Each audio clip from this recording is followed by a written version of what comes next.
Now I'm going to project what I have projected and you can verify your research. What I projected.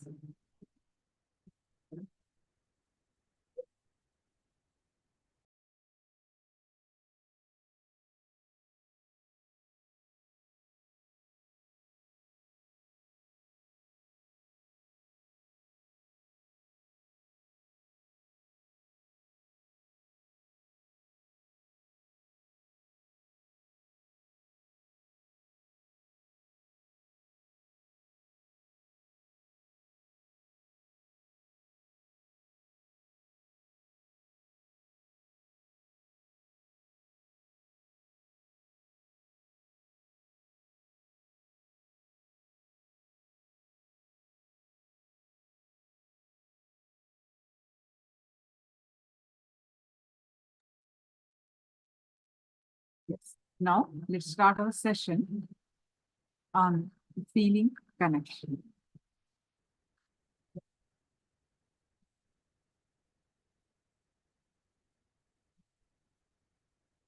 When you flower in love with the Guru, with that bhava, many things happen. You will literally achieve the Paramashivoham, experience your highest self.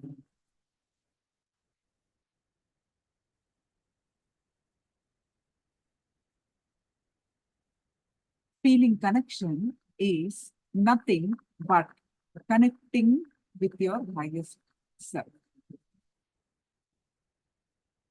The ability to feel strongly with the divine, with the Guru.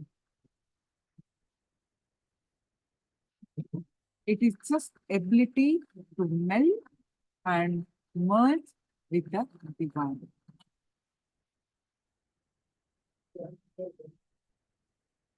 Swamiji says it's an ultimate technique. Feeling connection is the ultimate technique for your life.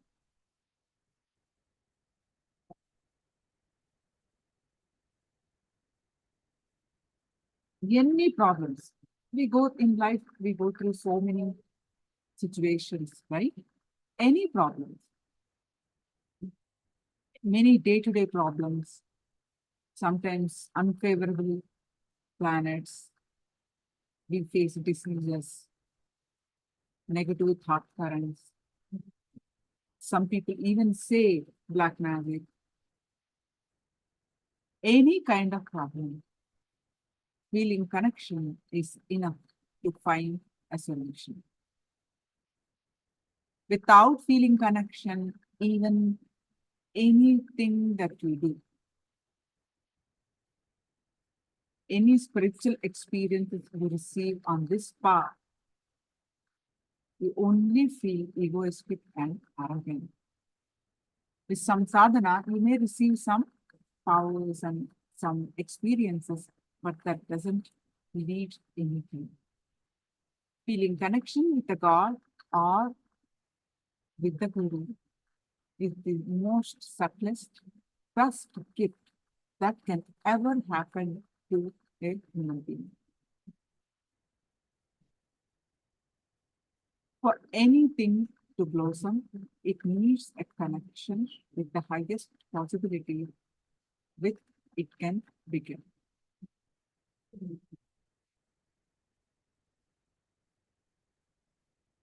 For the fruit to be completely ripened, it needs to be connected with the tree.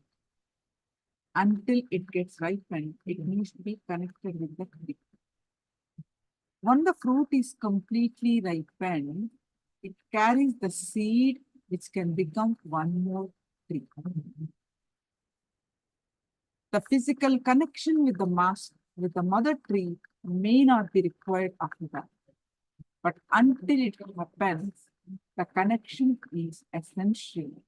In the same way, for the baby in the womb to grow completely, it needs to be connected with the mother to the umbilical cord. Only then a complete body is created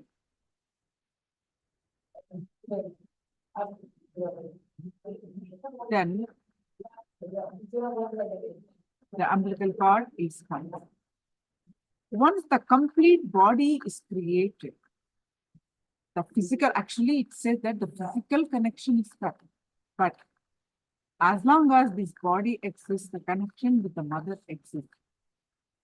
Swamiji said in many signs. So once the complete body is created, it will not need physical umbilical cord connection, but until then, it is vital for the survey. So, enlightenment is the highest possibility. Jivan Mukti is the highest possibility of a human being. Realizing their divine self is the highest possibility. For that to happen in you, it is vital for you to have the feeling connection to the body, to the being who is already in that space.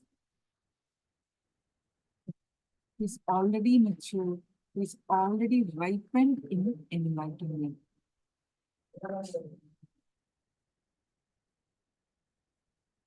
It, feeling connection, you can also call vitakta with the master, is the ultimate gift that can ever happen to human beings.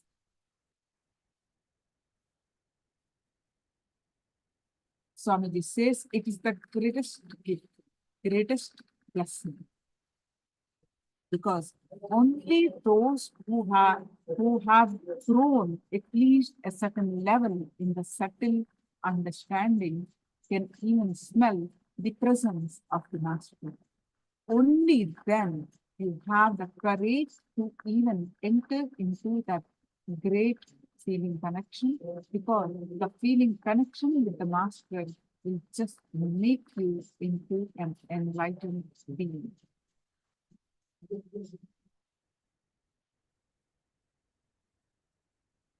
The feeling connection to the being who represents your own highest possibility. The feeling connection, with the feeling connection with the master, we realize our ultimate purpose, ultimate potential, reach our peak possibility. It is for our own good.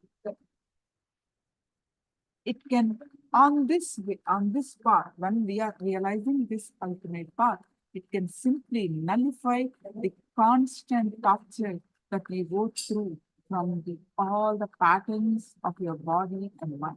So many problems which may not be solved by unclutching or meditation, but will be solved just by having feeling connection. It is the ultimate technique. If your feeling connection is so strong, you really do not need any other technique. To solve all your problems and to get whatever you want from the health, wealth, great relationship, name and fame, to enlightenment. Just the feeling connection is enough. Nothing else is needed.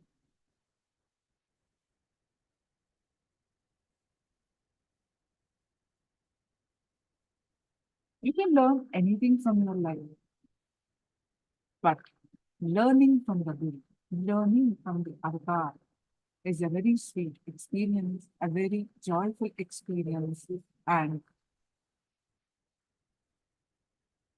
the Guru gives you the anesthesia of love before he starts his operation on the tumor of our being. Because he showers his love, you will not even experience the pain of going through the transformation. Even if it is mildly painful, you will endure it only with the joy and awareness of being with the Master. Master is intense light. Not only does he teach you It also sees to that you go through the whole transformation blissfully.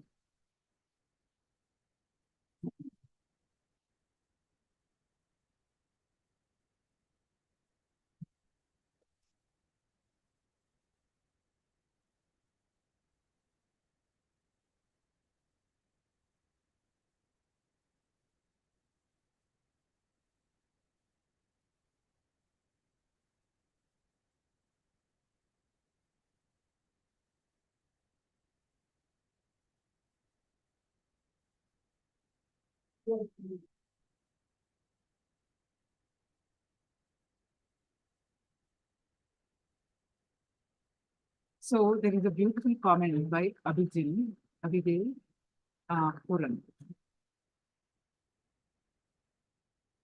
Um, when we get Master's blessings, is there action needed to fulfill what we ask for? Or how do we know how to manifest our blessing into reality? Yes, always our effort should be there. Always our action also should be there.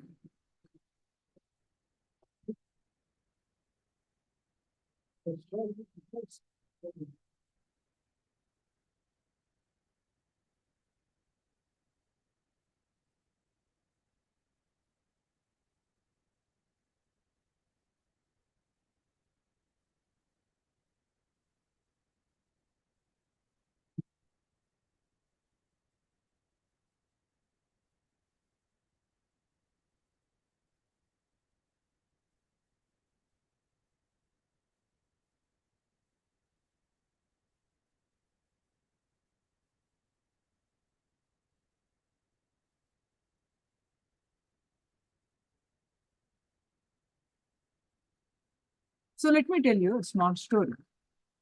The father of a young boy was training the little son to move a big stone. The boy tried his best, but he was not able to move it. The father said, "You have not used all your potentiality. Use all your potential power." The son was completely clear. He shouted at his father, "What are you talking about? You are saying I have not used all my potential power? I am really tired. I used all my strength. Are you not able to see me?" Father said, "Why? You could have asked me. I am also your power." So,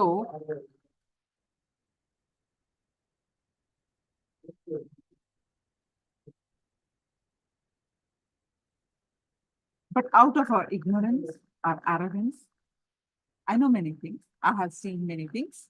So I know many gurus. I know so many things. So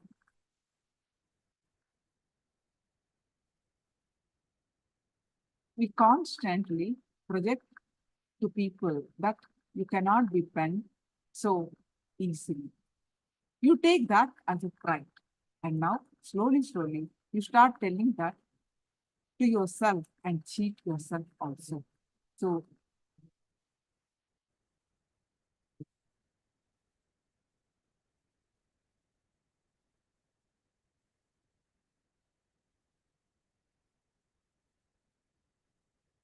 having the connection with the Guru, having bhakti to the Guru, or surrender to the Guru, all that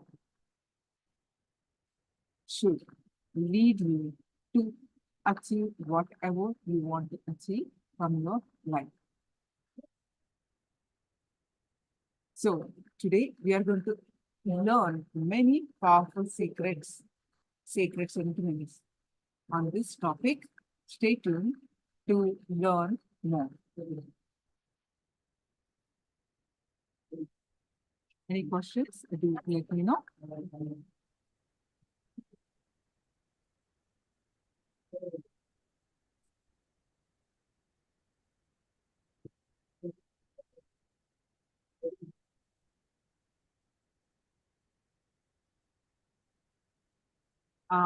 Another question from Abhijit. So how to be intelligent like the Father, how to know what action to take to manifest. Your sincere effort now, you're sincere. See, when you are intense enough to manifest anything, that means all your energy, you are so confident in manifesting what you want. The first thing that you need to manifest anything is you strongly believe in yourself without the self-doubt, the self-hatred, right? So when you believe in yourself, there is no dissipation of energy. So you completely believe in yourself, and even whatever you are doing is not working out, you'll simply learn from that and you move forward. You automatically, after learning from, after doing few things, taking action 2-3 times, you will learn. You will have intelligent intuition to what to do. It is the inaction is what we do not manifest. But when you're taking action and you take action continuously, even if you fail a few times, but when you believe in yourself that there's nothing impossible. So how do we go in that completely without withering, without diverting? Many of us, we try and then it doesn't work. Supposing if we fail, we quit. It is not possible for me. It's a waste of time. We consider that even the learning from that also, we think it's a waste of time and we do not go. Maybe few times we try.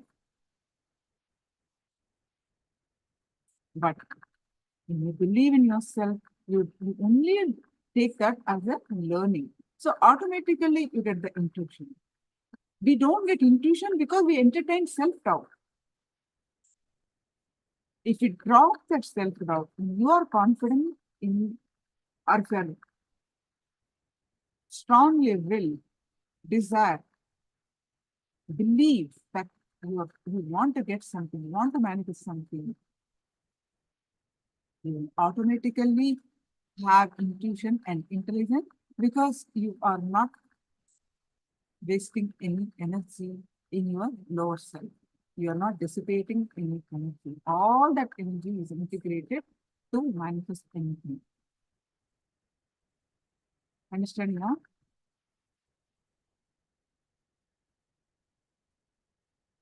See, all the successful people achieve only when they believe in themselves.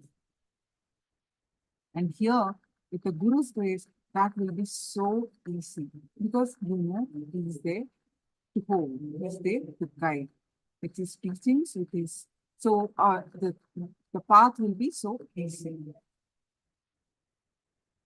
All right, so we have our next Acharya to lead us on this in the further.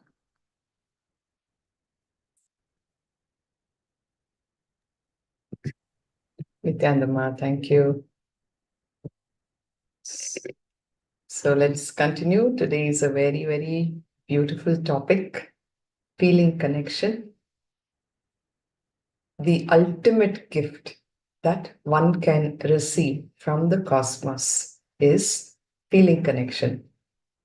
So today we will be understanding more about this very sacred topic. So let's begin. We'll start with the Sadguru Vandanam. Please sit straight with your head, neck and spine in a straight line. Hands together in Atmanjali Mudra. With all the auspicious blessings of our Guru, in the space of deep gratitude. Om Nithyanandam Paramasukhadam Kevalam Gnanamurtim Dvandvatitam Gagana Sadrusham Tattvamasya-dilakshyan ekam nityam vimalamachalam sarvadhi sakshi bhutam bhavatitam trigunarahitam sadgurum tam namami.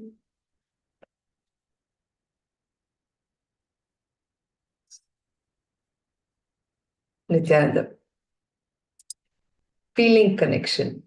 See, even in the materialistic world, when you want to achieve something in life, there are some role models whom you look up to. It would have started off in school, where you had a teacher whom you're like so wowed about, you're awed about, and you say, you know, I have to become like this person. And it is so important to have that kind of a complete, beautiful relationship with that role model of yours.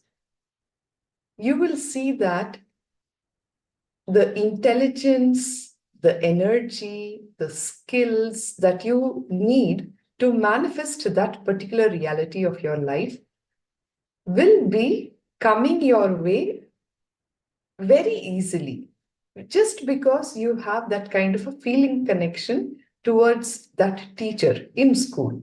Similarly, in various aspects of life, when you start off venturing out to accomplish something, this becomes a fundamental necessity in this journey of realizing our own divinity, in the journey of realizing Paramashivoham, I am him, I am Paramashiva, I am that. In this journey also, the fundamental requirement that will make this whole journey so beautiful, enjoyable, and juicy is one of feeling connection. Literally, it is like the baby growing in the cosmic mother's womb and continuing to grow in the mother's lap. That is what the feeling connection is all about. It doesn't matter to whom you are feeling connected. For that matter, it could be your connection towards God, it could be the connection towards a guru, or it could just be some deity or a stone that you worship. What you are worshipping or what you are feeling connected to is much less important than you feeling connected to a higher existence that you understand as your guiding force in your journey is very important. I request all the participants, the viewers, please sit straight with your head, neck, and spine in a straight line. Put your hands in Samana Mudra. Interlace your fingers, overlap the thumb over each other. Sit straight in the space of intense listening. Swamiji says, when you sit in this posture, you will not only have the knowledge, but you will have the experience also. So, one of the greatest experiences that a devotee, a disciple can be showered with is one of feeling connection. So let us have that experience for ourselves. Please sit straight with your head, neck, and spine in a straight line. We'll get started.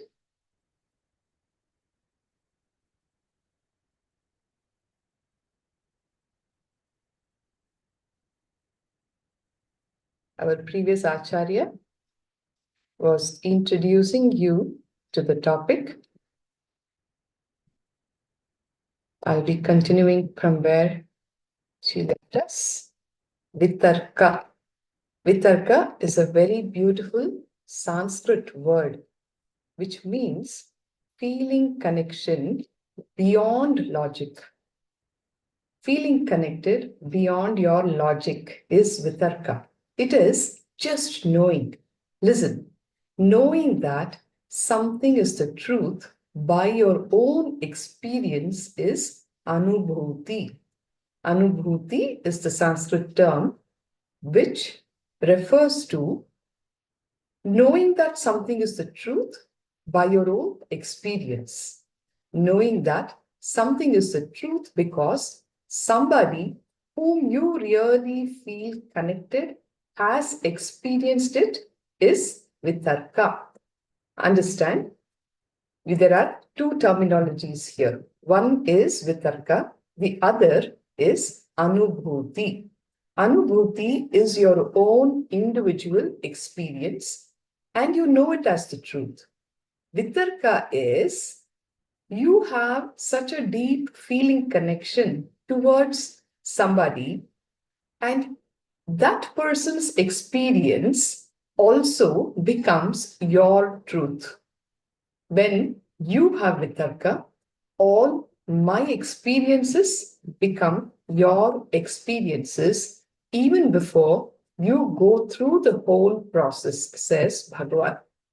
That is the beauty. When you feel connected to the Master, even without you having worked much, all of his experiences, his tapas, the fruits of his tapas, the fruits of his hard work, his labor becomes your own. Having vitarka is almost like directly downloading all my products and straight away patenting them in your name. If you don't have vitarka, you need to pay for every product I patented and buy it, and you need to work for it. However, if you have a feeling connection beyond logic, it is like a straight free download. Nithyanandam, Abhigale Puranaya. Can you please switch on the camera?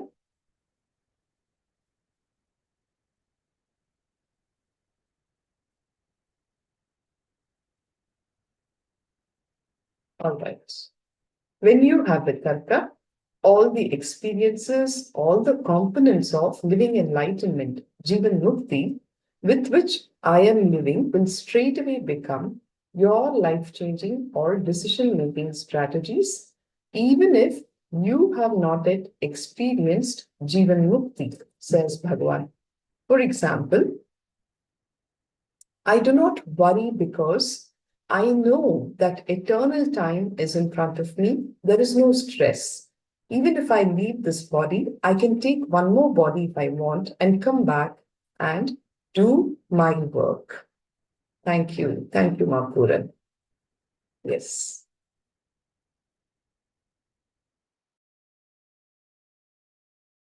Eternity is there in front of me, and this is when you have vitarka with me, just because it is my experience, beyond doubt that it is the truth.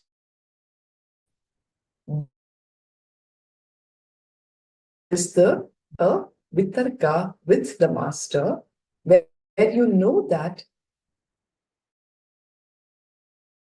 just because he's the truth of your own experience, even if you have not gone through it directly, you simply become stress-free. People that by begging dollar by dollar, you will never become a billionaire. Have you seen anyone becoming a billionaire just by begging a dollar by dollar? No. In the same way, there is nobody who has achieved enlightenment by meditating every day. Begging $1 is like meditating 10 minutes every day. Diksha, will the enlightenment be achieved? Initiation is like having a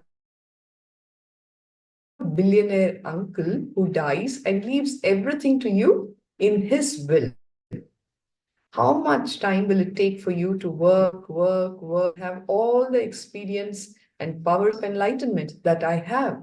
Asks Swamiji. It will take too much time.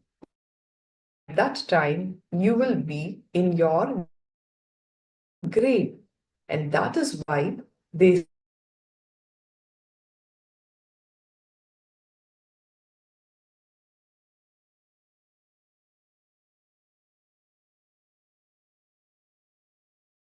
is needed. It's been in the Yoga Sutras that for you to have spiritual experience, you need to put in 12 years of tapas. And even then, it's not guaranteed. You may just have a glimpse of it. How many of us in today's world have that kind of time? Can you commit to sitting 12 years to have a glimpse of an experience? No. The smart way and the easiest way and the most beautiful way, sacred way, is to have the feeling connection with the master.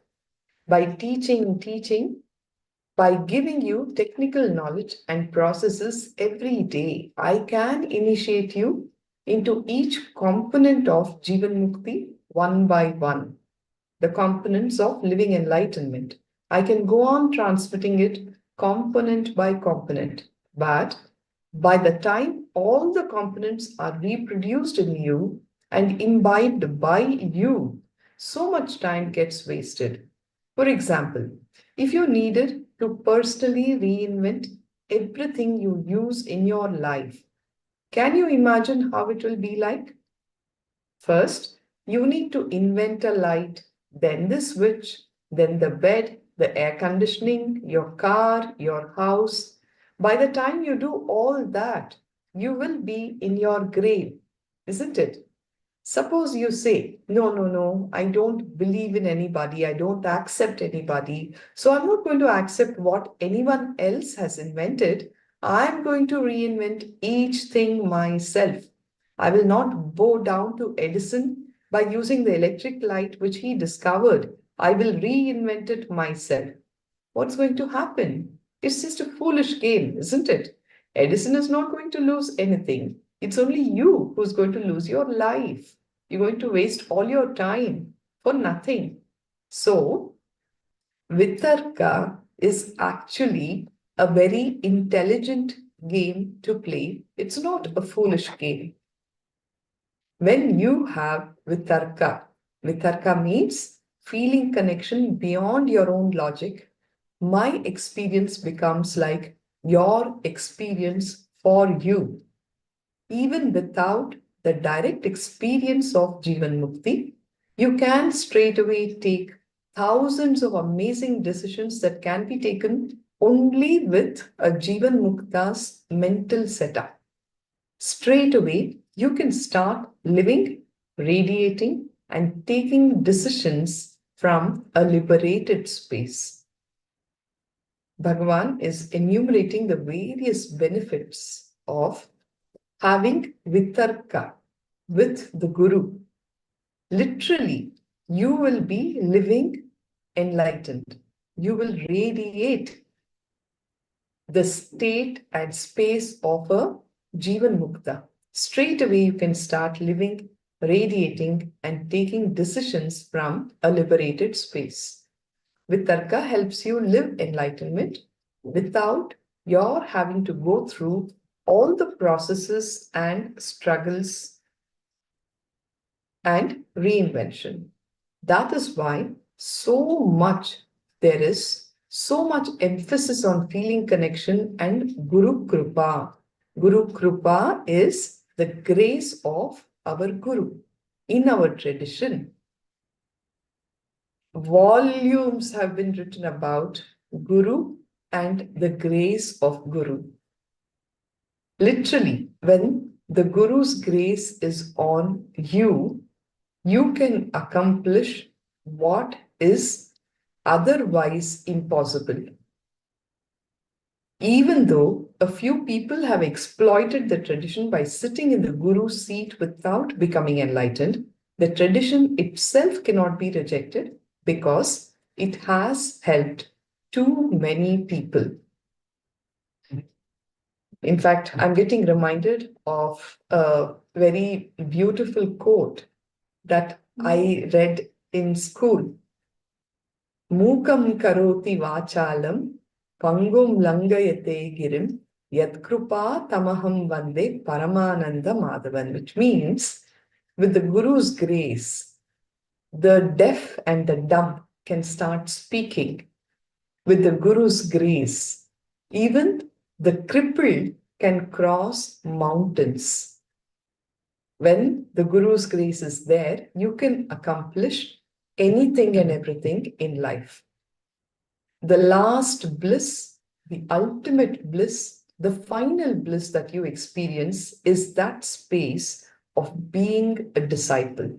I tell you, enjoy it now itself. Don't miss it. I can say that it is the last bliss that you can experience on your inner journey. After this, no more bliss. Even enlightenment is beyond bliss. There, the idea of bliss, joy, suffering, everything disappears. You get into a different spectrum. Swamiji is telling that when you achieve enlightenment, the frequency is completely different. You will not even have categories of like joy, suffering, and bliss. The final experience of bliss happens for human being in the space of being a disciple when you are radiating that feeling connection with the master. That will be the most juicy space to be in. The ultimate bliss of disciplehood is that enlightenment is not a boring spectrum, but there is no bliss in it as you perceive. Even when I get into samadhi, there is no bliss for me inside. But the way the energy expresses, you feel that I am in bliss, but inside, the idea of even bliss does not exist. That is the space of enlightenment. It's only for the disciples to experience that juiciness in the final stage of our inner journey. The power of just sitting and listening and melting is something that cannot be described. Just simply sitting with readiness to listen, understand, it is not a joke. Among the billions of people on the planet Earth, blessed are those who have the readiness to listen to their heart. Please understand, I'm not even saying that you should listen to me. I am not saying that you should be my disciple. I'm just saying that being a disciple, being a receiver is a joy in itself. Even if you are a disciple of an ordinary stone or a tree, it is okay. It is a joy to be just sitting and melting, hearing some words and missing some words, the heart melting, the eyes pouring, muscles melting like ice cream, the throat choking, hair standing on end, body losing its feeling of being possessed by the ego. I can vouch for this. There is no better space that a human being can experience than what has been described here. Sitting in the master's presence, melting, going beyond the feeling of body. The ego is lost, your throat is choking, your eyes are pouring, your heart is melting. Words are entering and just getting absorbed into your inner space. Even once, if you have experienced this, you will know that any pleasure in the outer world will simply fall flat on its face. When the joy of receptivity, the joy of receiving is experienced in your bio-memory, the body loses the feeling of being possessed by the ego. All the time you feel that your body is being possessed by your ego. See, when your ego possesses your body, your whole body will be stressed and heavy. But when you really sit and melt, the very idea of you being possessed by ego disappears and dissolves. I can say that is the ultimate auspicious thing you can enjoy on the planet Earth in your whole journey of life, because after this, there is only enlightenment. There will be no joy or bliss, and you will be in a different spectrum where the very idea or concept of enjoyment disappears.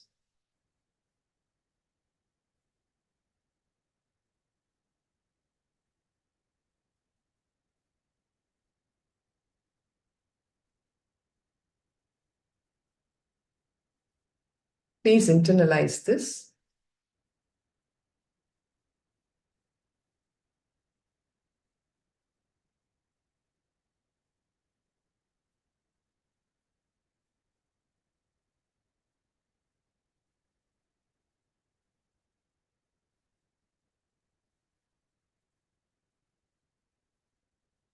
So understand, if you're sitting in front of the master and you feel that your muscles are melting like ice cream, then it means that you're not being possessed by your ego.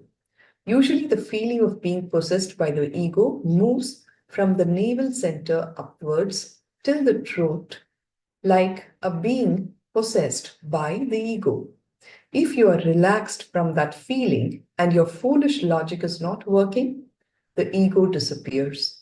When you sit and melt for at least a few hours, that tight, grasping logic relaxes its declaration of power over your body. I tell you, if you experience the space of disciplehood, the joy of being receptive, you taste the ultimate. Forget about all your other desires, because anything else will be lower than this. Whether it is having Miss Universe as your mistress, or the world's largest palace as your house, or the name and fame and power in your hand, everything will only be less than the joy of being a disciple. One important thing to understand is that Vitarka is not blind faith. It is not blind faith, but it is beyond logic. You must know that. You just know that it is true, even without experiencing it. Whatever you always know was true, Master will express exactly that, and that is Vitarka. Vitarka is beyond your logic. It is not blind faith. Your being knows that it is the truth. But there are some people who are very adamant and say, I will earn and I will live. I will work. So tapas, get the experience, and only then I will enjoy it. Then go ahead. There are other people who say, who cares whose wealth it is? As long as it is around me, it is mine. Come on, let us start enjoying it. Then go ahead and enjoy it. So you should find out which category you belong to and decide accordingly. Deciding based on intelligence, deciding based on the right understanding, deciding beyond logic is actually not even a big process. You just need to make a conscious decision. I am dropping my ego and my attitude of analyzing. First of all, do you know what is right and what is wrong? Do we all have an answer for this question? Do you really know what is right and wrong? Mahapuran?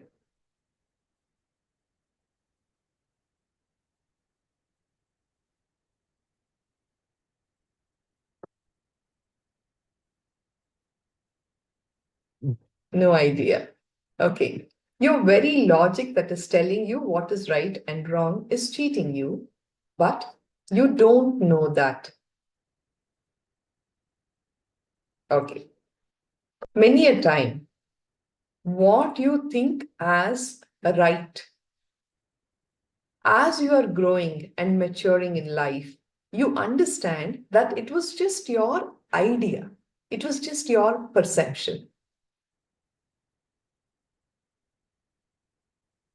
The same thing might sound otherwise. What you believed as right at one point in time may actually seem to be the wrong thing to be doing now, and vice versa, isn't it? See, I'll tell you a simple thing. In the field of medicine, I am professionally a doctor. Okay, we have multiple trials that come up, and after a lot of studies, some recommendations will be given and they are told as right. So, till the contrary statement comes up, we will be practicing the same thing to be right, whether it is the usage of a certain drug or a way of analyzing and arriving at a diagnosis of a certain problem. Over a period of time, next 5 years, somebody else will do some other research and prove that what you were doing 5 years back was not right and it is wrong. This is the way, this is how your logic is so limited. At the end of the day, it is not that whatever your logic perceives is the absolute truth. Not at all. Even your logic telling you what is right and what is wrong is cheating you, but you do not know that. Sri Ramakrishna Paramahamsa gives a very straight truth. The crow thinks he is very intelligent and goes around and shouts at everybody and finally comes and eats filth. The crow thinks he's a very intelligent guy and goes around criticizing everything and everybody, but finally it comes back and eats filth, says Ramakrishna Paramahamsa. Like this, you go on trusting your logic, which tells you that everybody else is a cheat, and finally that logic itself cheats you. Many a time you get caught in your own pseudo-logic. Your logic doubts everybody else, but not itself. It is like employing a security guard so that he will protect you from everybody. And finally, that fellow kills you. Solid logic is like polishing, polishing, polishing, polishing, and polishing. What will happen when you polish a knife again and again and again? It will become sharp. Actual logic or tarka, by its very existence, will sharpen itself continuously. So naturally, it has to become vitarka. Unless you interfere and make it into kutarka, it will simply become vitarka. I will explain all of these terminologies. Please be with me. Tarka is having the right logic. Okay? Vitarka means having the broad logic that accommodates and is also ready to accept even the things which are not taught to you in school. Even for 3 or 4 days, if you just sit with simple logic, tarka, without kutarka. Kutarka is without having negativity or anger, it will grow into vitarka. It will simply grow into vitarka. A sharpened logic always leads you to vitarka. Simple logic, when it is sharpened again and again and again, will pave way for vitarka. Vitarka takes away many sufferings. It eliminates the need for many unnecessary practices which are not even needed for everybody. Many components of Jivan Mukti can be directly transmitted into you just through your vitarka, your feeling connection, which is beyond your logic, without your going through all the drama and practices necessary for the experience. Even if you feel that you don't have vitarka and you want vitarka, just create a strong prayer.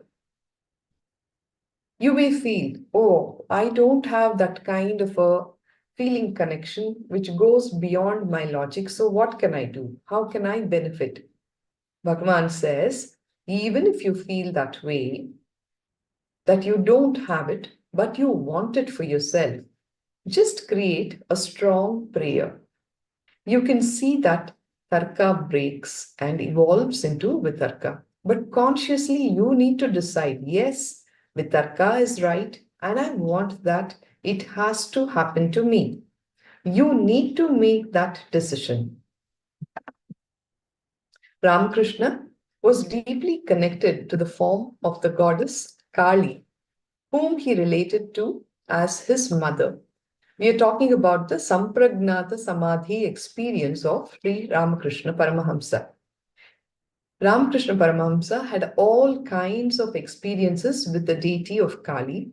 He was living with that deity, with that Devi, a very powerful feeling connection he had with her. He used to keep a small thread near her nose just to check whether she is really breathing. And he says she was always used to breathe and he always saw the thread moving with the air with her breathing. He experienced so many other things with that deity. And Bhagavan is now going to share the story of how he put the conch shell bangle on the Kali deity. If you have visited Dakshineshwar in Kolkata, the Kali temple, you will see that the deity of Kali has bangles on her hand, the conch bangle, shell bangle on her hand. Someone made an offering of conch shell bangles for Kali in the Dakshineshwar temple where Sri Ramakrishna Paramahamsa was the priest. The deity had 4 hands and they were able to slip the bangles onto 3 of her hands. In the 4th hand, she held a large shira, which is the severed head of a demon, and so the bangles would not go past that without damaging the deity or the bangle. See, you know, as a lady, if you have worn bangles, you will know that, right? It has to go through this narrow, the fist, the palm, and then enter into this narrow area. Now, Devi is carrying a huge shira. Shira is the severed head of a demon. So, it is impossible for the bangles to go across that and land here. So, what Ramakrishna Paramahamsa does, when he was alone with the deity, he managed to slip the bangle onto her 4th wrist. Everyone was surprised and asked, how did it happen? How did you put it on without damaging either the bangle or the deity? Either you have to break the bangle, fit it across the wrist and then paste it up, or the deity has to be dismantled in a certain way to make it happen. Sri Ramakrishna said very simply, oh, I just requested her to drop the head for a moment. So she gave it in my hand and I put on the bangle for her. Then I told her to please hold the head again and she held it. That's all. Now, this is the power of mind over matter. Sri Ramakrishna Paramahamsa was so deeply connected to Kali that she just listened. And he puts the conch bangle and again she's back holding that severed head of the demon.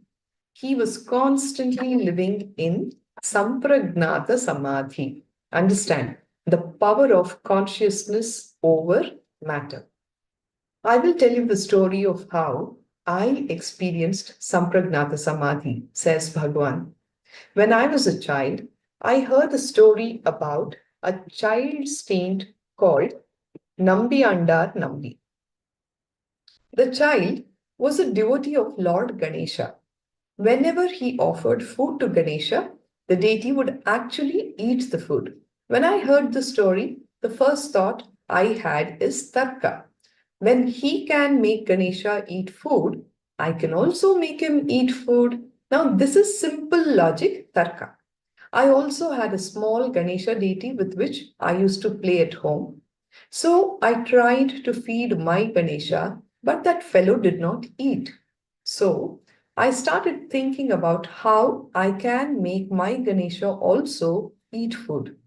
In Indian villages, if kids do not eat properly, the elders usually threaten them by saying, if you don't eat your food, I will put you in the well. In all Indian houses, they have an open well, and that is the usual threatening method. So, with this story, Bhagavan is actually sharing with all of us as to how his Vitarka evolved.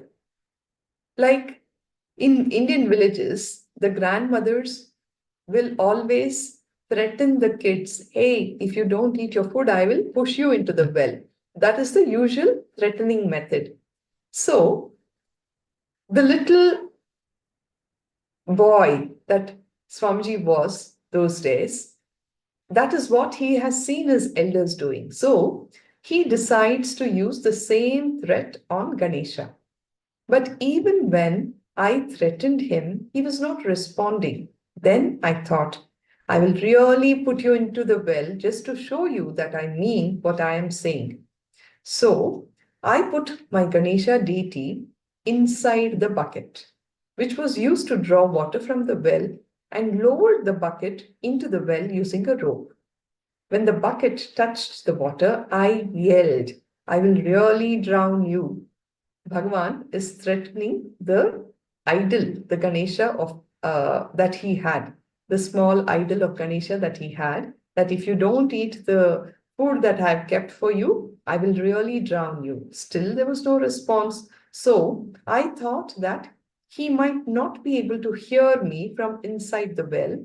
So I took a funnel which was used to pour kerosene into the stove and started shouting through that, I will really throw you into the water if you do not eat.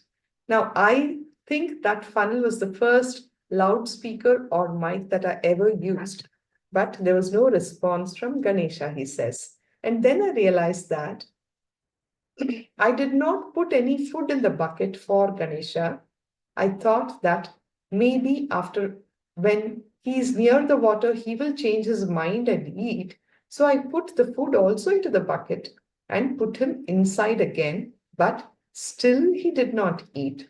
So this is how pure logic works, Tarka works, where Bhagavan, the little boy, is threatening Lord Ganesha, the idol, that he must eat his food. When that is failing to happen, with his logic, he's trying to analyze what more can he do? What more can he do to make it happen? See, when he put the idol down into the bucket and he is letting the bucket enter into the well, he suddenly realizes, oh, maybe he's not listening. He's not able to hear when I'm talking to him. So he uses that funnel so that the sound gets transmitted down into the well. And then he realizes, what if he suddenly decides to eat the food? He may not be able to communicate with me. So he pulls the bucket back again and he keeps that plate of food into the bucket and he allows it to go down. Then finally, when he repeats that 3 or 4 times, but nothing really worked. And I did not feel like really throwing him into the well. So finally, I took him out of the well, he says. The next level of logic he uses. Then I thought maybe he does not like my mother's food.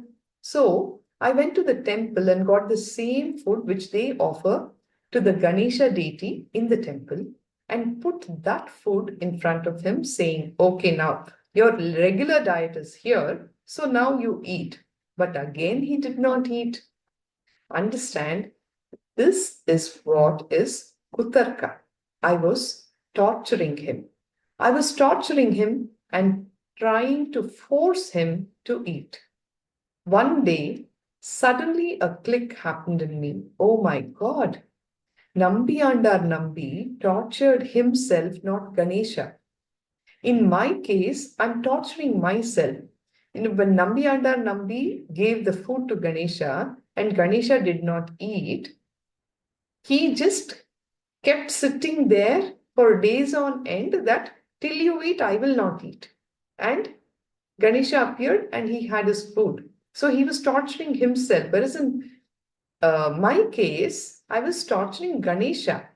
So I should look in and change myself, not torture him. Only then will he eat. Now that click is what I call vitarka, says Bhagavan. The right logic, the right tuning. It is not even logic, it is beyond logic. It is the right understanding. Now, this is the exact translation of vitarka, the right connection, which is beyond logic. With just that click, with a deep feeling connection, I decided, yes, I will also not eat till he eats. So, this is Bhagavan narrating his experience of Sampragnata Samadhi.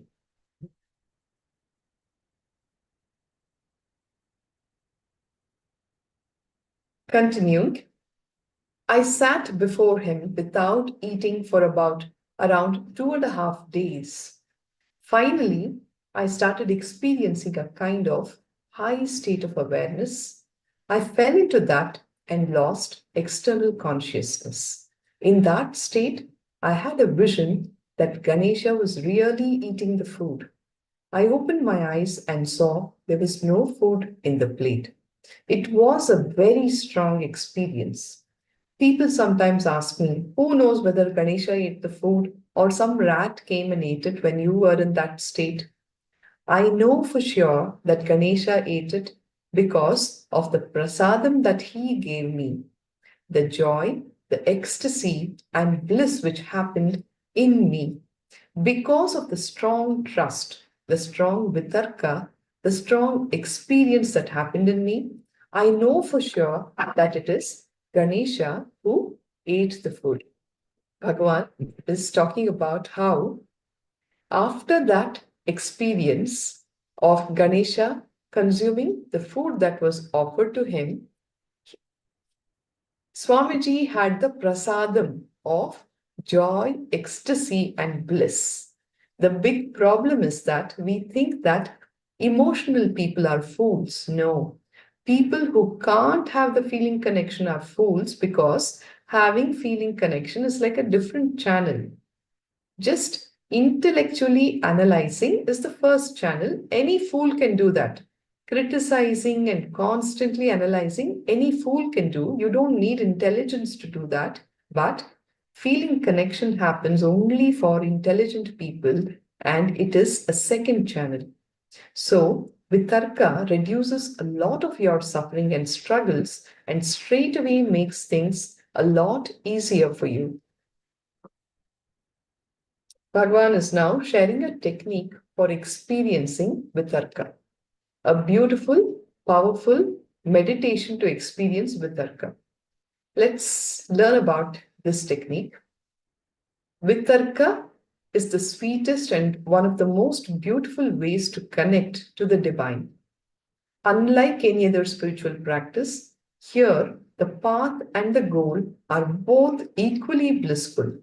Losing yourself in the divine is a joy in itself. It's its own reward. When you experience deep vitarka with someone, that person becomes your doorway to the divine. Understand, when you develop that deep feeling connection which is beyond your logic with someone, that person becomes your doorway to the divine.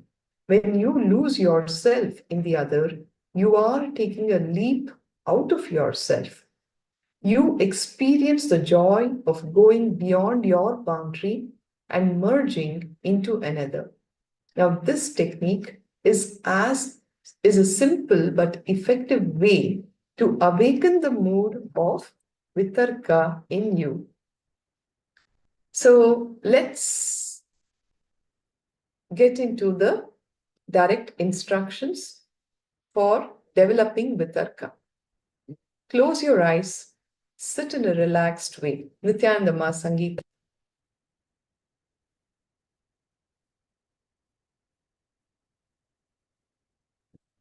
Nice to have you here. All right. Okay, Mapuran. We'll now be entering into the technique for experiencing Vitarka. Please sit straight. Sit in a relaxed way. Close your eyes. Bring to your mind any person who awakens devotion in you. It could be any person who has enriched your life, to whom you turn for spiritual clarity, who means a lot to you. It could be a family member, a friend, a teacher, or a guru, or even your chosen deity. Bring that person into your mind. Sit with your eyes closed. Remember him or her clearly. Recall how he or she has caused a great transformation in you, in your life. Remember how much he or she has added to your being. When you remember that person, the emotions of joy, reverence, and devotion spontaneously arises in you. Allow this feeling to grow. Experience the connection with that person deeply. Allow the feelings of joy, devotion, and reverence to grow. Be in that space and experience that connection with that person deeply. Deeply relax into his or her memory, into his or her being. Just disappear into his or her being, into the beautiful, loving, intimate memories of him or her. Relax and merge into his being.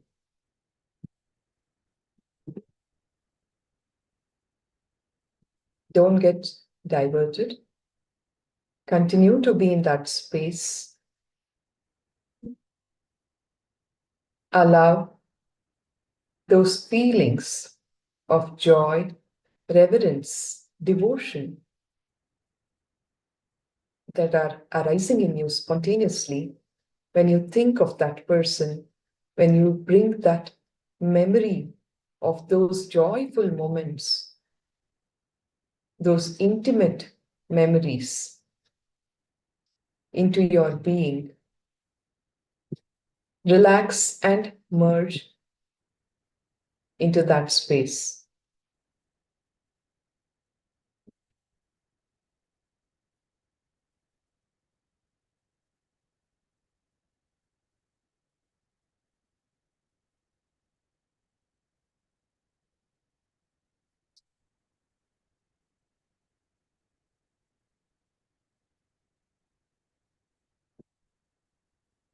Open your eyes. Please relax.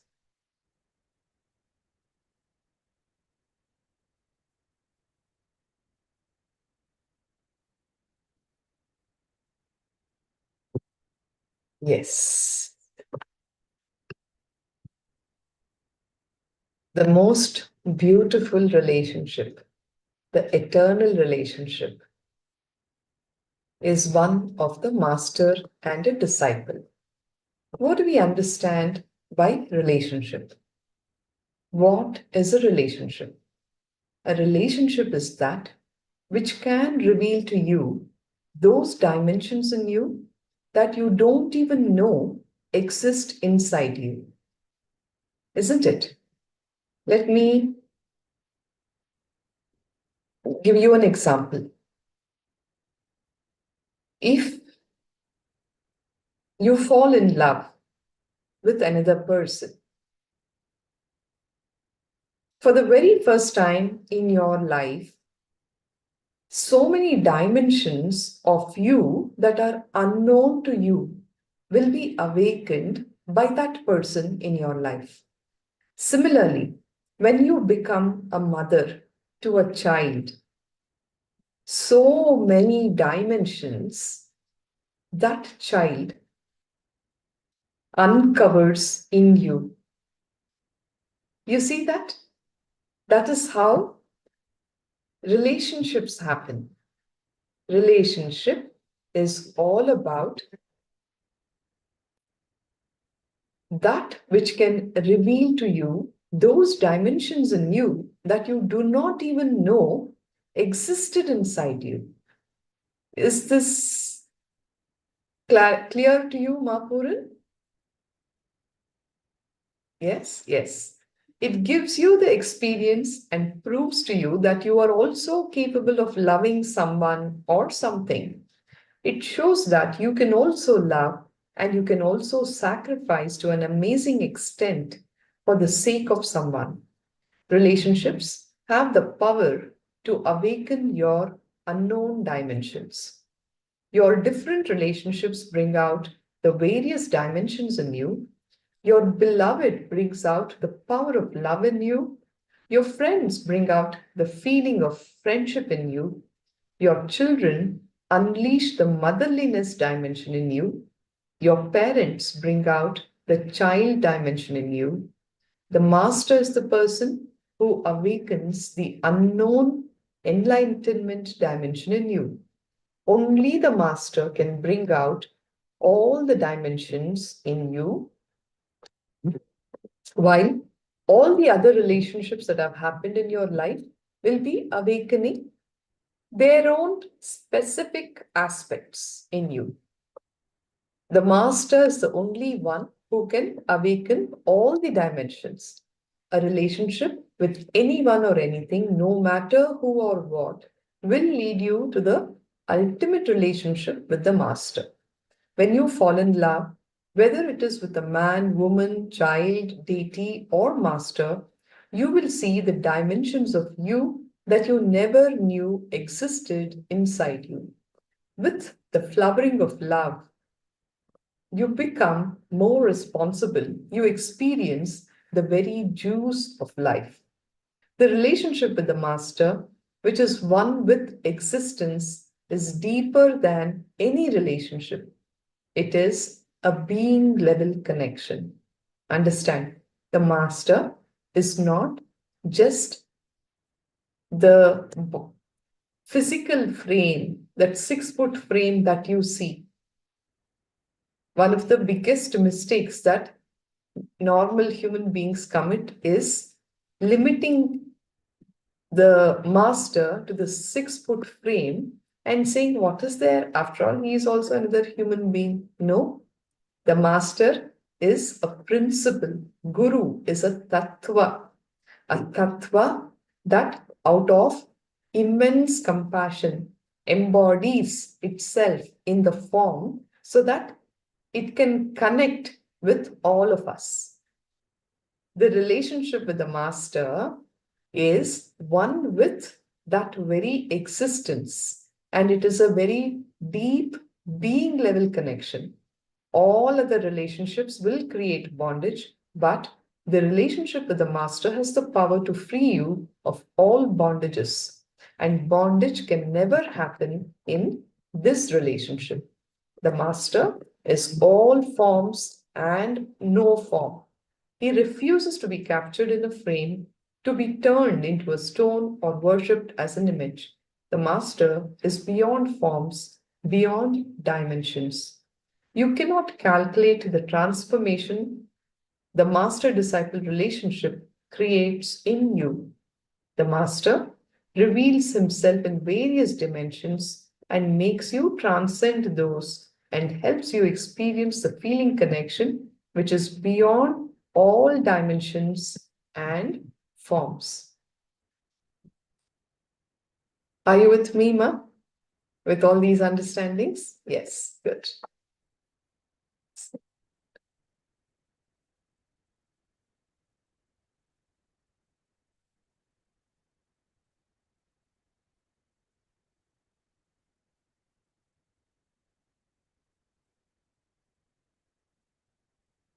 where is the need for a living master? Is the next aspect that we will be addressing. Bhagavan says, listen, all scriptures, all literature, all methods of teachings can only inspire you and cannot give you the experience. Understand? This is the first law. All books, all videos, when I say all, I mean capital letter ALL, all, including my books and videos. Everything can only create an inspiration in you. It cannot give you the experience. Experience is like a lamp. Only from an already burning lamp can you catch the flame. Only from an already lit lamp you can light another lamp. It has to be transmitted directly. In the same way, Jivan Mukti can be transmitted only from a living body to a living body. If a body has to catch Jivan Mukti, it has to catch it from the same material source that is already living enlightenment. Please understand, I'm describing very clearly the need for the master. If a body made of muscles, mind and thoughts needs to catch the fire of Jivan Mukti, living enlightenment, it can catch it only from another body of the same frequency, a body made of flesh and bones that is already living Jivan Mukti. Be very clear, a master who is not in the physical body cannot give you living enlightenment. Please understand, I'm making a very strong statement, but this is the truth. He cannot give you Jivan Mukti. The master who is not in a physical body cannot give you Jivan Mukti, living enlightenment. He can only give you the inspiration, the experience, and maybe a glimpse. But if he wants to give you Jivan Mukti, he has to guide you to a person who is in the physical body. They will take care of whomever they committed with when they were in the physical body, says Bhagavan. For example, suppose you were there when Sri Ramakrishna was in the body and you had a direct connection with him and he blessed you. Then he passed away, but if you are still here, then he will be there to take care of you, but no new addition is possible after he leaves the body. No new addition is possible. Sri Ramakrishna and Ramana Maharshi and Mahavatar Baba and Osho, J. Krishnamurti are all still available in the cosmic plane to take care of those with whom they committed when they were in the physical body. Even if that disciple takes another birth or many more births, the master will be there to guide them. But after they leave the body, they cannot directly transmit enlightenment to the new disciple. All of you clearly understand what I'm saying? A master, a living master is necessary for you to have that Jivan Mukti, living enlightenment. A master who is already committed to a devotee or a disciple, if he has left the body, cannot give that experience of Jivan Mukti. He can only possibly give a glimpse. So what all the masters who have left the body but are still existing in the cosmic plane will do is, they will guide those devotees to a master who is in the body. If you are a seeker, and you pray to a master who has left the body, he can guide you to a living master, that's all. He himself will not be able to give it to you because it has to be transmitted from this plane, from flesh and bone to flesh and bone. And that is why the need of a living master. Again and again and again, he comes back. And this is the reason even a huge organization is not able to own spirituality more than a living master. Understand, no organization can replace a living master. Today, seekers are around me because it has to be It can only be transmitted from flesh to flesh, from muscle memory to muscle memory. Even in my case, after I leave the body, I will be living Jivan Mukti. But because there is no physical body, I will not be able to transmit Jivan Mukti to the person who is living with the physical body. Understand the importance of these statements. It is the ultimate cosmic happening that you are here in the physical body, while the Master is here in the physical body on the planet Earth. Understand the significance of this happening. Bhagavan says, do not take it for granted. Don't think, oh, what's okay, next Janma I will do it. Where is the guarantee that you may come back? But where is the guarantee that the Master will be available for you in the physical body at that point in time? Only if I initiate you now and give you the assurance I can handle you, even if I leave the body. So, if you had the assurance from Sri Ramakrishna, Ramana Maharshi, Osho, or any master when they were in flesh, then you don't need to go to a new master. It may not be needed, but even then, they usually guide you to a living master, because living around the master is not only living enlightenment, it is a joy. It is an ecstasy. It is a way of life. And that is the reason a living master is necessary and cannot be replaced. Even today, the necessity for a living master is there, just as when Shiva started the whole thing millions of years ago. The only thing which is not yet outdated, which can never be outdated, is the necessity of a living master. Thousands of things in the world are constantly getting outdated and replaced, but the need for a living master can never be outdated nor replaced. Bhagavan says, when people ask me, are you God? I tell them it depends on you. It depends on you. I'm constantly available, open. If you want to connect with me as a teacher, you can connect with me and carry the knowledge. If you want to connect with me as a master, you can have the initiation from me. Only the master can initiate. The teacher can't initiate. The teacher can teach, but only the master can initiate. If you connect with me as God or divine, the ultimate energy, you will carry the experience itself, not just the initiation. It depends on how much your inner space is made available for me, that's all.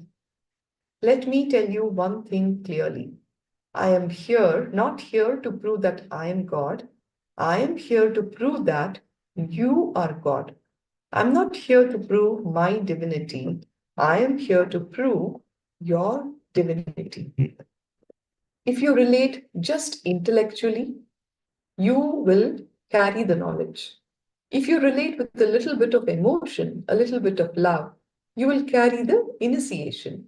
It means that whatever I can't express through words also will go into you. The software will be transmitted. If you're able to connect with the being deeply, you don't need initiation. The very experience will be transmitted. It depends on each person and to what level he connects, to what level he experiences. You choose your relationship with the master.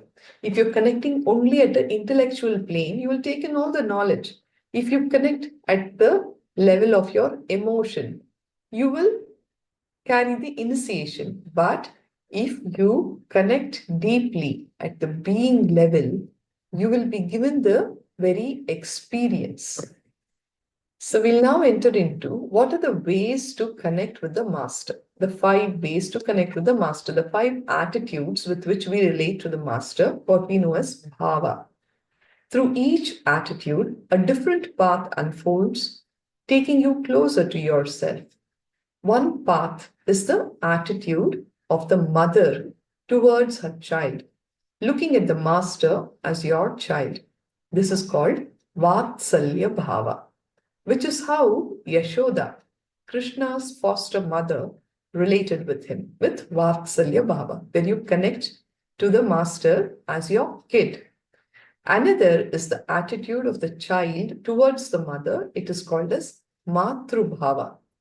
How Ramakrishna related to goddess Kali, looking at the master as mother. It's one of the most beautiful ways that you can connect with the master.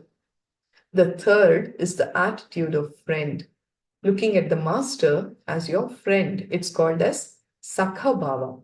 Now, this is how Kuchela and Arjuna related with Lord Krishna.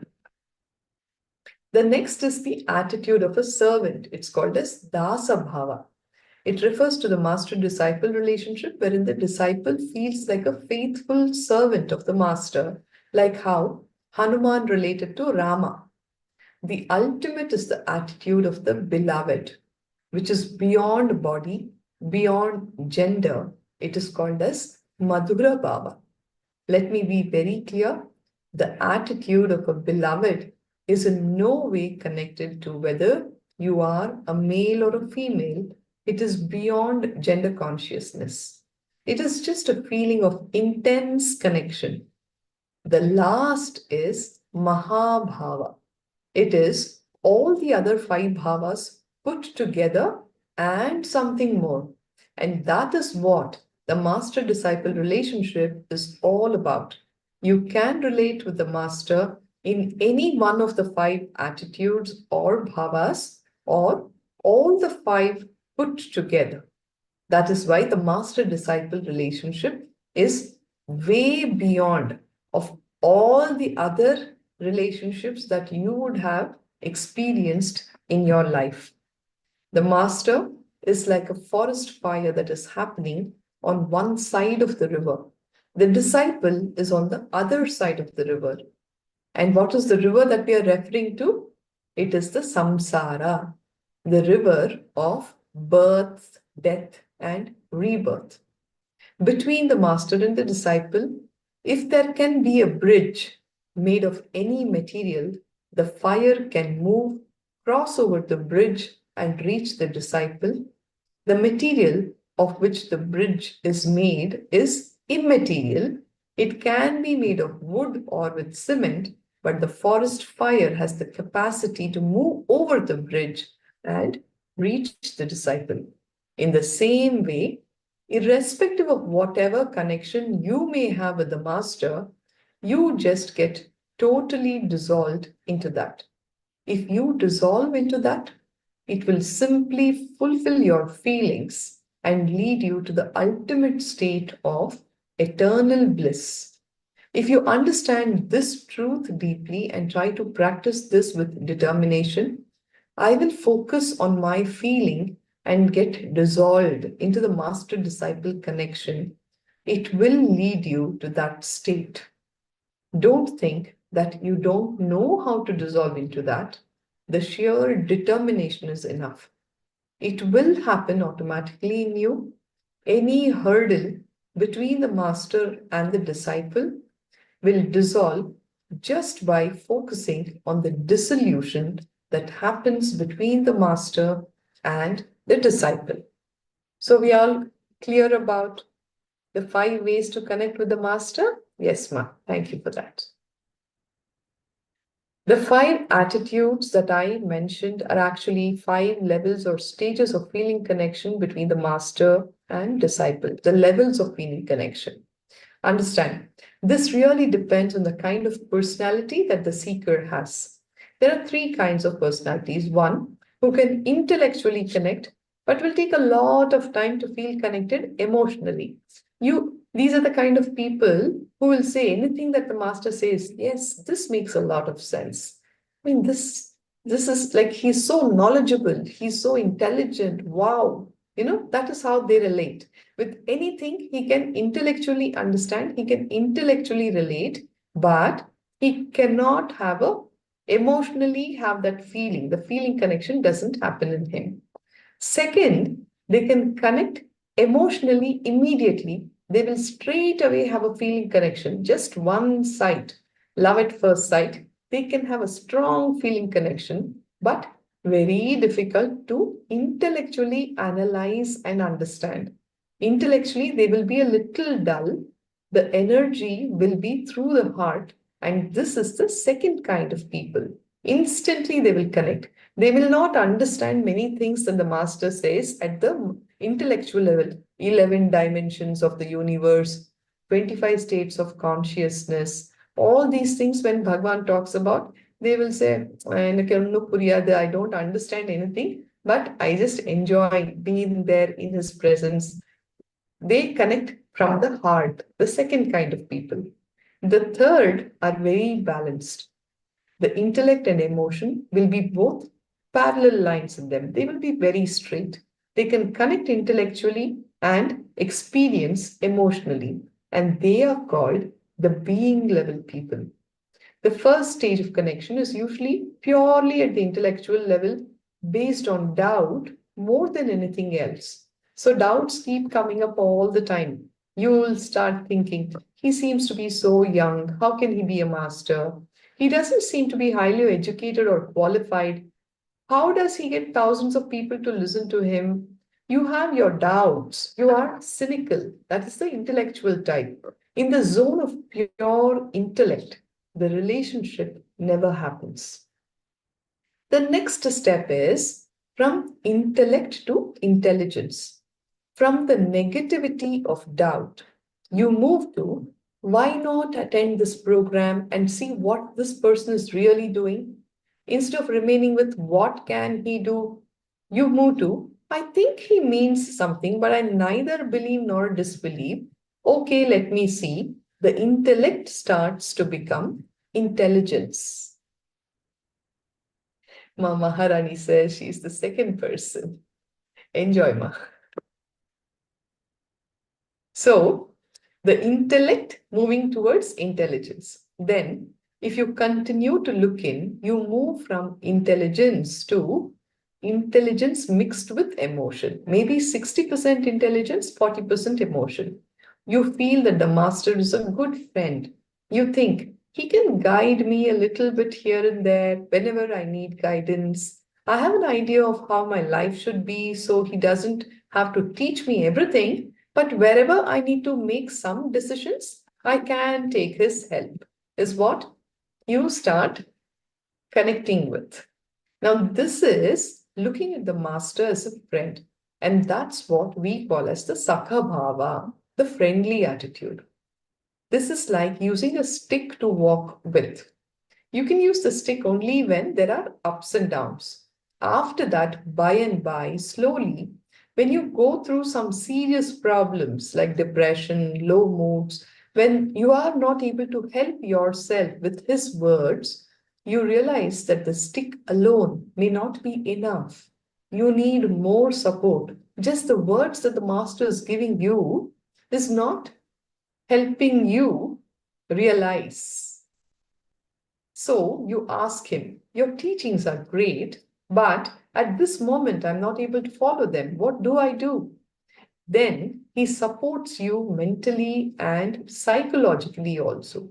You reach out for his hand, and with his help, you start walking again.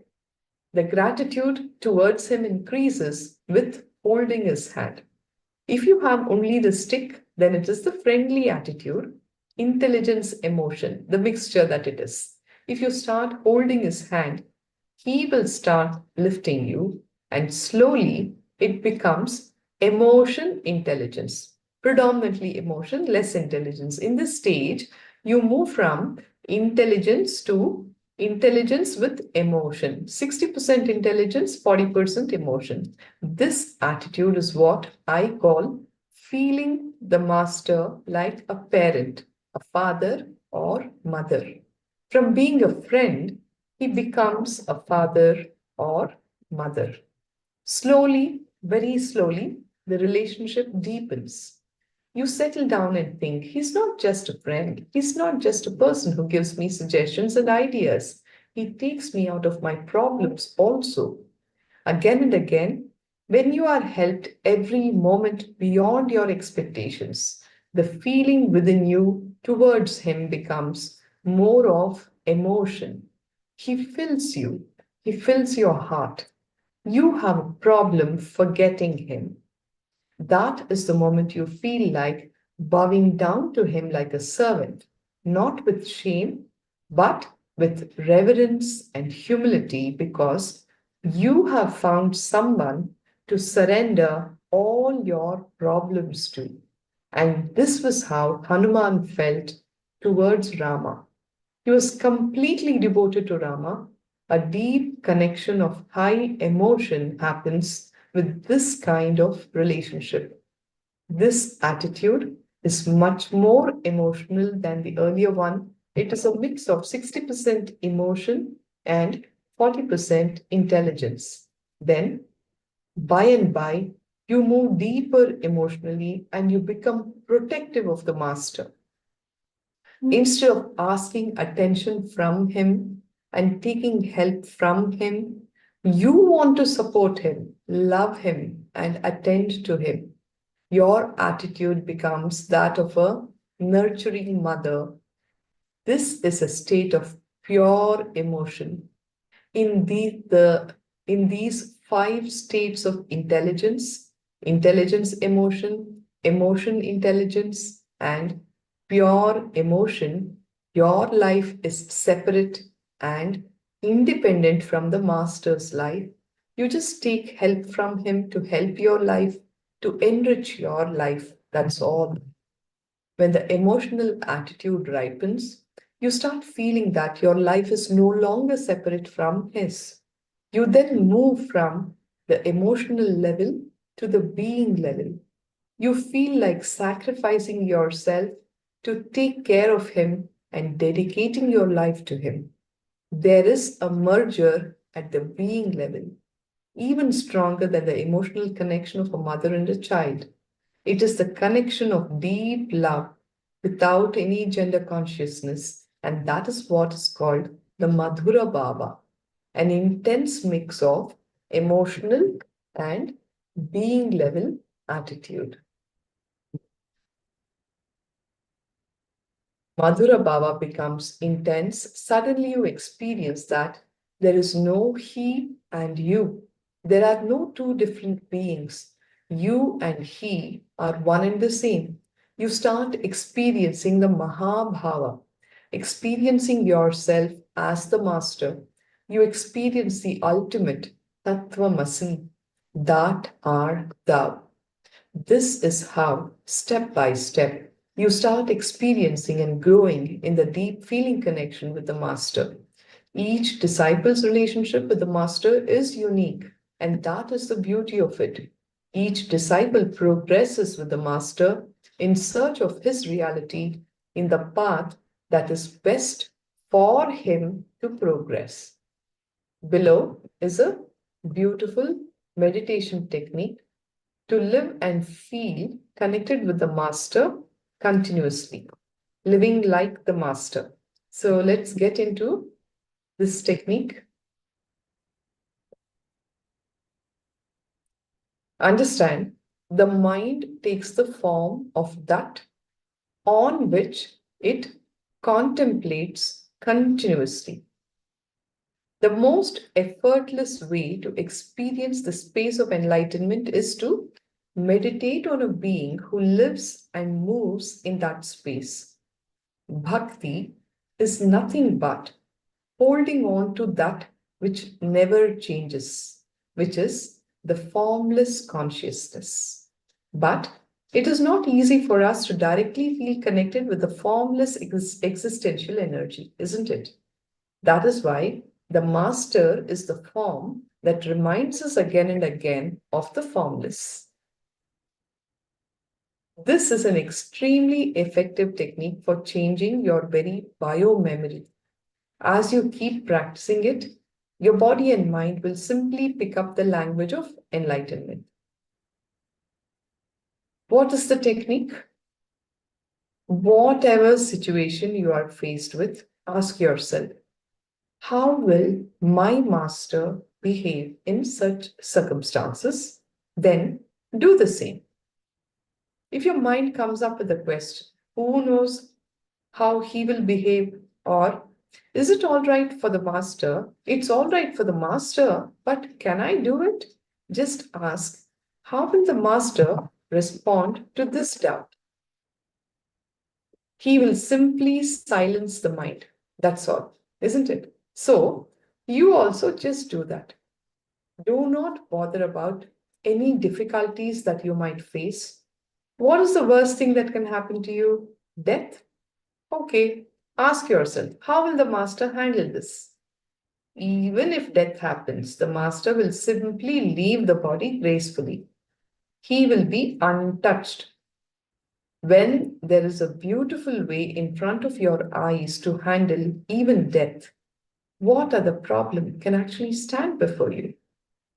Just this one connection can solve all your problems and run your life. Understand? This is not just faking. Maybe in the beginning it will seem like that, but when you continuously follow the expressions of enlightened behavior, you will fall into the experience from which it arises. Just live the master. You will live like a master. This is the technique that Bhagavan is giving all of us to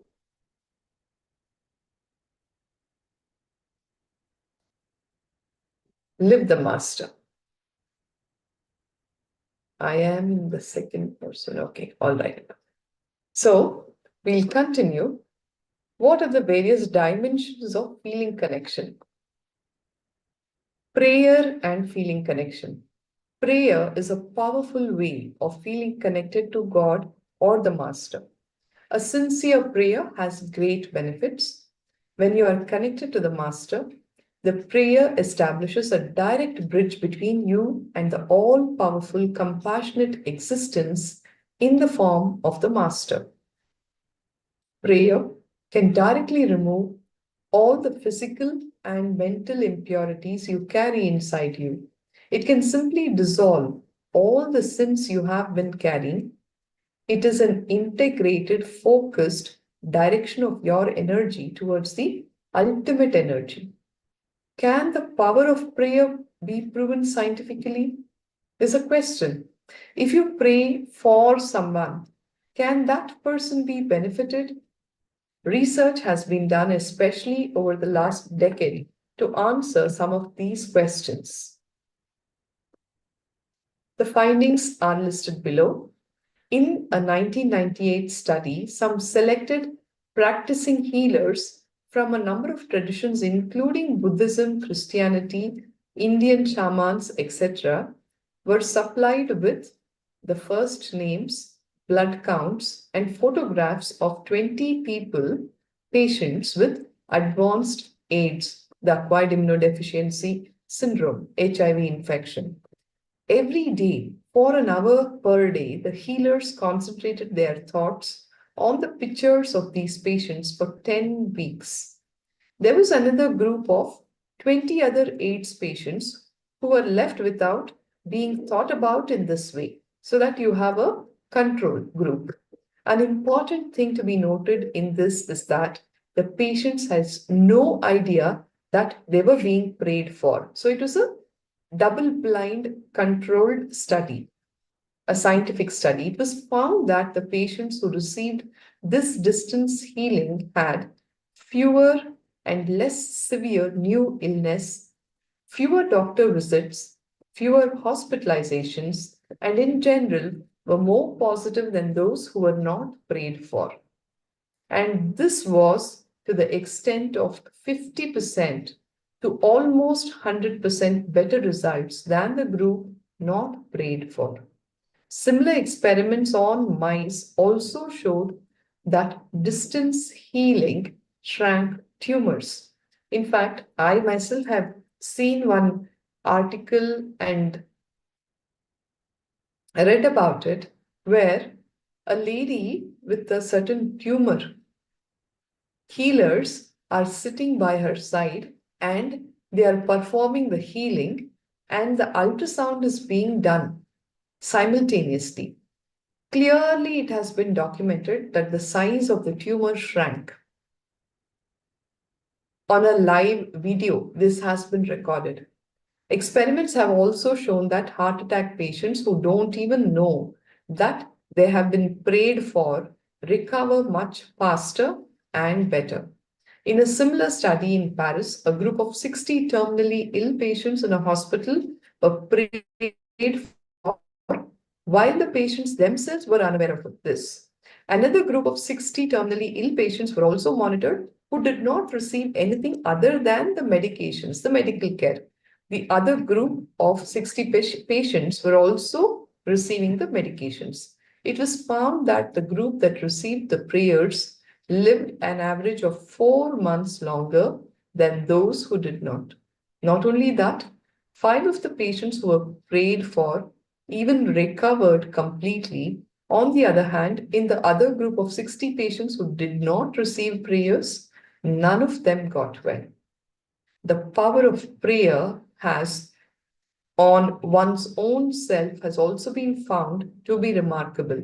Various top universities in the US have studied these effects.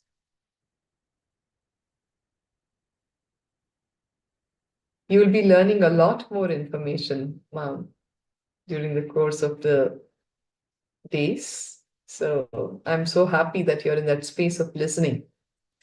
So some of the benefits of prayer for the self: 40% lower death rate from heart disease and cancer, up to 14 times higher chances of survival after surgery for heart patients, lesser hospitalization time, as little as 3 weeks. Some studies done include a study in San Francisco in the 80s was done on about 400 patients that showed that the group receiving healing prayer not only had fewer deaths, they also had lesser need for CPR, that is cardiopulmonary resuscitation, and mechanical ventilators as well as antibiotics. An interesting study was done in France to study the effect of thought on the growth of microorganisms. In the experiment, a group of people were asked to influence the growth of some destructive fungi just by their intention. The ambient conditions were tightly regulated, and there were 2 groups of fungi, one that received attention and the other that did not. It was found that the growth in over 75% of the fungi which received the intention to not grow actually showed a retardation in its growth. So these are the various scientific studies that have been performed to illustrate the power of prayer. When you pray for your own self or you're praying for somebody else, that person may be situated across oceans in some other part of the world, but the power of prayer always heals. So prayer is one very juicy way of having a feeling connection with the Master, with God. So with this, I will now have to conclude. Our Acharya will be continuing from here. If you have any questions of what has been shared till now, please go ahead and ask, Ma.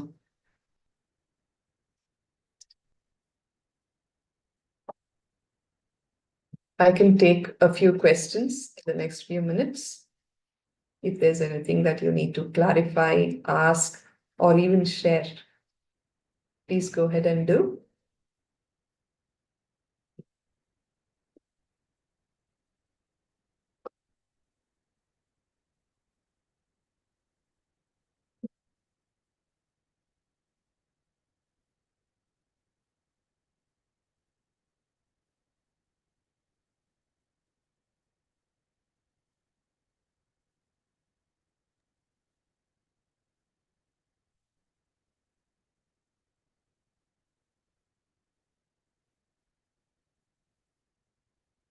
I see you typing, so I'll wait for your.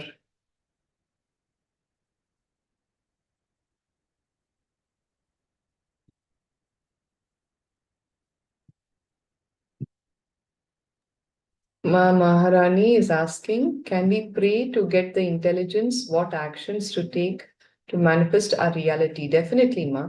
See, Swamiji says, you should understand that whom you are praying to has, when you understand that energy that has the power to give you what you want, it also has the intelligence to decide whether it is really needed for you in your life or not. Am I clear with what I said, ma'am? Did you understand? See, when you're praying to a higher power to give you something, you believe that it is in its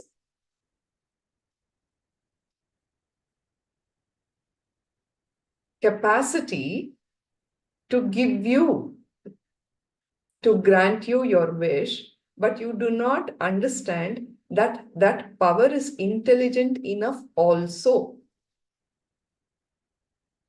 whether that particular blessing is needed for you or not.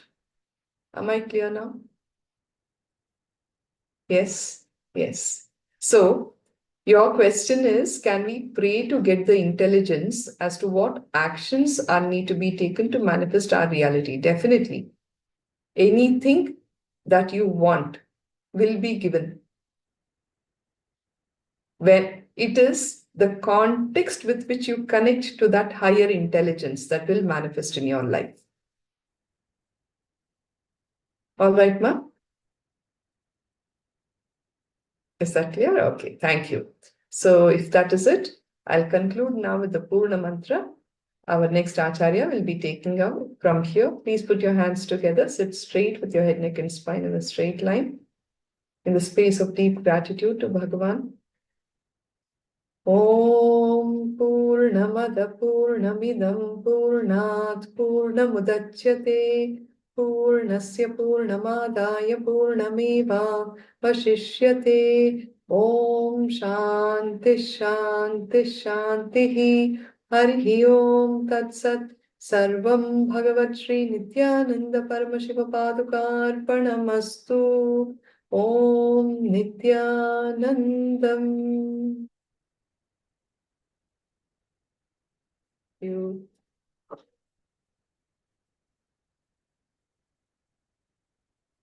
Yes, Nithyananda. Yeah, Nama.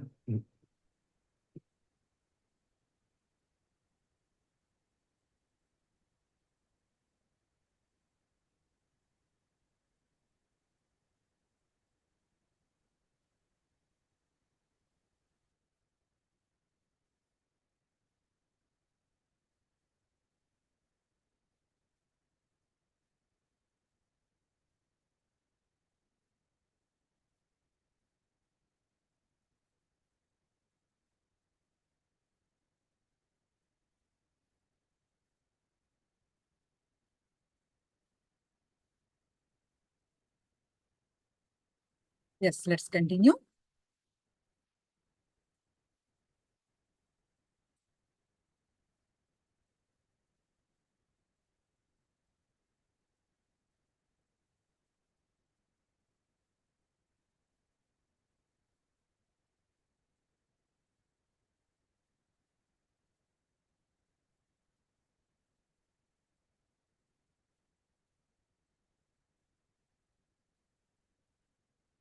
We have been learning about the feeling connection with the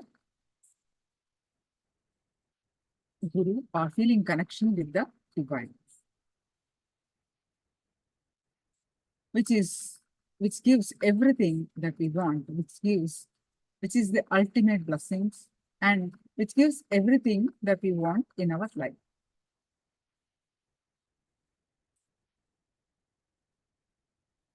The only requirement that we need from our part is we need to be sincere, integrated to our being, integrated to our core in our devotion. then it is a very easy, powerful, and effective way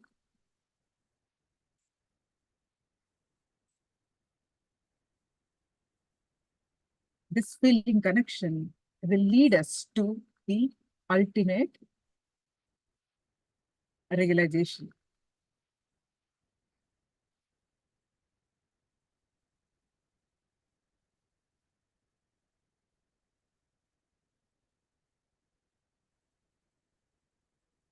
The feeling, see, in Sanatana Hindu Dharma, as all of you are aware that there are millions. It was a lifestyle, and there were millions who were enlightened and walked on this sacred land. And there were many practices they all did. Literally, lifestyle itself was leading to that. One of the powerful way to connect with that feeling connection is through chanting, singing their glories through Sanskrit words. You can call the chanting the mantras or of the sacred syllable.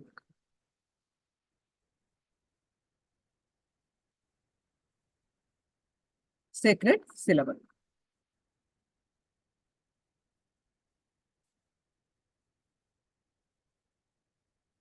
The Sanskrit has got much deeper meaning, not just the linguistically, but phonetically also. It creates certain vibration in people who are chanting and people who are listening also. Choose any mantra, whatever you can sing, choose any mantra with which you feel most in tune. If you have a favorite deity, say you like Krishna, you like Devi, you like Rama, you like Swamiji Murti itself, choose your favorite deity. You can choose that name or mantra of that deity. Say if you connect with Swamiji's deity, you can choose Mahavakya, Om Nithyananda Paramashivoham, Krishna mantra, Devi mantra, whatever your favorite deity is. If you have a guru, connecting to that existential energy becomes effortless. As the guru is the living and moving from the formless energy and to he basically guru is the direct connection to the divine. Whatever mantra or prayer you choose, remember that it is only the means for you to connect. And the divine power is always available, and you are only now choosing that path that is easiest for you, that you can easily work, you can easily practice.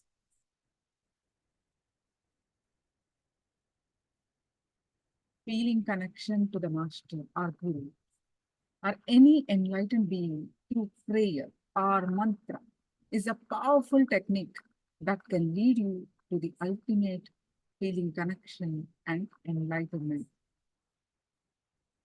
You can do any time, anywhere. While doing the other chores also, you can do this. This is one of the most followed practice in Sanatana Hindu Dharma to get enlightened, to liberate themselves. Make the whole being as an ear for the mantra. Sit down and observe the whole being listening to that mantra. You do not exist, just the mantra exists and your whole being is vibrating with that mantra. If you just repeat the mantra mentally, the mind repeats many things. Along with that mantra, the lot of inner chatter goes up. When the whole being is made an ear for the mantra, the whole of you is just the ear for that mantra. you can feel the mantra coming from everywhere. And this will happen naturally with practice. You may not get the day one, but you with the practice, you will get it. Then you don't need to put effort to chant the mantra. Finally, even the mantra doesn't exist. You become the mantra. You don't exist, just the mantra exists. The essence of the mantra just becomes you. The mantra exists as an experience and just fills your whole being with, and it is no longer separate from you. You become mantra. You and mantra are not separate. You whole body vibrates with that mantra. When your whole system becomes an ear for that mantra, you do not exist. You vibrate with that mantra. The very vibration of the mantra changes the vibration and frequency of the being. The increase in intelligence also results in increase in the power of cognition. Your intuition, intelligence, because your whole consciousness rises with the chanting of the mantra. With that vibration, your consciousness rises. So naturally, your intuition rises, your powerful cognition rises. So understand, anything that you repeat constantly,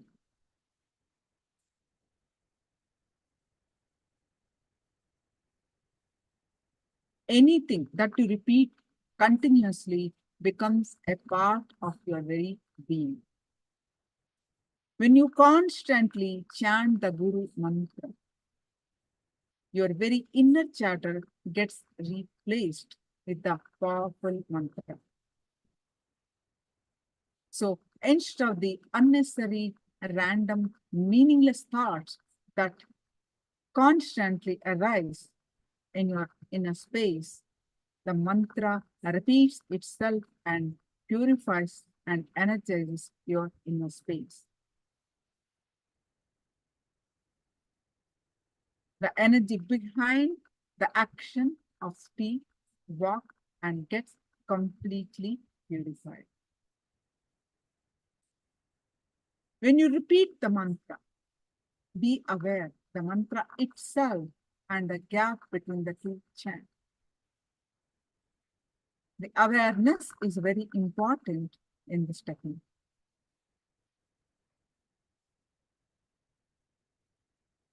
Then you start becoming more and more aware and more conscious in everything you do in your daily life.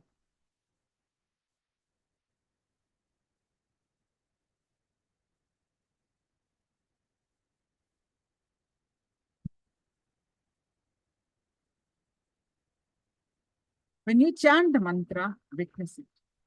Then it will become the center of your consciousness. Any thought that comes will be like mantra. It is just like in a water tank. If you keep a blue powder at the base, the arising bubbles will also be blue. In the same way, as you continuously witness the mantra, you will become the mantra. You become more aware of the thoughts that you think, so you can cast negative thoughts as their very source itself. Witnessing your thoughts and emotions thus becomes a much easier task, and you fall into the natural state of meditation. Now, I request all of you to sit. Maharani and all others, sit and experience this.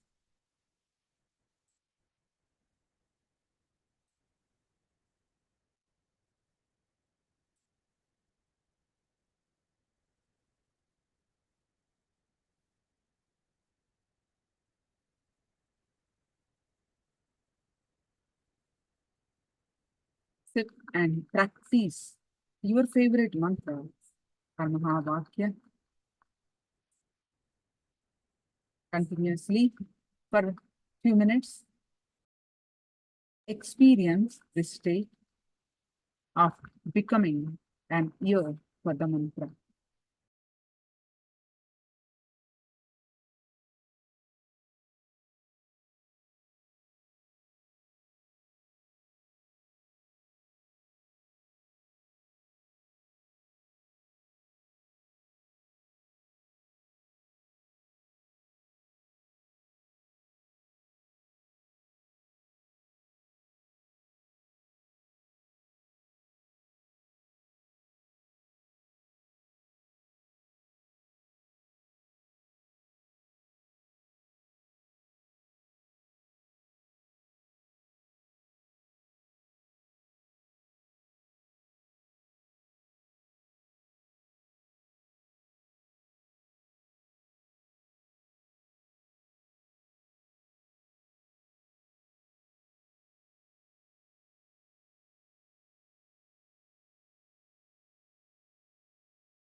Constantly chant the mantra. Your awareness and mind will thus be on the mantra.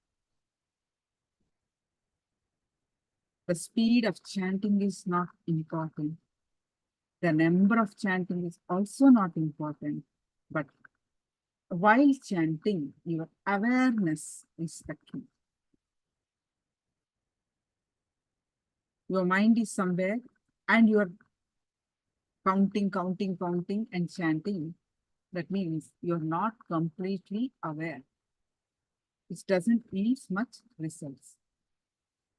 So as you continue chanting, the awareness will start staying more and more, and chant will become effortless, and the peace will increase as well.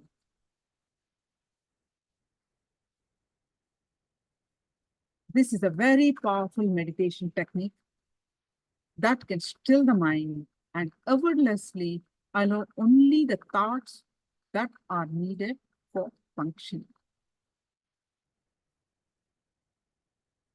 You become the master of your mind rather than the mind being your master.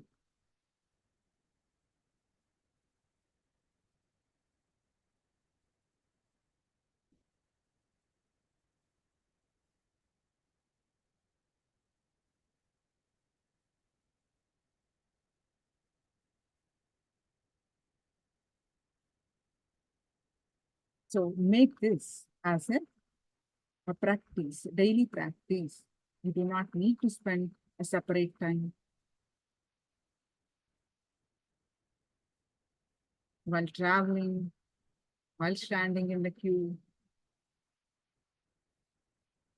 Let the mantra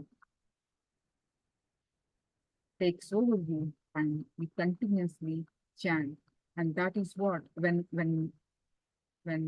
the mantra repeats by itself, occupying your whole inner space, it's called ajapa japa. Chanting happens by itself with your whole being occupied in that, involved in that.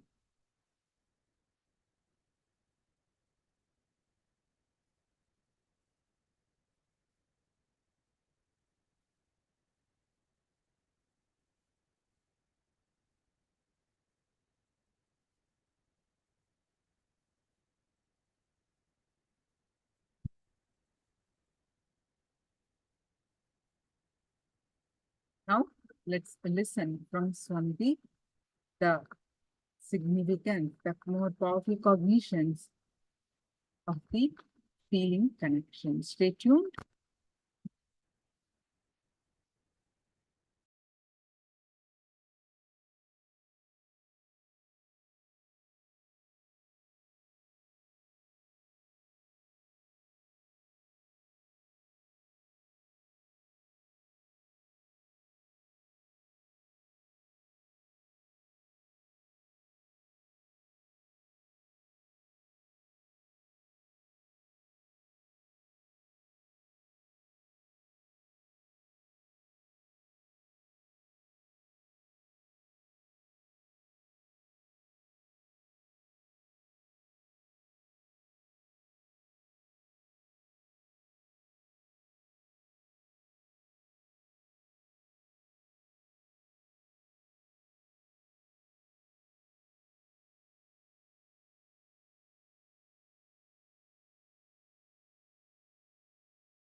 Saint offered. Let me tell you the story only, then you will understand the whole background completely. There was a elderly man in a village. He used to do temple worship every day to Ganesha. One day he was sick. He did not go to the saint worship. Offered. He sent his son. The story only, then you will understand the son went and completely. Offered. There was a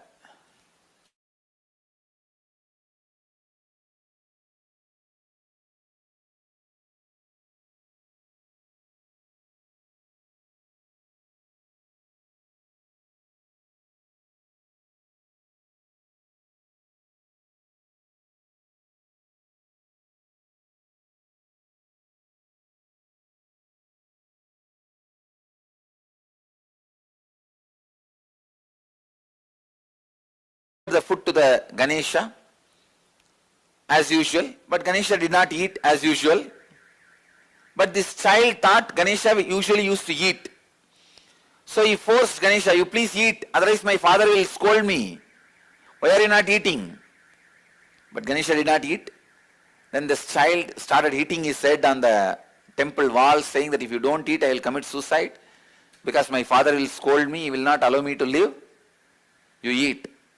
When the child was trying to commit suicide, Ganesha appeared and stopped the child and ate the food. It's a story. A great saint story. And that child became a great saint. When I heard that story, I was shocked. Suddenly, I felt, then why is this, my Ganesha is not eating? I am being cheated. I ran to the house back. My family used to live just near the temple. I ran to the house back from the temple because I was listening to the story from the temple. Ran to the house back and caught hold of my Ganesha and told him, you have to eat. I tried all my storytelling, everything to Ganesha. He did not budge, he did not eat. Next day I was sitting and thinking, what to do? This guy is not eating. By now I developed the idea is now my Ganesha is adamant. So I was brought up in a large giant family where more than 20-25 kids have grown up together. It's almost like a small nursery. In the house, if somebody doesn't eat, my grandmother will threaten them. I'll throw you in the well. Center of the house used to be a huge well. The house I was born and brought up is almost like 80,000 square feet. I'll show you guys. From this street to that street. And this side to that side. Single house that size. And still there are bits remain in the same way, same old way. The house is almost 300 years old. Center of the house there used to be a well. The grandmother will shout, if you don't eat, I'll throw you in the well. That is the idea clicked with me. I told Ganesha, if you don't eat, I will throw you in the well. Habits. So I started threatening my Ganesha, if you don't eat, I'll put you in the well. So I took up that bucket in which they fetch the water and put the Ganesha and lowered him to the water level. From here I started shouting, hey, eat, otherwise I'll put you in the well. Suddenly I remembered, maybe now he has changed his mind, but I have not put the food inside. So I took him out, put the food and put him, then lowered the bucket to the water level. In that level, I'll move the rope and tell, hey, now eat, otherwise I will drop you in the well. Of course, he was not budging.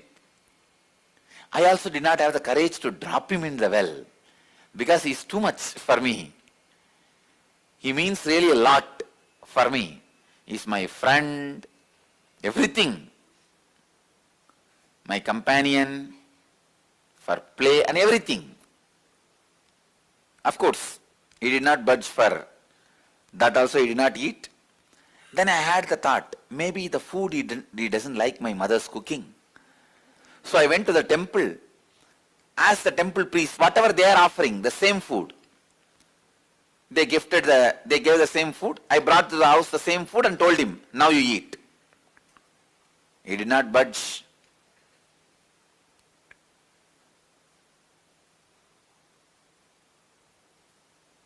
Suddenly, while I was arguing with my Ganesha, it clicked. That saint, when Ganesha did not eat, he tortured himself. But here, I am torturing Ganesha. How will Ganesha eat? That click. I can say, that click was the turning point in my spiritual life. I decided, I will not eat till he eats. I will not torture him anymore. So I put the food, sat. 2.5 days. As a 3-year-old child, did not eat, sleep, just I'll sit. Even in those days, very stubborn. The will was so strong. Did not eat and sat without eating.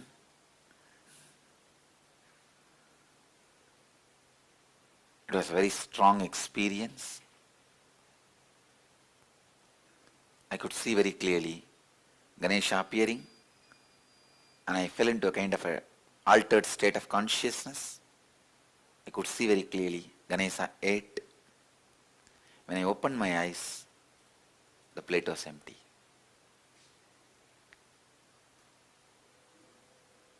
Because I know the feeling I had at that moment was so strong.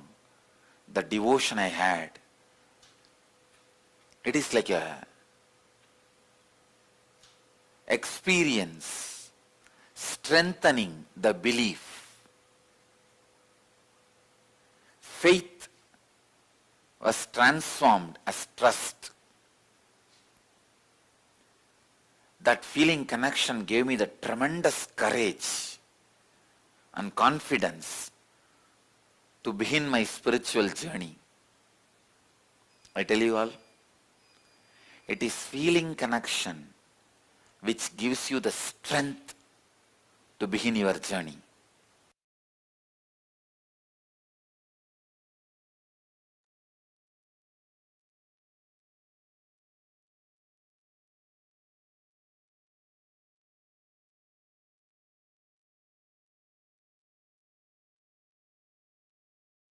Such a beautiful story that Swamiji, life experience, when he was really young, a toddler of 3-year-old.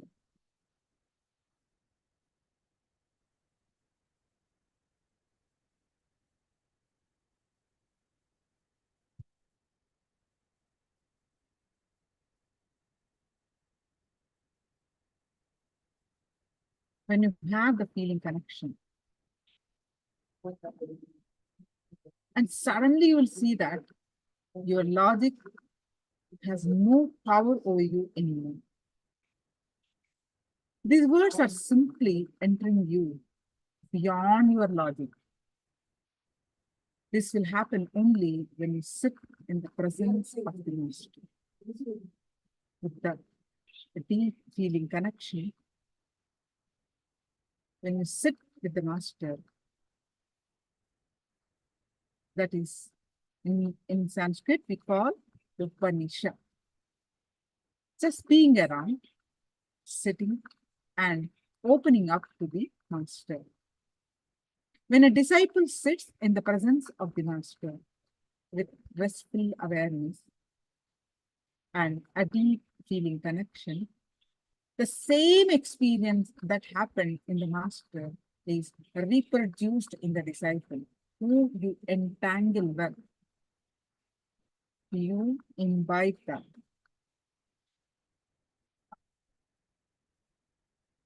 You entangle with horror movies,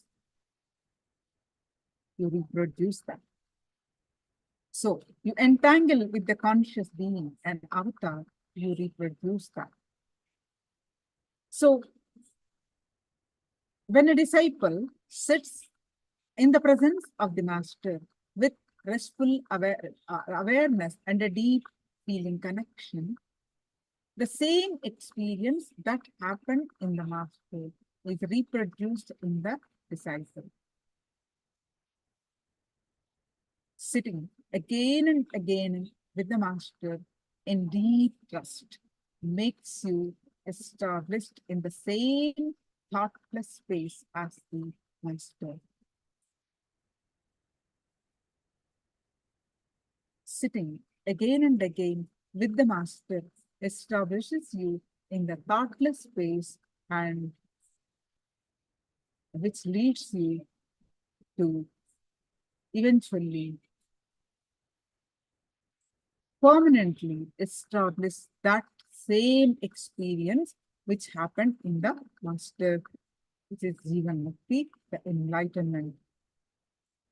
Just like how a piece of cotton left in a bowl of honey gets completely soaked in honey, almost becomes one with the honey.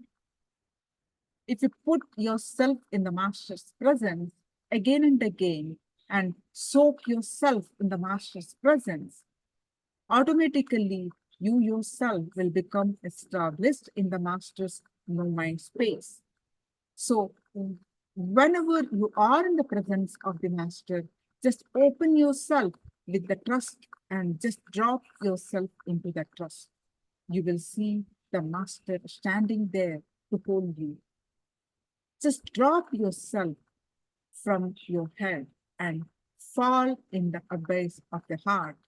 The Master will be there to hold you and make you enlightened. That's all. Now, let's listen from Swamiji the strong feeling connection with the Guru liberates you. Stay tuned for the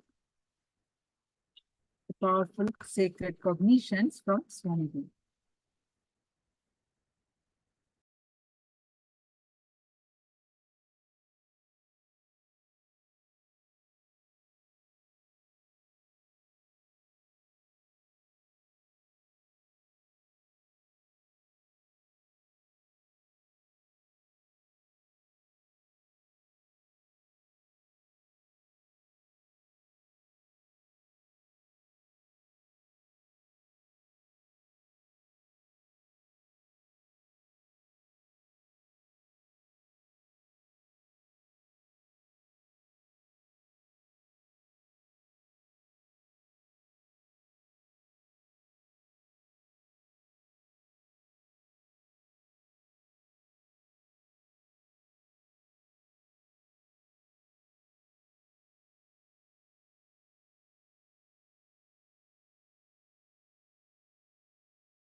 Experiencing oneness with the Guru is the most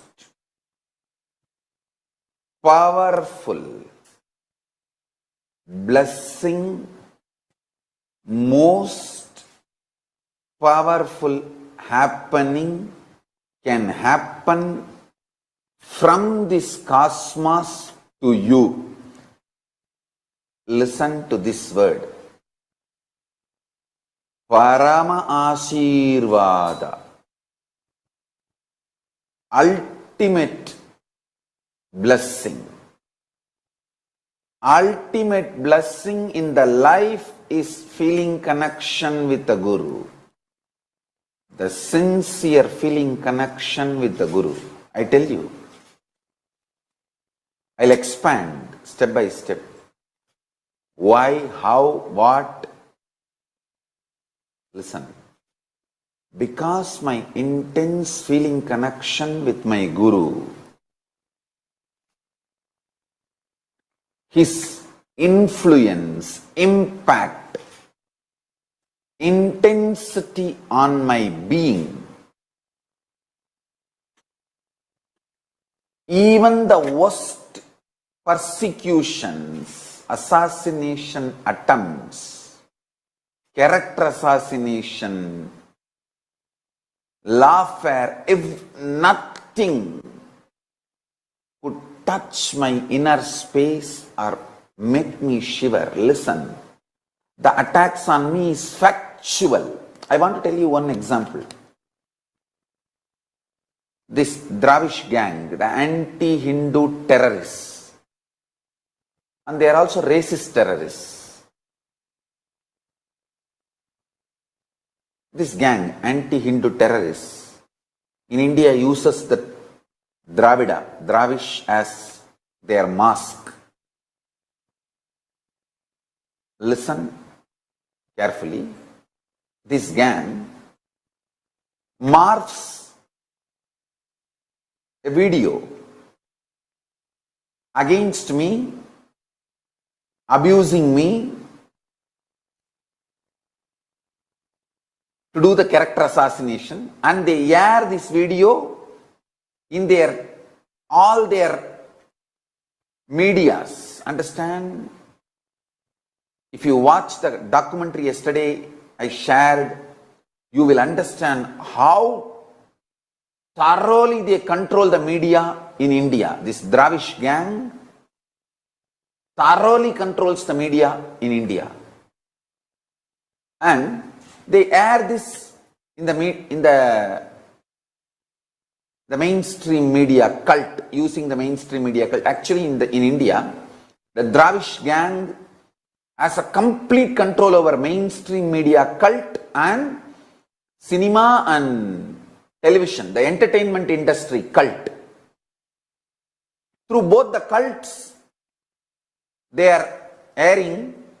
And funny thing, they file a false case of hurting Hindu sentiments on me. Funny thing, see,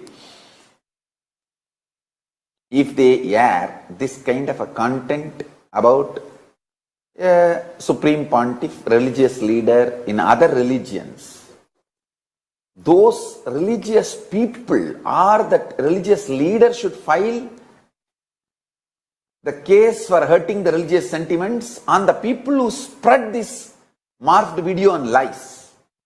But this Dravish gang, before I could go for the legal remedy, before I could file or my disciples could file for hurting Hindus' religious sentiments by spreading all the morphed, abusive, false content, they filed hurting religious sentiment case on me, so that we are constantly on defense and we can't take the offense. And the Dravish gang and their ecosystem has a complete control over the whole India's media, police, and everything. That word everything means everything. I don't want to specifically say everything. Because they have a complete control over the whole ecosystem. They air the content abusing me, hurting the Hindu sentiments and hurting the sentiments of my disciples, devotees, everyone. And they file false case on me first, spreading the false content on me and spreading intense hatred. And filing a false case on me for saying that I hurt the sentiments of Hindus.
See, if you're not able to directly sit in the master's presence, sit at least with that group where at least 7 people are having the experience of Kundalini awakening.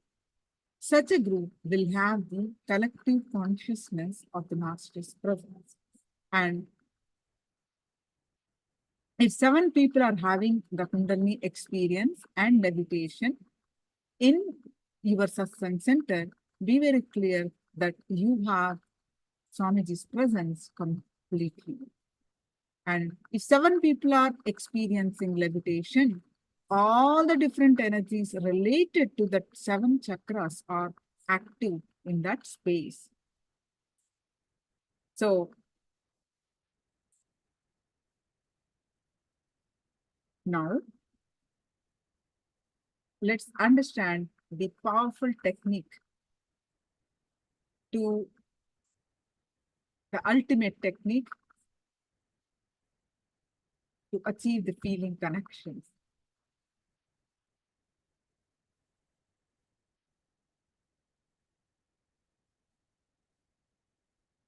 Jain tradition. The real Jainism is a powerful spiritual tradition.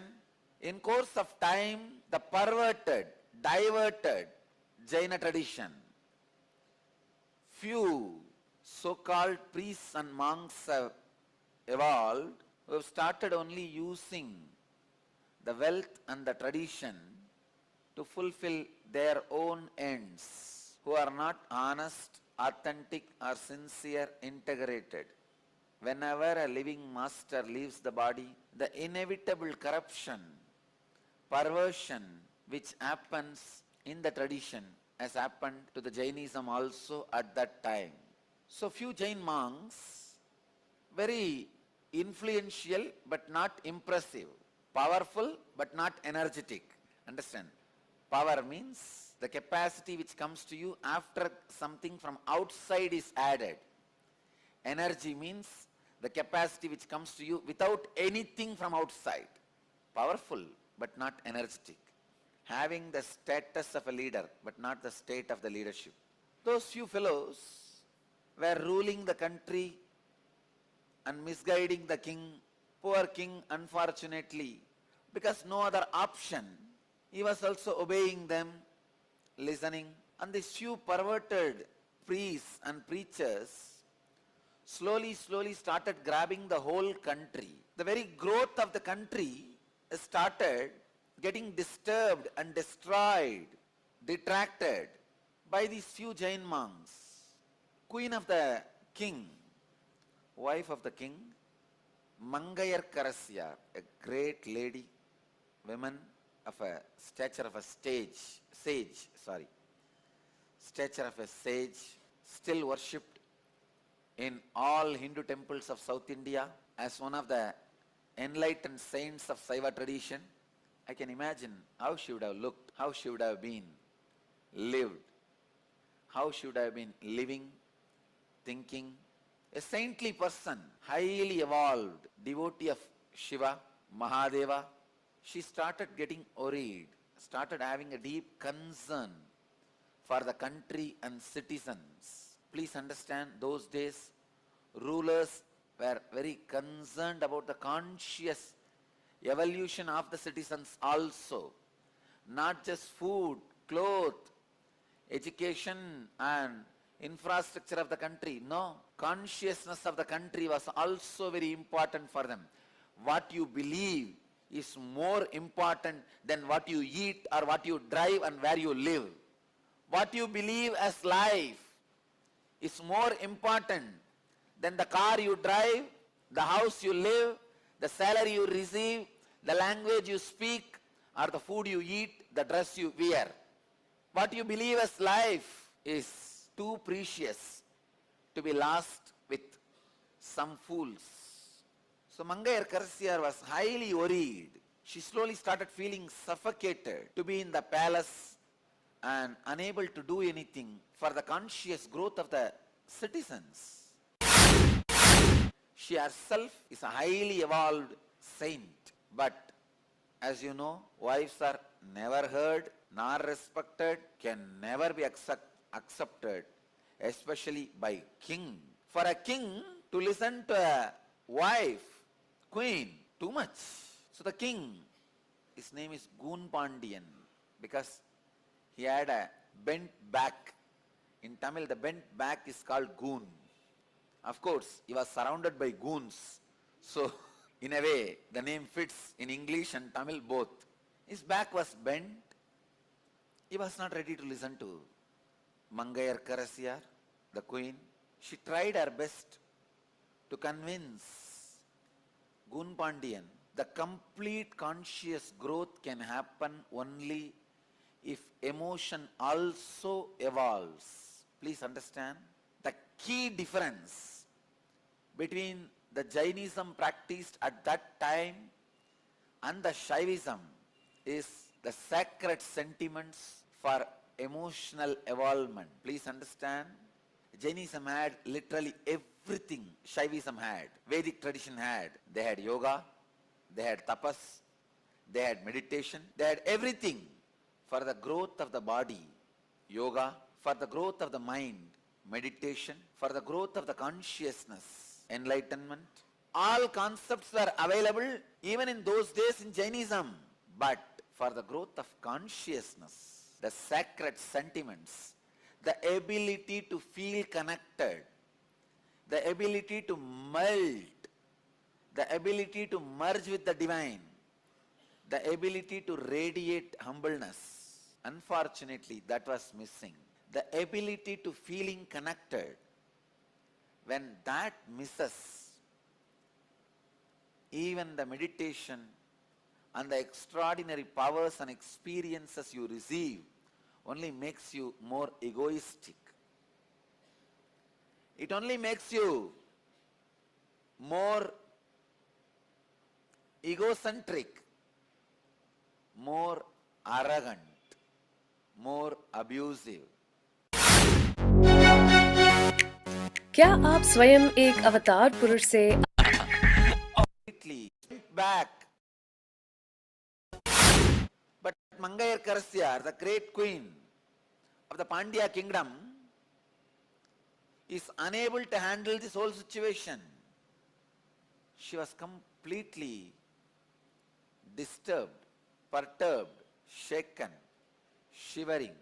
She slowly asked the king, "O Lord, you are suffering with his henchback." Am I right? Henchback. Huh? Hunchback. This bent back for such a long time.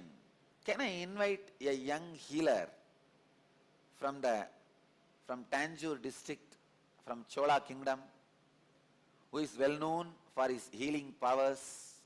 The king's eyes have slowly opened wide. Is it so?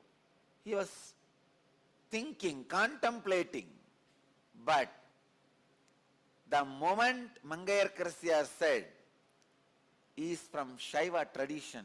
No, I don't want to meet anybody from Shaiva tradition. Leave it. King said no. Mangayar Karasyar could not say anything. She just left it. But again, after a few days, she asked the king, "O Lord, why don't you at least ask these Jain monks who are constantly putting all different ideas into your head, who are bending your brain also, to straighten your back?" King said, "All right, I'll ask them." He called those few monks. They came and they tried as usual. Some chanting this, that. Nothing worked. And they only were giving empty words. No, life is impermanent. Your body itself is impermanent. Why do you want to straighten it? Whether it is straight or bent, anyhow it is going to be burnt. Understand? If all these words are uttered to raise the king towards enlightenment, it is perfectly all right. Nothing wrong. But if all these words are uttered to cover up their inability, then something is wrong. The other day, I was brought a report by one sad guru who was giving a discourse and saying, All this materialization, giving boons, healing, and all is not enlightenment, not spirituality. Come on. If you are able to do and does not want to do, great. Prove at least once. But don't use all this philosophy, bull, to cover up your inability. These monks also, these preachers, they were trying to do the same thing. They tried to use the philosophy to cover up their inability. Don't use philosophy to cover up your inability. Use philosophy to create more and more ability. Philosophy should be used to expand your abilities, not to cover up your inabilities. These monks were trying to cover up their inabilities. Queen Mangayarkarasi intervened the scene and told the king, no, enough, we had enough of words. Now, even if the body is impermanent, we want somebody who will straighten it till it dies. Even if it is going to be just next 10 days, we want somebody who will do the job. Not that who will sit and talk. It's like your car has become repaired. You take it to the shed and you tell him to repair it. That fellow sits and gives you a discourse on how the world is impermanent.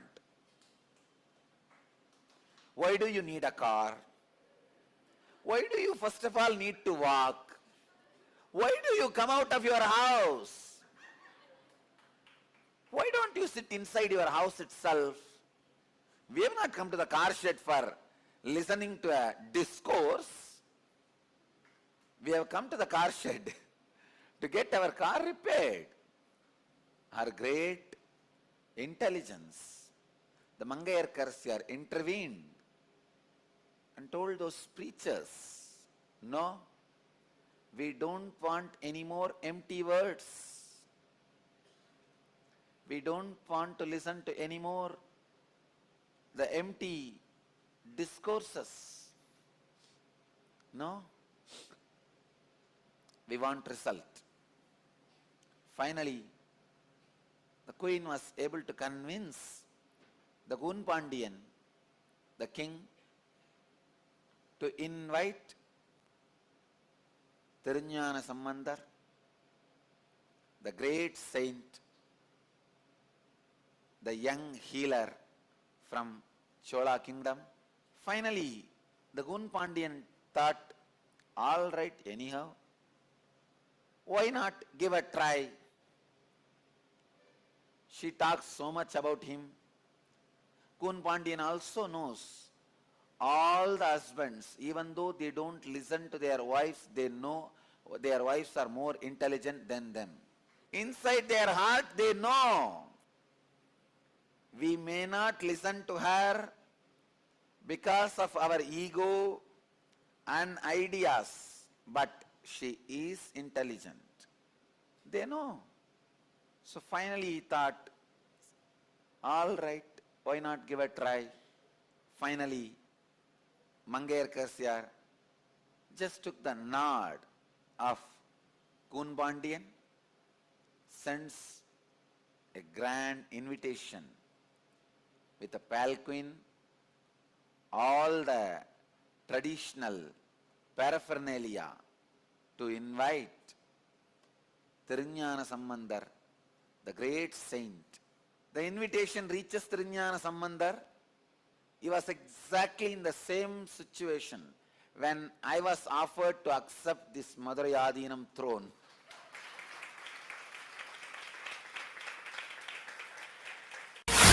Let you all achieve, experience, live, express, radiate, share, and explode in eternal bliss. Now let us do another powerful technique that Swamiji is sharing. to experience the feeling connection all the time. The technique is very simple. This technique will again and again bring yourself back to that space of restful awareness, even when you're not in Swamiji's physical presence. The technique is every night, just before sleeping, watch or listen to any of Swamiji's satsangs for at least 10 minutes. Just before sleeping, listen to Swamiji's satsangs for at least 10 minutes. Listen with deep, restful awareness in a relaxed way, and just fall asleep. You will see the whole night you are not experiencing the ordinary sleep, but you are in Upanishad. Literally, the whole night you will be in Upanishad, in the highly elevated state of consciousness. And the next day, you will just feel Swamiji's presence as a subtle experience, like a fragrance, every moment of the day. Imagine you practice this every day, you literally experiencing the feeling connection all the time.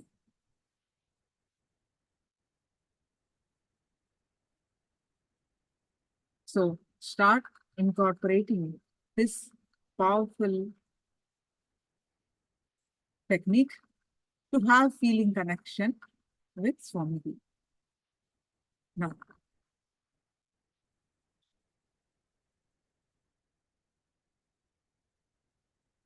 we all know, we all get initiation from Swamiji for the direct transmission of that enlightened energy.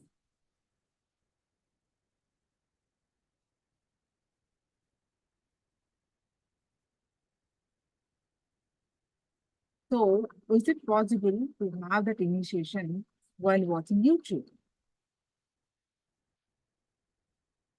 Initiation happens whenever you melt down with the deep trust and feeling connection with the Master. When you are receptive. When you melt down with the deep trust and deep connection, you are sitting, living with the Guru.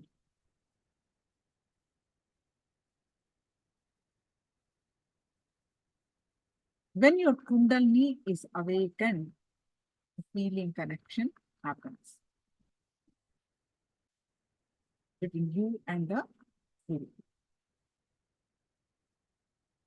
There is no, you experience the oneness. There is no separate entity. There is no distance between you and the Guru. Same way, when Swamiji sits at one place, all around many disciples sit across the world, thousands of miles away. Some are sitting in China, some are sitting in USA, some are sitting in Canada, some are sitting in different countries. So, people are sitting around and thousands of miles away, but still with the feeling connection, they feel the intense vibration and the transmission of energy happening. That's possible only with the feeling connection. Whenever a sincere seeker or a sincere disciple sits with the deep, melting, relaxed mood with the Master, not only Master comes alive with the disciple also comes alive with the Master. Not only disciple feels fulfilled, Master also feels fulfilled. It doesn't matter whether you are a sannyasi, whether you are a grahastha, whether you are a single, whether you are married, whether you are this or whether you are many years following or whether you are just arrived, it doesn't matter. How much feeling connection you have matters. Nothing else. Your sins, a sincere seeker, melts down in the deep, relaxed, restful awareness. Even watching via two-way video conferencing, sitting in the master receives the full benefit.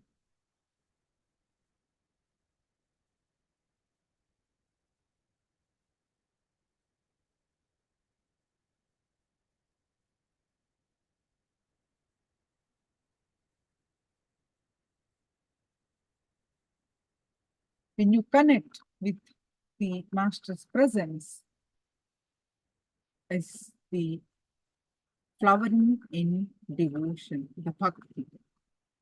A living, practicing healer is continuously in entanglement with Swamiji. He may be wherever he is. A living, practicing healer is continuously is entanglement with Swamiji. This is what physiology of feeling connection. A practicing healer. After the healer's initiation, a healer who lives whatever Swamiji is teaching, as long as he is feeling that feeling connection, his very physiology becomes different and entanglement happens. Meaning the healer fall in tune with Swamiji's presence. That is entanglement.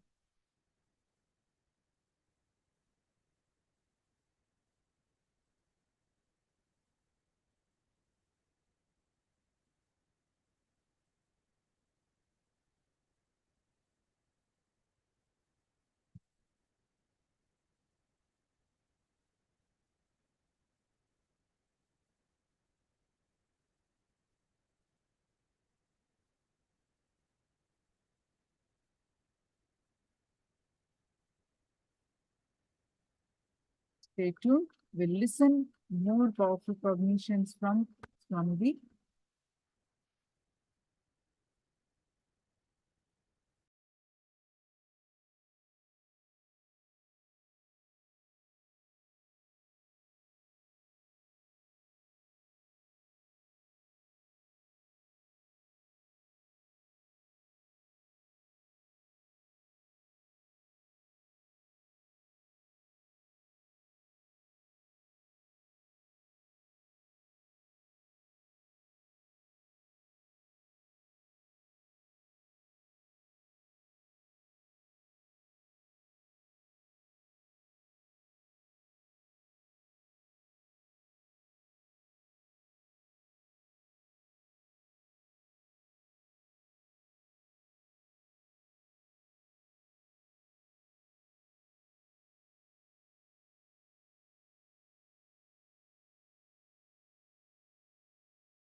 Paramashiva's message directly from KAILASA.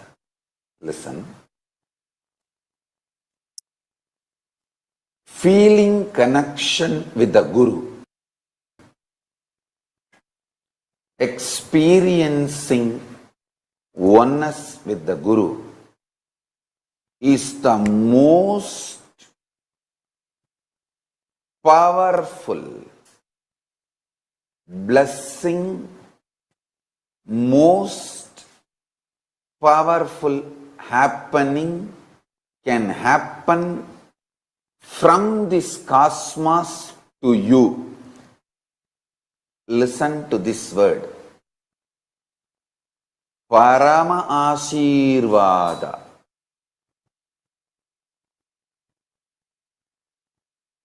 Ultimate blessing.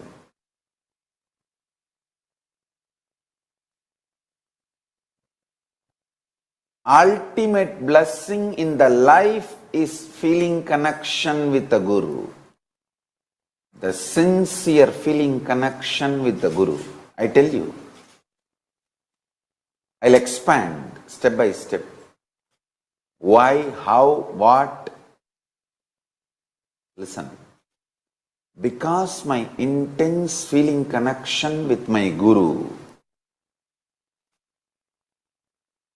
his influence, impact, intensity on my being, even the worst persecutions, assassination attempts, character assassination, lawfare, if nothing could touch my inner space or make me shiver. Listen, the attacks on me is factual. I want to tell you one example. This Dravish gang, the anti-Hindu terrorists, and they are also racist terrorists. This gang, anti-Hindu terrorists, in India uses the Dravish as their mask. Listen carefully. This gang morphs a video against me, abusing me, to do the character assassination, and they air this video in all their medias. Understand? If you watch the documentary yesterday I shared, you will understand how thoroughly they control the media in India. This Dravish gang thoroughly controls the media in India. And they air this in the mainstream media cult, using the mainstream media cult. Actually, in India, the Dravish gang has a complete control over mainstream media cult and cinema and television, the entertainment industry cult. Through both the cults, they are airing, and funny thing, they file a false case of hurting Hindu sentiments on me. Funny thing, see, if they air this kind of a content about a Supreme Pontiff, religious leader in other religions, those religious people or that religious leader should file the case for hurting the religious sentiments on the people who spread this morphed video and lies. But this Dravish gang, before I could go for the legal remedy, before I could file or my disciples could file for hurting Hindus' religious sentiments by spreading all the morphed, abusive, false content, they filed hurting religious sentiment case on me, so that we are constantly on defense and we can't take the offense. And the Dravish gang and their ecosystem has a complete control over the whole India's media, police, and everything. That word everything means everything. I don't want to specifically say everything. Because they have a complete control over the whole ecosystem. They air the content abusing me, hurting the Hindu sentiments and hurting the sentiments of my disciples, devotees, everyone. And they file false case on me first, spreading the false content on me and spreading intense hatred. And filing a false case on me for saying that I hurt the sentiments of Hindus.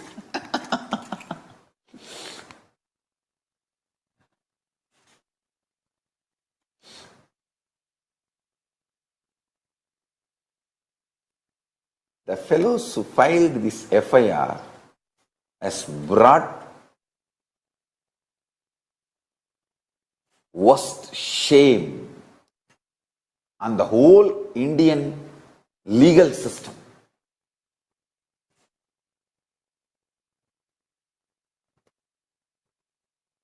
He is the black mark,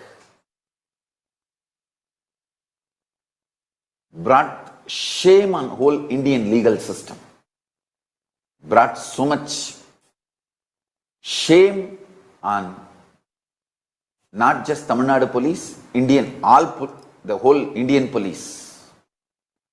Because the Karnataka police was holding this FIR and arresting me based on this FIR.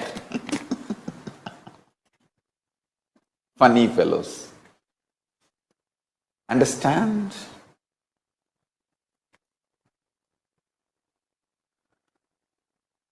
Even though all these are factual, it is my strong feeling connection with my Guru kept me very stable. I tell you, life is extreme delusion. You realize that only after you waste whole life in delusions. Fortunately, my Guru's grace is a nectar, life positive, intense, intimate, powerful, life positive energy on me. It did not allow the life negative concepts, ideas, delusions to get into me. See, fundamentally, this Dravish gang, anti-Hindu terrorists, who has a complete control over the mass media cult and entertainment cult in whole India, all over India. This gang,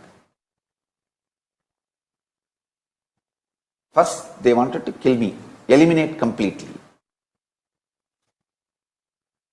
Don't think, how can they kill and get away with it? They have killed hundreds of people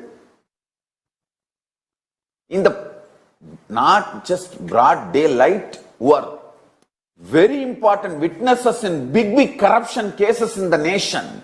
The national level attention was on those people. Those guys are killed and everything is just closed. You don't know the long arms this Dravish gang has on the Indian ecosystem in every level. First they wanted to kill.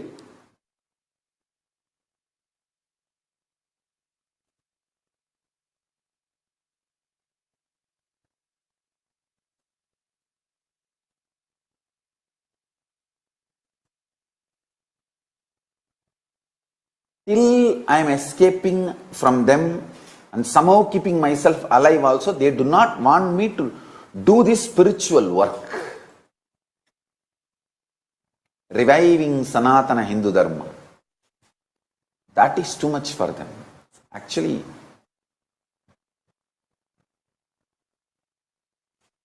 if you watch the documentary yesterday I shared, you will understand how these anti-Hindu terrorists, they do all the crimes and they try to accuse me or the Sangha, so that we are constantly on defense and so much doubt is generated on us. You can see very clearly whether the 2010 or 2012 or 2013 or 2019 or the whole last 20-year persecution. You can see the same thread. They will create false content on me, vomit poison on me, hate speech on me, and then they will file the case on me saying that I am hurting the Hindu sentiments.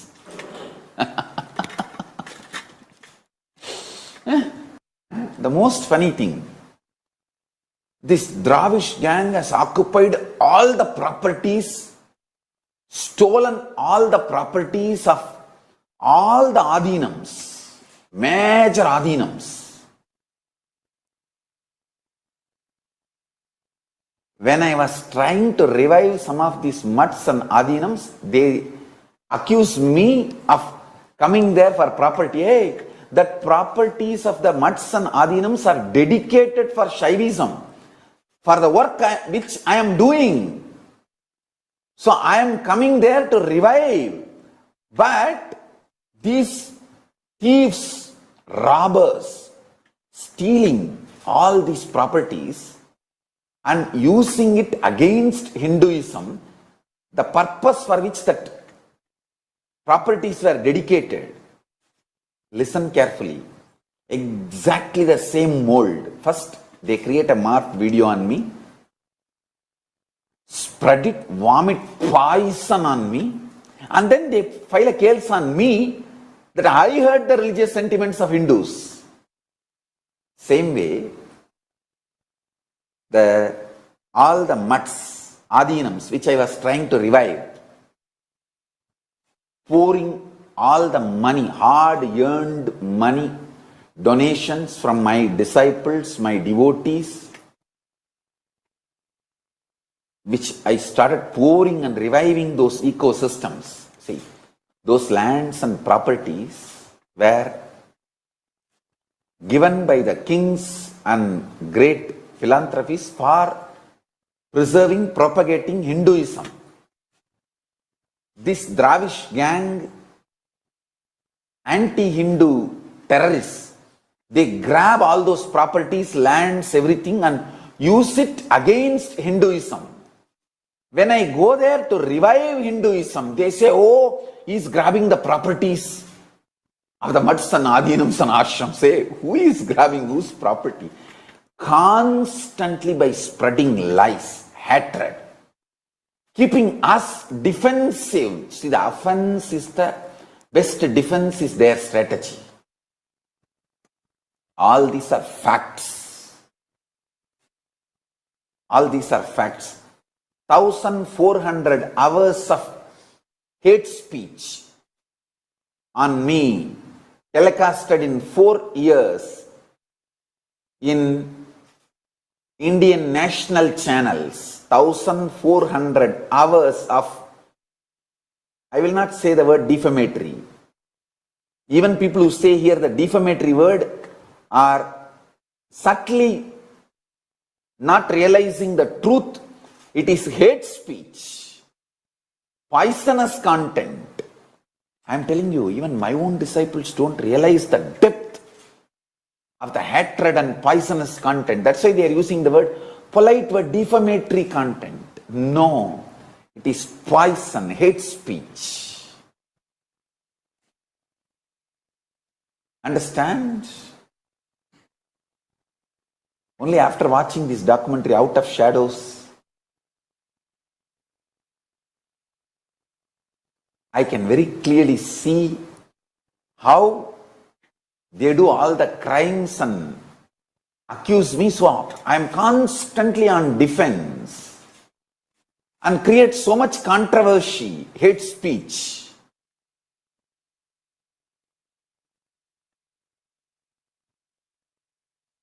That international anti-Hindu terrorist gang, anti-Hindu mafia. Offense is the best form of defense is their strategy. Go on offending. All these are facts. But my Guru's grace and my feeling connection with my Guru kept me so life positive. I did not get deluded even in one level. Understand? I did not get collapsed. That's the first success. Second, and listen, this is the most important. I did not get into war with them. Because even if I get into war with them, even if I win, I would have wasted my life. My life's purpose would have been failed. I can't afford that. I have to deliver what I am supposed to deliver. Even if I get into the war with them, even if I win, and I don't fulfill my mission, then they won the war. The anti-Hindu terrorists have won the war. They successfully diverted me. No, I can't afford. That is why I am telling you, the second success is that I did not get diverted and get into war with them. Understand? The strong, powerful, life positive and non-violent understandings my gurus have installed in me is responsible for not only I did not collapse due to their attack, I did not get into war with them and get diverted. The good news is Kalabhairava protected me. Kalabhairava is protecting me. I did not collapse in the anti-Hindu terrorists and anti-Guru Hindus cult. In their attack, I did not collapse is the good news. The great news is I did not even get into war with them and get diverted, lose focus on my mission and get diverted. No, I continued my mission. The more I am attacked and accused, I flared up and more integrated I became to my mission and started delivering what I am supposed to deliver to the humanity from Kailasa. That's the great news. The greatest news is, listen, my feeling connection and my strength of oneness with my Guru has only become stronger and stronger and stronger and stronger and strongest. Never ever questioned or doubted the protection of Paramashiva or Mahakala Bhairava or my Guru on me. That is the greatest news. Listen, 3. Good news. I did not collapse in the war by their attacks. Second, great news. I did not even get into war with them. I did not do the reaction. I did not get into war with them and get diverted from my mission. No. Actually, after they started attacking me left, right, center, I have delivered more things to the world, the spiritual revelations. I brought more from Kailasa and started sharing with the humanity. So did not get diverted, did not get deluded. That's a great news. Greatest news is my relationship with my Guru, my intensity with my Guru, my intimacy with my Guru, My oneness with my Guru only became more and more stronger and raised to higher and higher frequency. Never ever doubt. The wedge of doubt got inserted between me and my Guru. Understand? Worst thing in the life which can happen to any human being, Guru Shaba, Guru Droha, is not Guru getting incomplete with you, you getting incomplete with the Guru. Guru never gets incomplete with you. Not that Guru getting incomplete with you and cursing you, no. You getting incomplete with Guru and moving out. That is the worst Guru Shapa. Understand this. Not that Guru getting incomplete with you and cursing. You getting incomplete with Guru and moving out is the worst Guru Shapa. Guru Droha. I tell you,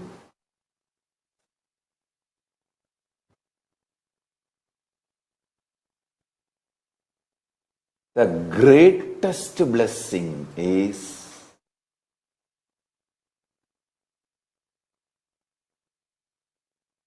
beyond all these attacks. All these attacks are facts.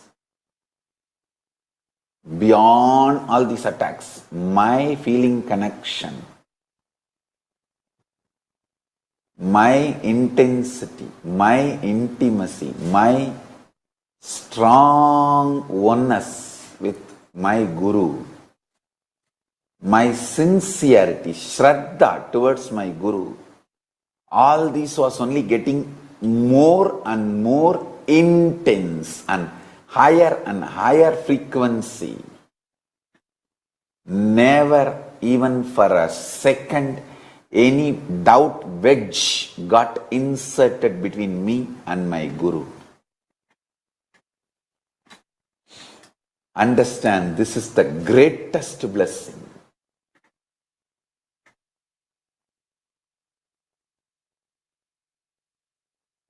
For all these three blessings, the only reason is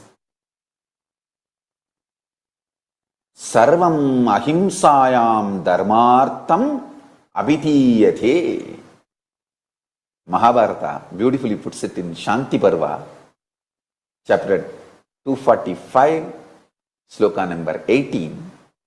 All dharma is in this one principle, ahimsa.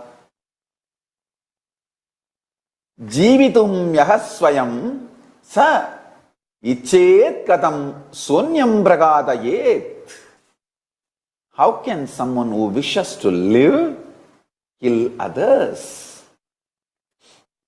This is Shanti Parva 259, 22nd sloka. Listen.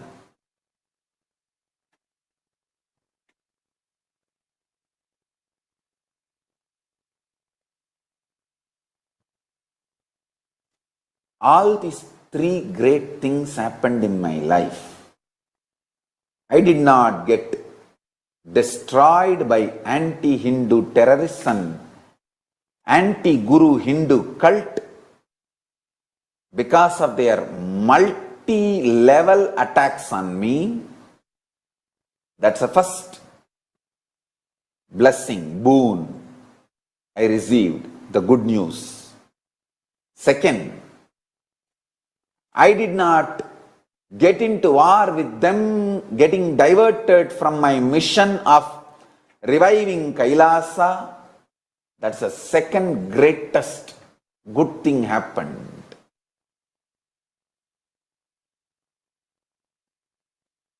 My sincerity, my integrity to all of you is more important than taking revenge or any justice for me. My Shraddha to my mission, reviving KAILASA, is more important for me than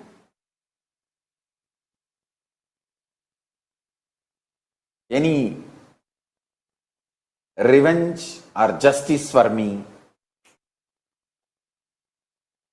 This is a second great news. The greatest news is my feeling connection with my Guru only became more and more stronger and got strengthened. Because of that, I am getting the higher and higher level spiritual knowledge and products, jnana and vijnana from Kailasa, and sharing it with all of you. That's the greatest news. I tell you. For all these three, the only reason is Paramashiva has established me in ahimsa.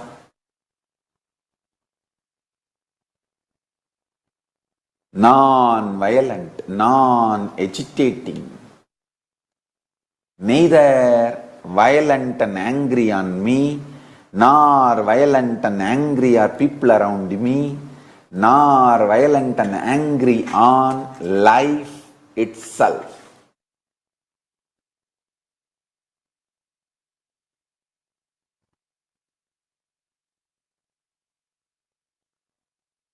I only became more and more protective of people. Even if I scream, I only scream about caring for the people. Hey, did you eat? Did you take haritaki? Did you do yoga? Only for that I scream.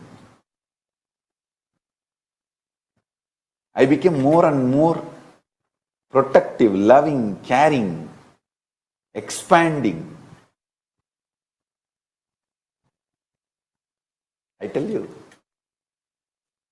all the best things happened in my life because I was absolutely established in non-violence, ahimsa. No agitation, no reaction. See, this anti-Hindu terrorists, anti-Guru Hindu cult, they do not have a great vision for humanity. They do not have a purpose for humanity or anything great or higher for which they need to be sincere. They just want to destroy. It's more like a teenage kid's tantrum. Anything falls into the eyes, destroy. Demons, devils.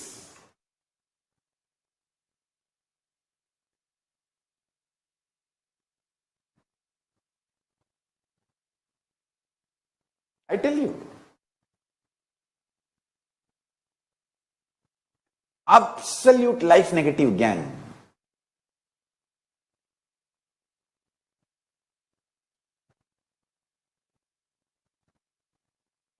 They do not have any higher purpose.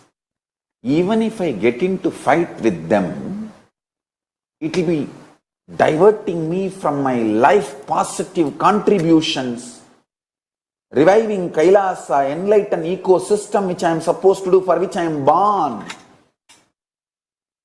And even if I get diverted, that will be success for them and failure for us, which I can't afford. With the grace of Paramashiva and protection of Kalabhairava.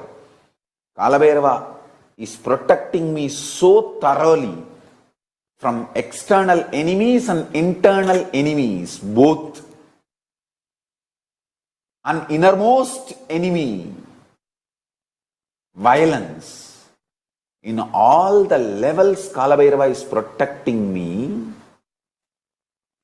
that not only I did not get eliminated, I did not get diverted, I only got more and more sincere with Paramashiva, my Guru, and to my mission of reviving Kailasa, and started doing more tyaga, more sacrifice to bring all the best things from Kailasa and share it with all of you.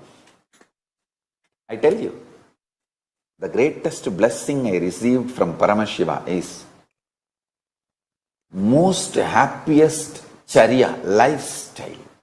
For example, if I decide today, Langanam Parama Aushadam, one day Paramashiva revealed to me, the medicine I am supposed to take, the aushadam I am supposed to take. Langanam parama aushadam. Fasting is ultimate aushada, alchemy, medicine. Understand, aushada is not simple word medicine. Aushada should be translated as alchemy process product. So one day Paramashiva revealed to me, Langanam parama aushadam.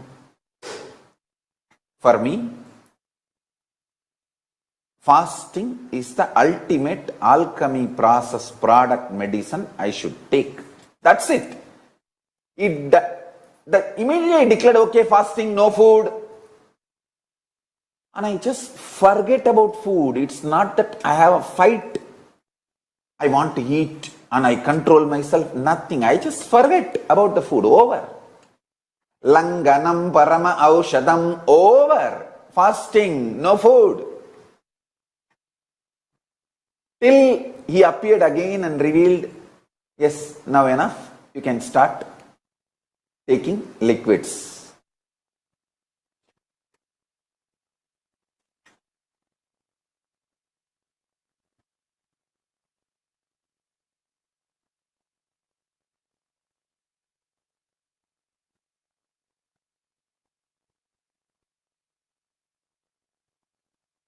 I tell you,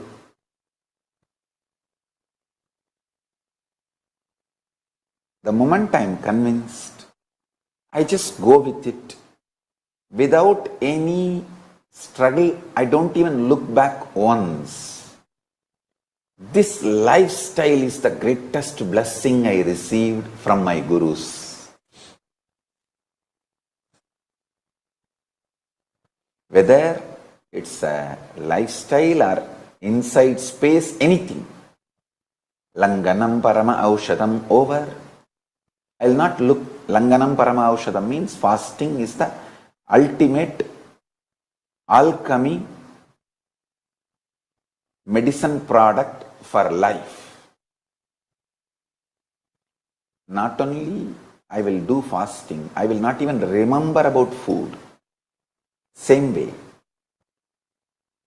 if I am supposed to drop some people from my life, that's it. It's like a control delete, over. After that, I will not even remember them. I will not remember their name. Understand? This great blessing and stability comes from intense feeling connection with the Guru. The sincerity to Guru makes you absolutely sincere to life positivity. See what I am? I am just extreme life positivity. In every situation, how can be life positive? How can be life positive?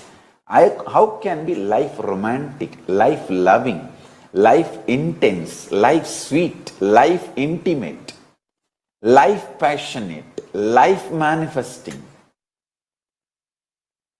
In every moment, I will only look in that direction.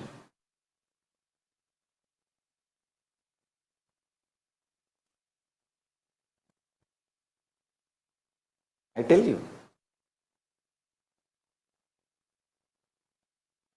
How, when I remember Arunagiri Yogeshwara, he puts a wide smile on my face. Same way, each one of you put a sweet white smile on me. Arunagiri Yogeshwara, for giving the best things. He puts wide smile on my face. All of you, for receiving the best things from me and celebrating this great sharing with me, you all put the same white smile on my face. Understand?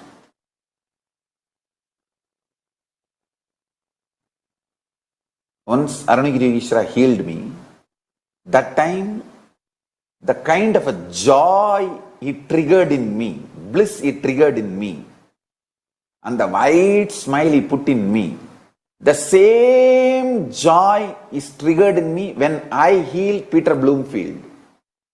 Because the kind of the oneness we both enjoy with each other, it's beyond any physical intimacy. Don't create scandal or rumor. Me and Peter Bloomfield enjoy a special relationship. It's a special connection beyond any physical relationship. It's more like a soulmate relationship.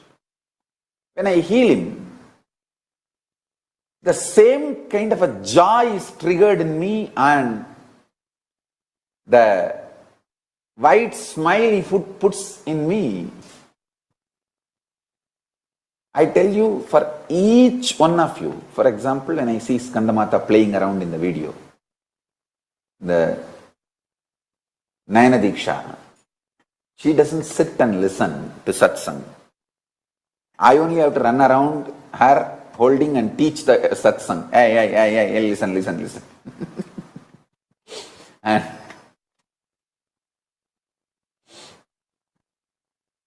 she'll be running around all over. I will have to run around all the conscious states she's running and then teach the satsang for her. But she puts such wide smile on my face and triggers such joy in me. The same joy Arunagiri Yogeshwara triggers in me,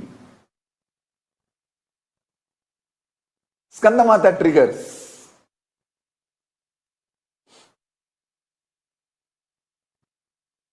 Skandamata throws physical tantrum. She will jump here, there, run around.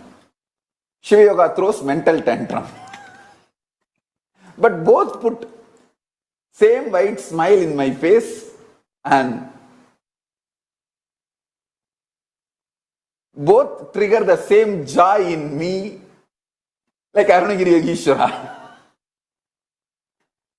The kind of the joy Arunagiri Yogeshwara triggered in me when he was sharing and making me enlightened, manifest, and oneness.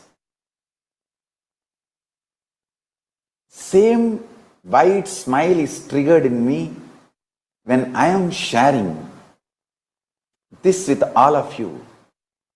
Only thing, I had the fortune of physically being near Arunagiri Yogeshwara. Unfortunately, all of you guys, at least for now, do not have that fortune of physically being near me, but I know the feeling connection is such that I am with you and you all know I am with you and I know you are all with me. I tell you, this powerful oneness never got disturbed.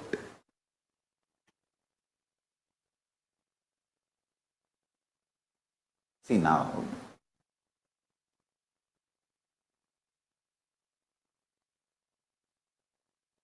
many of our Balasans, Gurukul kids, I have not met them almost for 2 years now, almost 2 years. But the feeling connection is so strong, I can just call them, hey Mahadeva is there. And that feeling connection is absolutely same.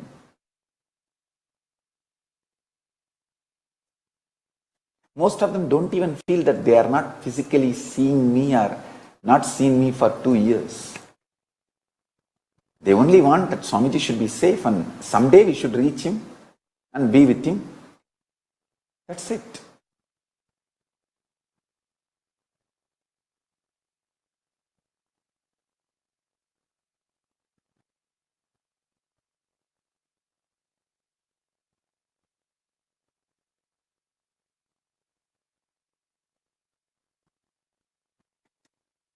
I have a beautiful cartoon. Please see this. Tantrums Explained.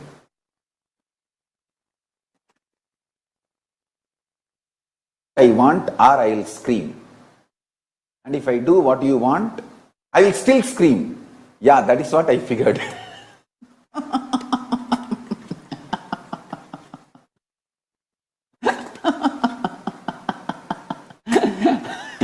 You should imagine that small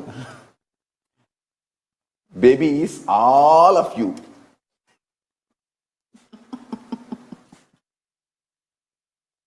In some level, physical, mental, conscious, physiological, psychological, some level. It's not that only Skandamata throws tantrums. Skandamata's mother also throws tantrum with me.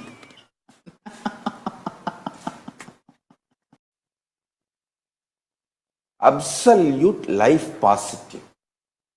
Go on contributing. Never get diverted by deluded demons and devils. They do not have the life's purpose. They do not have a vision for humanity. Their purpose is only to destroy themselves and others. Suicidal and murderers. They are terrorists. Even if you get into war or fight with them, your life will be wasted. That's a lesson I learned from my gurus. Because of that, my life is absolutely life positive and productive. I don't get into any conflict. I don't get into war with them. I don't fight with them. I just ignore them and go on contributing what I am supposed to contribute. I want all of you to know this. I am so happy when you realize this truth.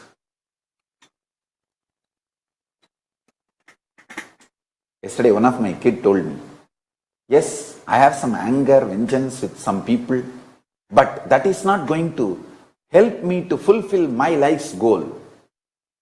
Immediately I was so happy. I had such wide smile on my face. Oh God, now I know she will be saved. She will manifest what she needs to manifest in the life. She will be successful. When you understand your anger, vengeance, violence on others is not going to help you fulfill your life and manifest what you want, that's the greatest initiation, powerful cognition. Paramashiva is blessing with you. Today, as part of I am Nithyananda Paramashivoham. I am Nithyananda Paramashiva.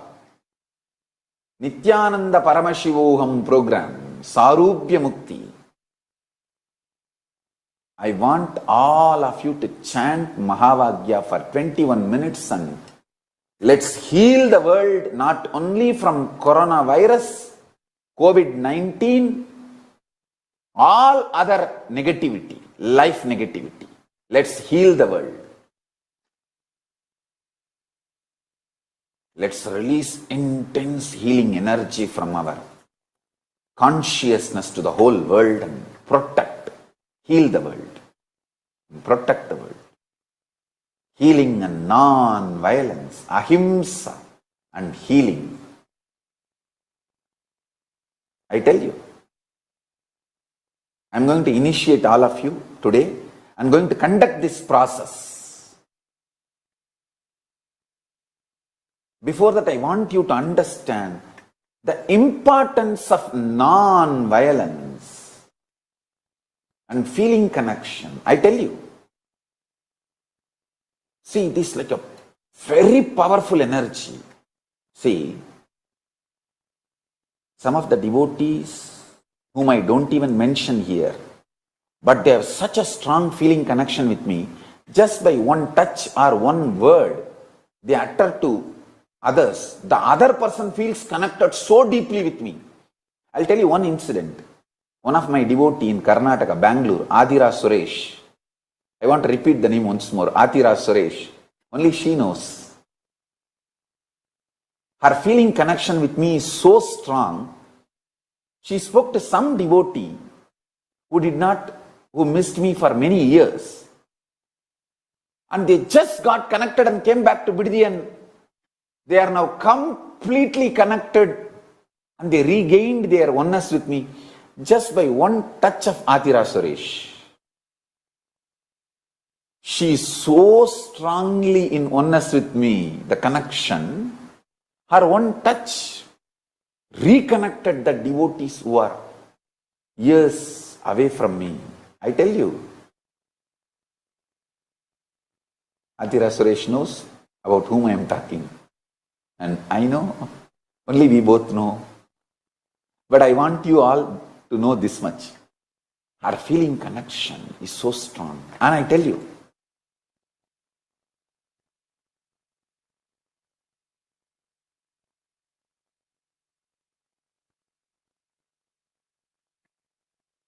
Tirunavukarasar and his Tirunavukarasar's sister, Tilagavadi Ammayar. The Tilagavadi Ammayar was so strongly connected to Paramashiva. Her one touch brought Tirunavukarasar back from his delusions and diversion to Paramashiva, back. Same way, I have many kids where sister, brother, father, mother, sisters, all attached as a family connected to me.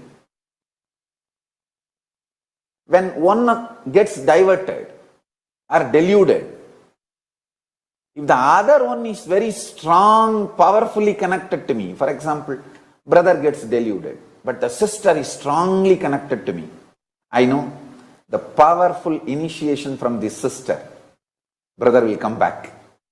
Same way, a sister gets diverted, but the other sister is strongly connected to me, or the brother is strongly connected to me. I know this guy, this sister or brother's initiation, touch will bring that person back to me. Understand? Your strong feeling connection, inspiration is a power by itself. Today, you will all manifest my feeling connection with my Guru Arunagiri Yogishwara. In all of you, my sincerity to my Guru. In all of you.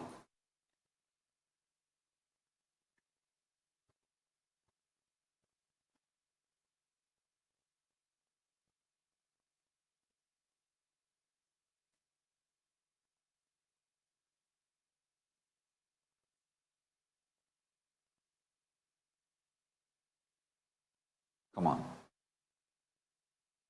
Essence of today's satsang.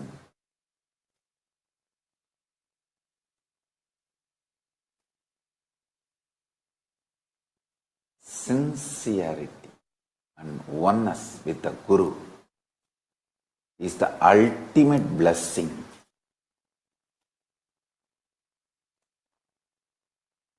From the universe for our life.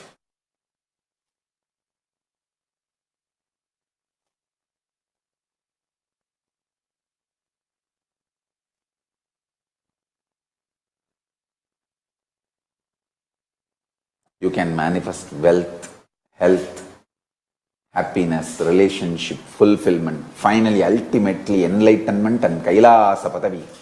Everything just with this one thing, sincerity to your Guru, feeling connection with the Guru. That's it.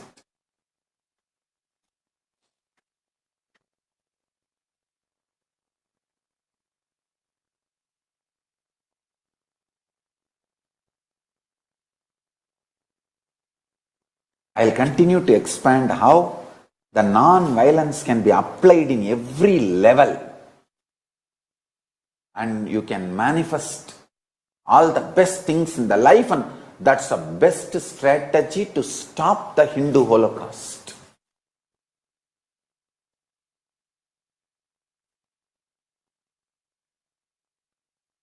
Now, all of you sit as I am Nithyananda Paramashiva. Om Nithyananda Paramashivoham.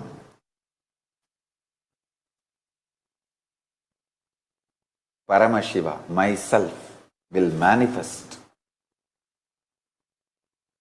the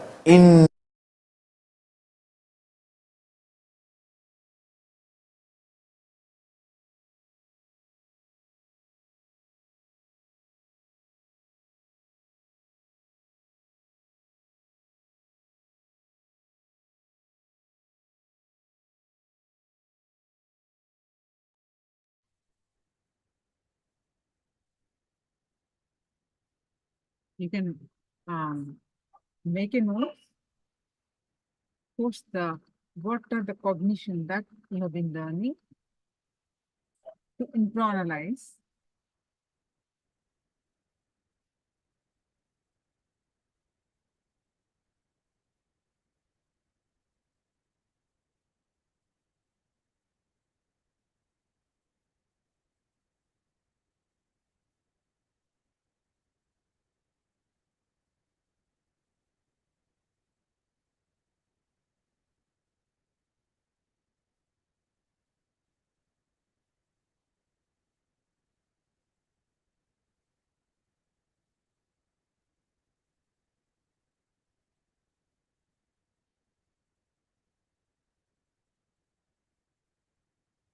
There are many miraculous stories that Swamiji has shared about the feeling connection. There's one story, how it happened. I'm going to narrate now. In one of the disciples of Adi Shankara. This great disciple of Adi Shankara is not an intellectual like others, but he's highly devoted, dedicated, integrated to the master. He's basically very sincere disciple. So one day he went to the opposite river near the ashram to wash the clothes of the master. He simply does a lot of work and he went to the other shore to wash the master's clothes. Some of the other disciples of Shankara who saw this, making fun of this disciple. What is this?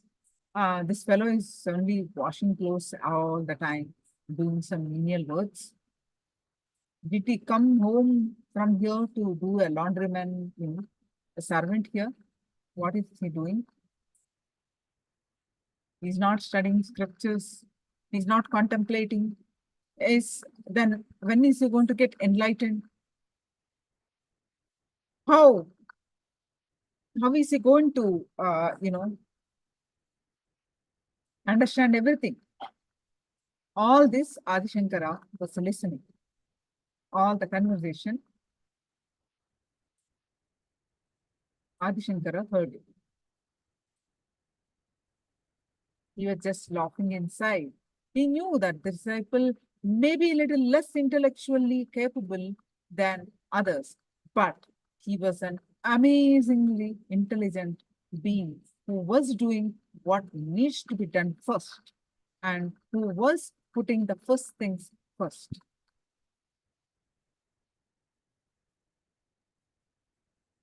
Adi Shankara wanted to show this to the other disciples. So he just got up and called out to the disciple who was on the other shore, please come here immediately. Because his feet were held up.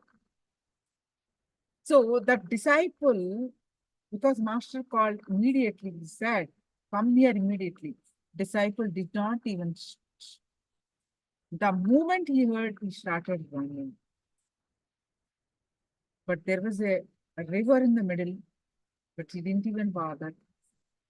He just started walking on the river.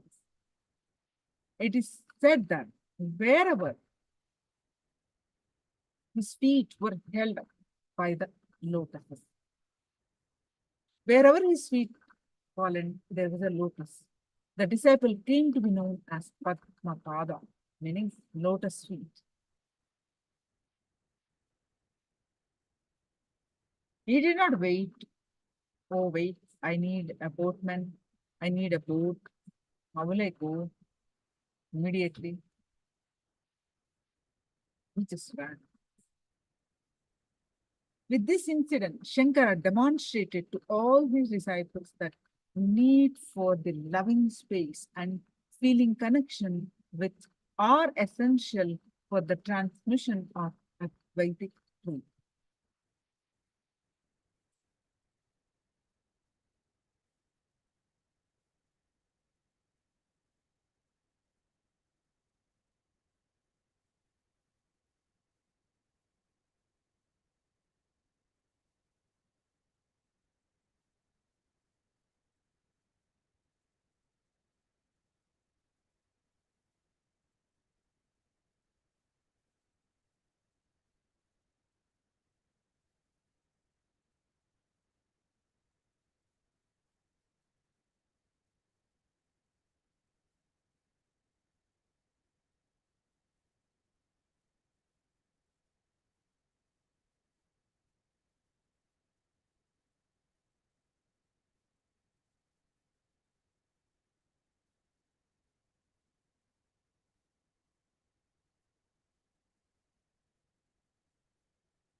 So now let us do one powerful technique to open the heart center.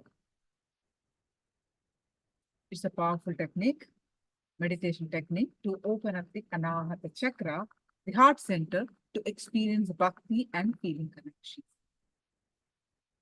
It is called Mahamantra meditation, and it's a technique to make your mind centered and integrated and fill you with energy. The Mahamantra is the essential vibration which is resonating not only in your being but all of existence. This technique is designed to make your whole body mantramaya, meaning vibrate with the mantra through humming. Humming is a powerful means of bridging your awareness to the present moment. If you hum intensely, you cannot have any thought at that time.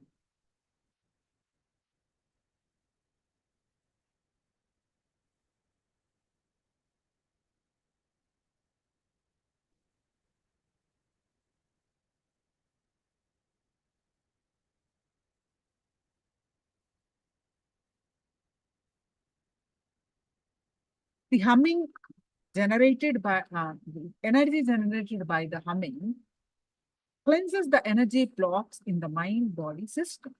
So when you're intensely humming, all the ideas that you have about you will be completely shaken.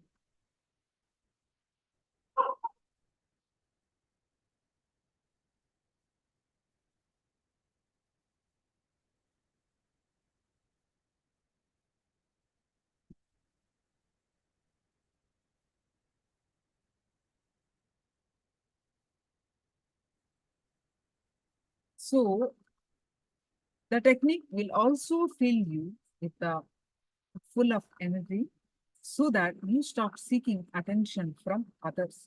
Attention need is nothing but low energy. Attention, because attention is energy. So when you are in high energy state, you do not need attention from others.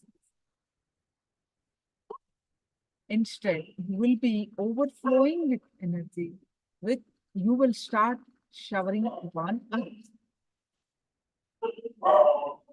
So doing the Mahamantra is known as um,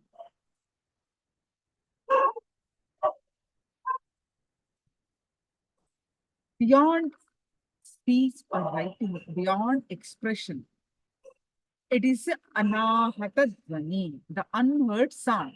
When you experience the energy of this meditation, you will understand that you are based on the anahata. So when you practice this meditation, your entire energy becomes centered on yourself and awakens your heart center to experience the bhakti and feeling connection.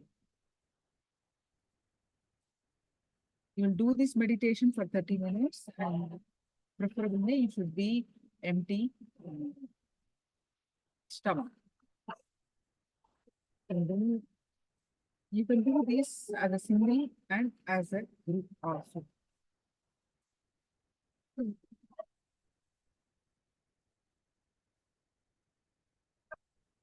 So there are two steps with your head, neck, back, straight line. And with, you start the humming on the heart center, from the navel.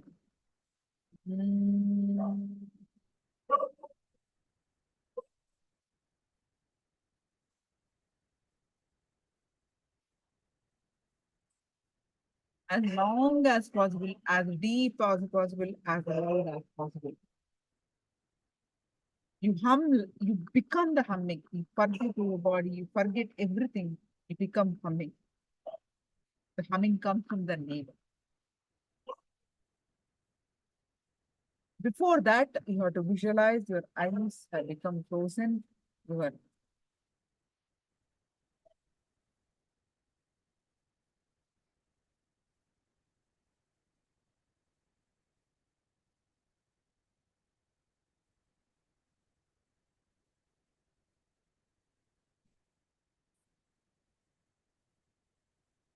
After 20 minutes of this humming, you just sit and complete awareness on the Anahata Chakra and just sit with a blissful smile, and any thoughts that are coming on the way, just let it come, let it go, be in the space and let's see.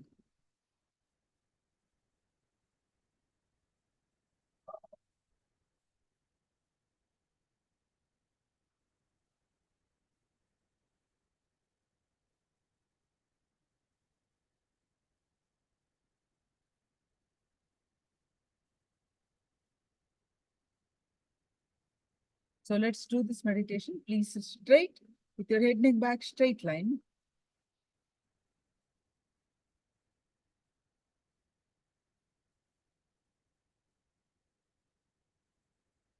Please sit straight with your head, neck, back, straight line.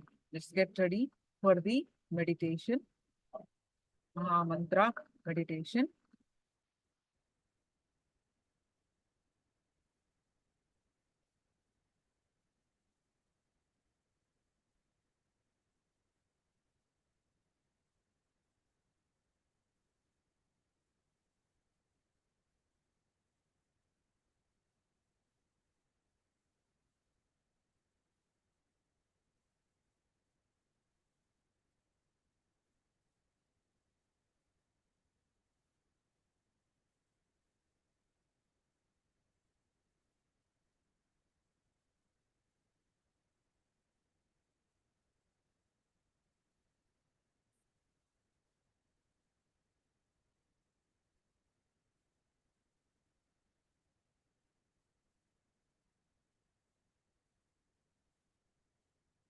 Let's start this meditation.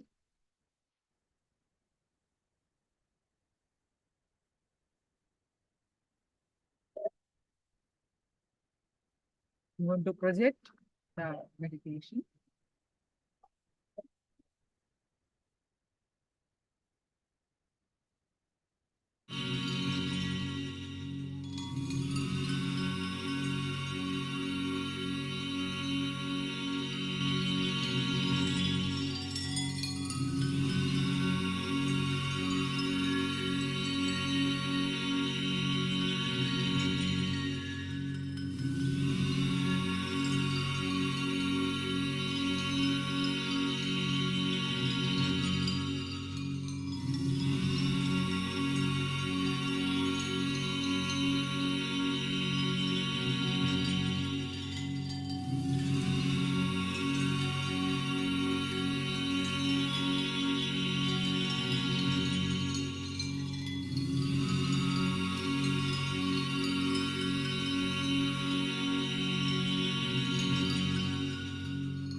So you can share your experience.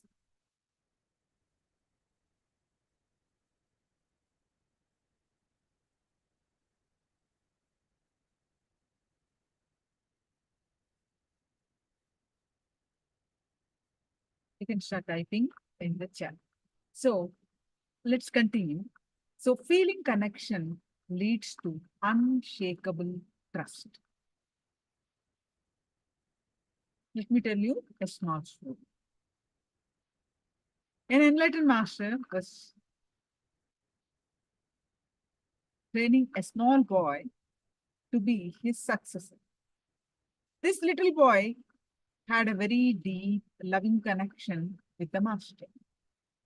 But he was a very naughty boy. He would try to behave in the same way as the master. He would try to imitate and make the fun of the master, standing behind him. The master had a habit of always holding his thumb up whenever he wanted to emphasize a particular point. So this boy would stand behind the master and do the same thing. One day, the master noticed this. He just took the knife he was carrying and cut off the boy's thumb. Understand, this story says very beautifully that trust and feeling connection was so deep that the boy did not even think for a moment that something was wrong done to him. The disciple felt very clearly that if the master does something, it must be good for him.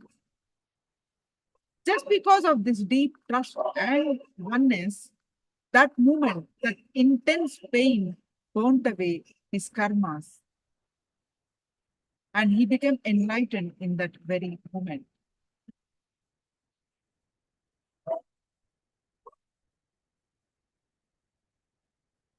So this is a very deep subject. Feeling connection helps you at the moment of death. It's a very subtle subject. First of all, you need to know that you have taken millions of bodies and lived millions of lives before you even took a human birth. So you need to understand how you created the body which you have now, and how you can consciously create an enlightened biomemory in your next birth.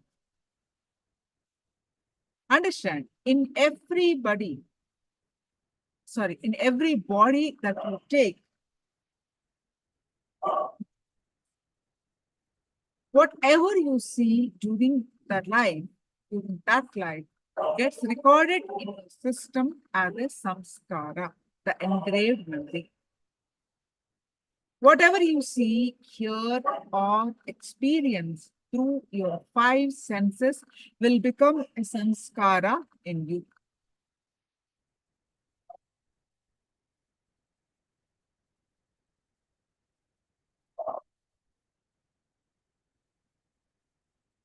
At the moment of death, you will naturally remember the best thing that you saw in this life and decide to make it your reality in your next life.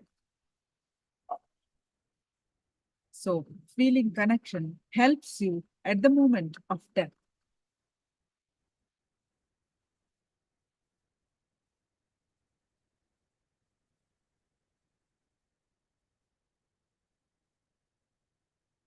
Suppose the fish looks around himself in the ocean, what will you see? He may see some bigger fish, maybe tortoise or various sea animals and plants. Throughout his life, whatever he sees gets registered as a samskara in him. At the moment of the death, all the samskaras he has acquired in this life will appear in front of him, bigger fish, tortoise, and everything. He will have a choice too, what type of body to take in his next life.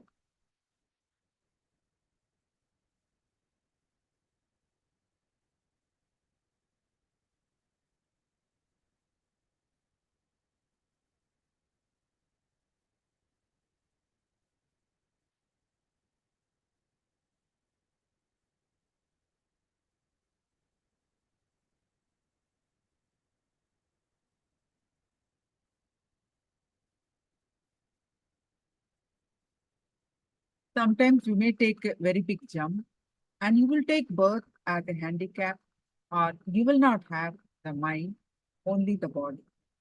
So if you have only human body and do not have a clear thinking system, be very clear you have taken a big jump. When you take a big jump, too big of a jump, you will tell it's okay. Human body is enough. I don't need human mind. So when you take a quantum jump, a full jump,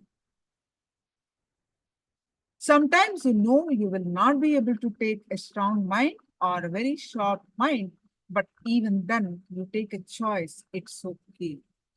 I will have a human body. Many artistic children have taken a big jump, a long jump. They say it's okay, human body is enough, no need to for a full-fledged human mind. Just an animal mind is enough, because you see, they know human life is best life.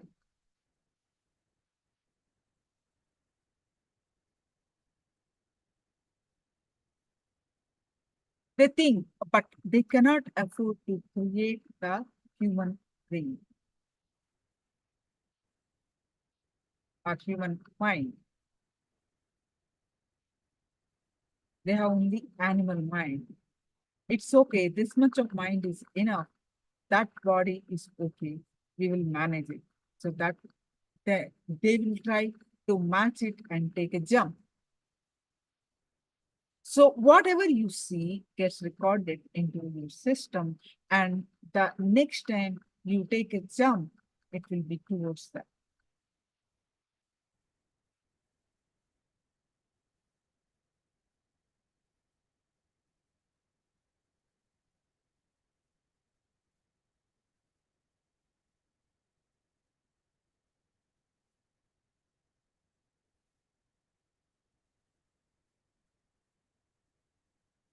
So during the moment of death, your mothers get healed because of the pain.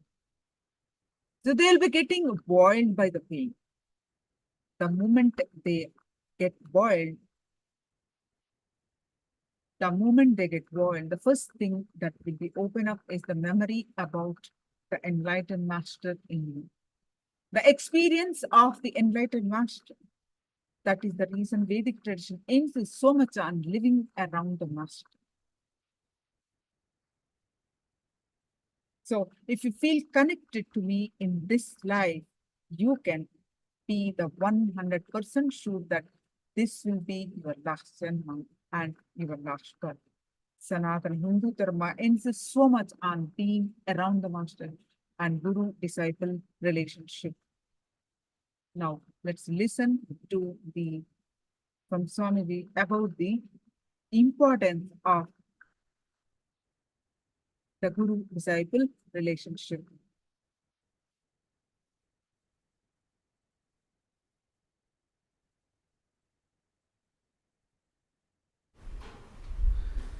I welcome every one of you who are here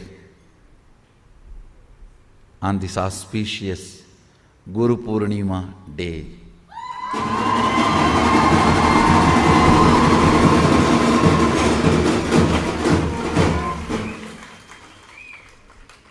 I remember Sadashiva as the sweetest, intimate Guru who happened in my life as Arunagiri Yogeshwara.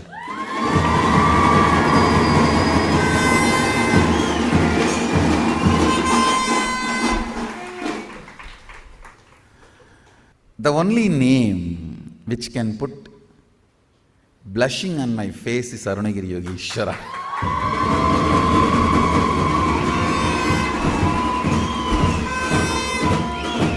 Even the name Sadashiva puts Gambira on my face, but Arunagiri Yogeshwara will put blushing on my face.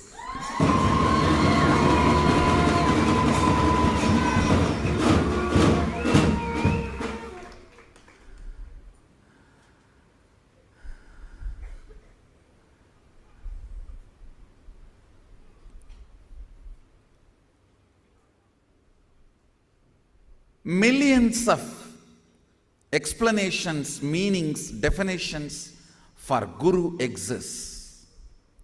But let me tell you, best Guru, ultimate Guru, Sadashiva himself, when he happened in my life as Arunagiri Yogeshwara, what I experienced with him, how he defined himself,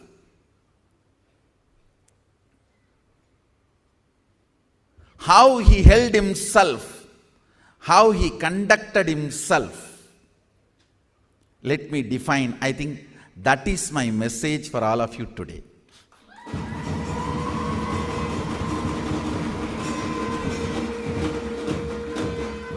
Verbally, he was always ferocious, demanding, expecting me to stand up to his expectation, anyakara. In reality, absolutely comfortable and never bothers, never cares, never even remembers the verbal instruction he gave, the way his body language, the way his life, the way he holds in his inner space. Understand? I have given a very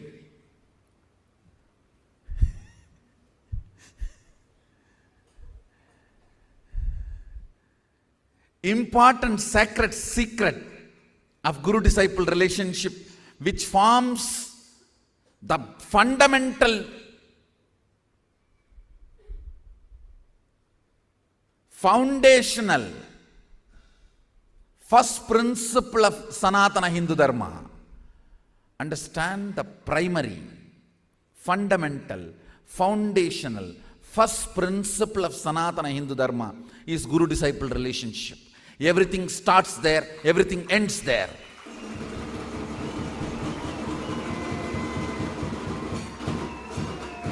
Everything starts there, everything ends there, but this itself does not end.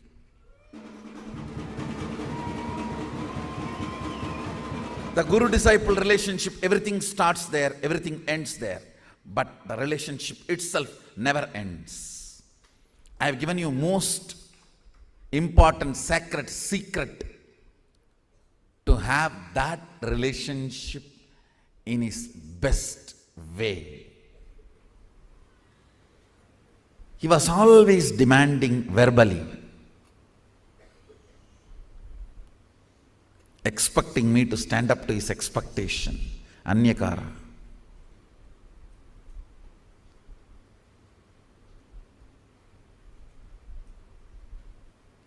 But when it comes to reality, the way he relates with me, never expected anything.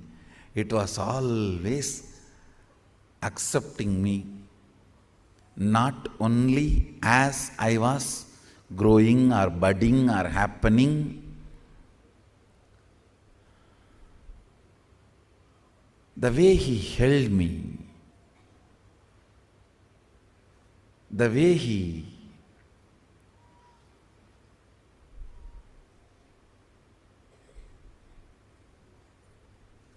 carried me in life. Understand the difference between these two. Verbally, when he is talking, when he is relating with words, I have never seen him compromising. In actual life, I have never seen him demanding. It was such paradox. When I understood this secret, his ferocious, strong words and teachings, and his compassionate, all-encompassing hug and lifestyle reality, when I understood both points, where they are merging, where they are meeting, I started having the same smug my disciples have when I am firing at them. Understand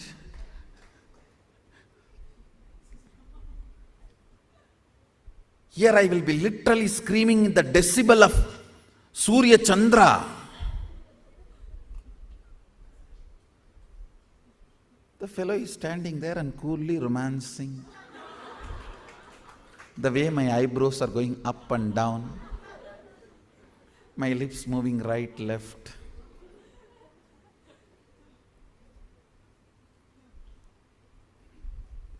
That is exactly the secret I got from him. Understand? His state is never demanding. His space is always racing.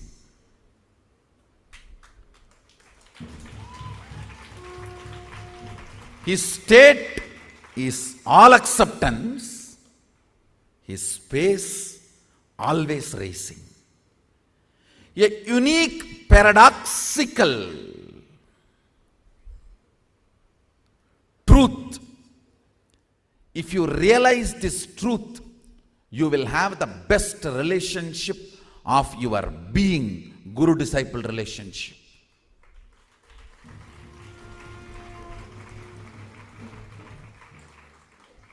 In Tamil there is a proverb.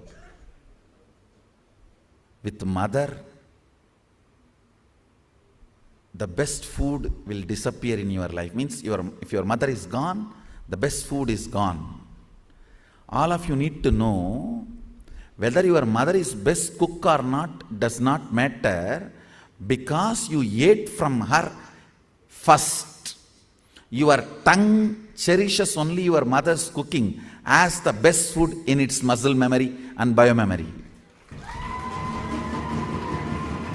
So with death of the mother, the best food is gone. With the death of the father, education is gone. With the death of the friend, the shoulder to carry you is gone. The description goes, with the death of the son, your future ambitions for the world, your vision is gone. With the death of the wife, everything is gone. Understand? In the old age, only thing a man should not miss is chaste wife's nearness.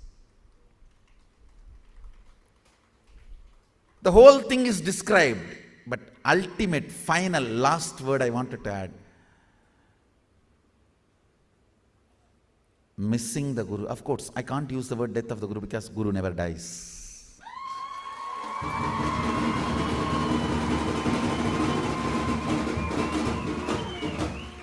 Missing the Guru's physical presence. After that, nothing else is there for you to lose. I don't even want to say it is depression. There is nothing to lose if you miss the physical nearness, presence of the Guru. Best relationship for the life. Understand? The relationship of the mother adds some component to you. Relationship of the father adds some component to you. Relationship of the teacher adds some component to you. Relationship of the friend adds some component to you. Relationship of the beloved adds some component to you. Each relationship adds something to you. Even the relationship of the enemy adds some component to you. The intelligence to defend you is added. Understand? Gambira is put in your body language by your enemies. Even the relationship of the enemy adds something to you. The Guru-disciple relationship adds you to you.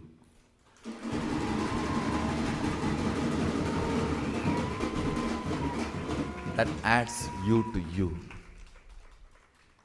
Today I'll just try to explain as it is, uncensored, unedited, my relationship with my Guru, Arunagiri Yogi Ishvara.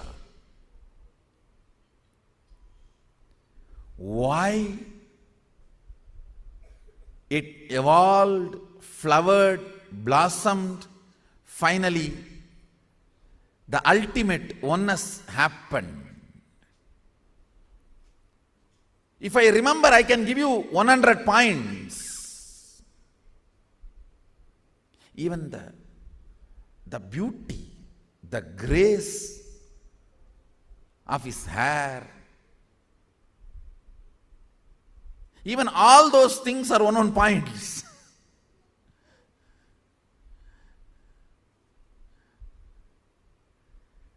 The way he will talk to me without words, just by body language.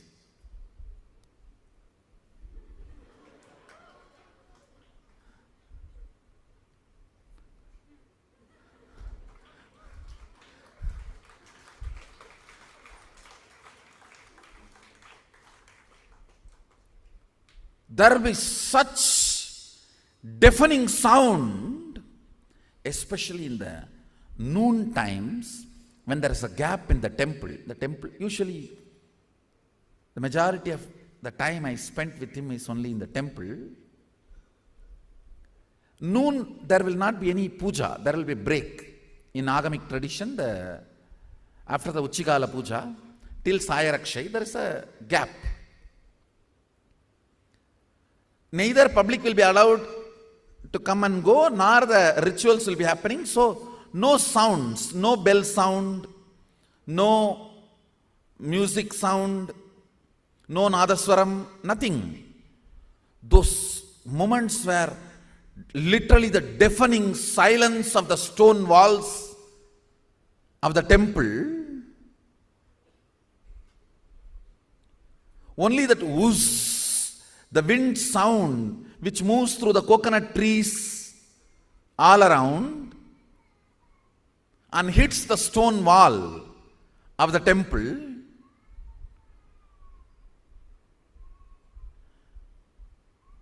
When I am sitting, gazing, drinking literally is beauty and grace. I don't even want to use the decent words, raw. Let me use very raw words. The way he appears and looks and shape and size.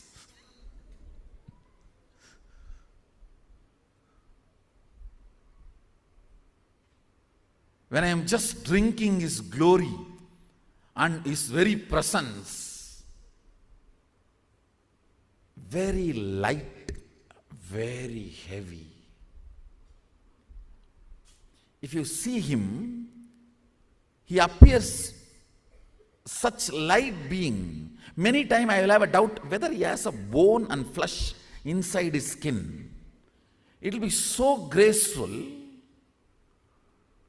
but the way he impresses my being, so heavy. He knows even few words can disturb the way I am enjoying him. So without even uttering the words and disturbing the deafening silence, just through the body language and the eyes, the way he will communicate. With no words or minimal words.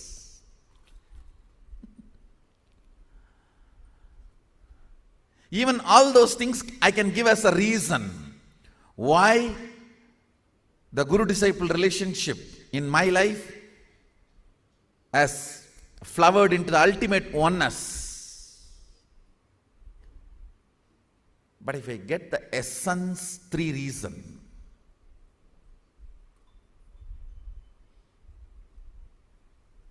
First thing I'll tell you, I understood the paradox. In his state, he is all-encompassing, loving, never demanding. He knows he is responsible by his very existence for me to become one with him. His interest of me becoming one with him is much more than my interest to become one with Him.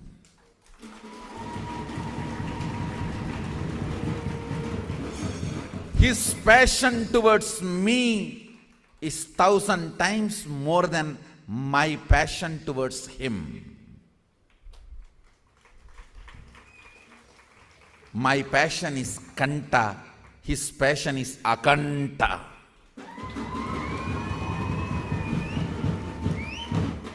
My need is kanta, His need is akanta.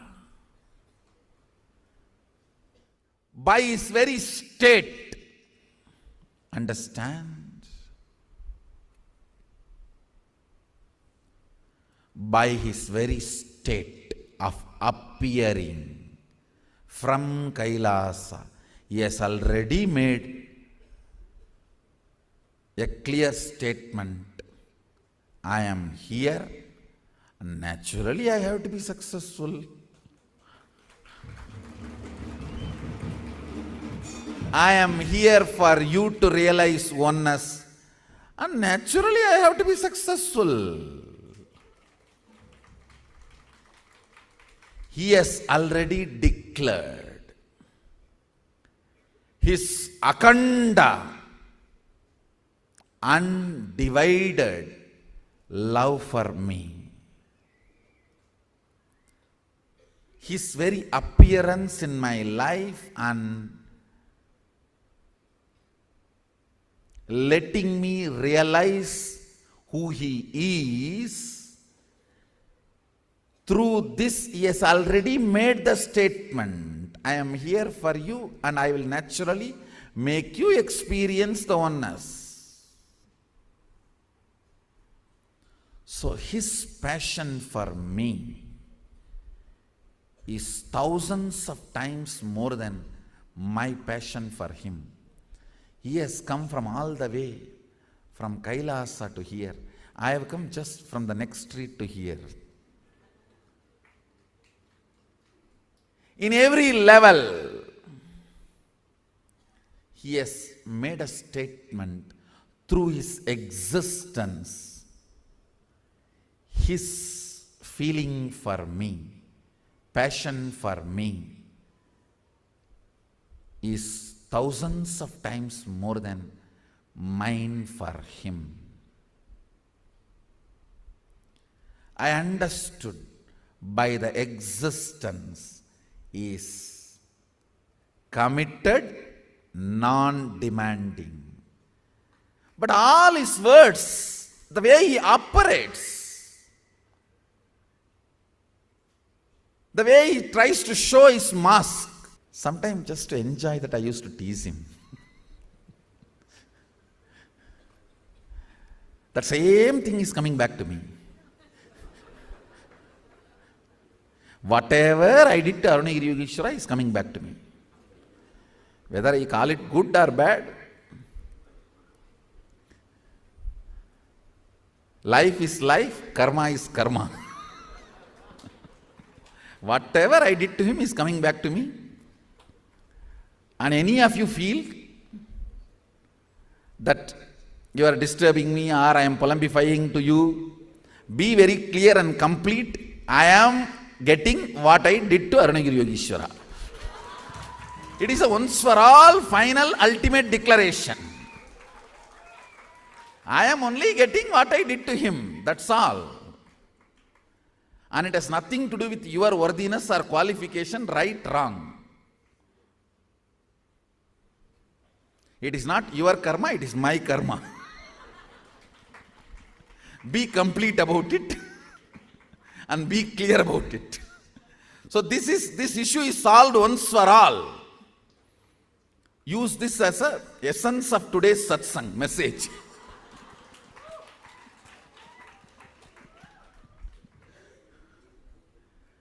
I understood this secret in cognition level.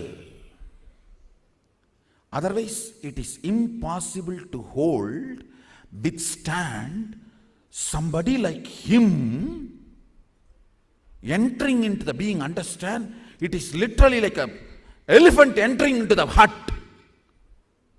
Even when he appears in front of me, The whole nervous system will be like a toning. The whole being is being opened. It will not be like some person is standing in front of you. You just know somebody is entering into you. See, when he sits, it will appear like whether he has bones and flesh inside his skin, but the way he impacts me, I will feel whether I have bones and flesh in my body. The way he enters into the system. You cannot hold that kind of a personality unless you know the secret in his being is good guy.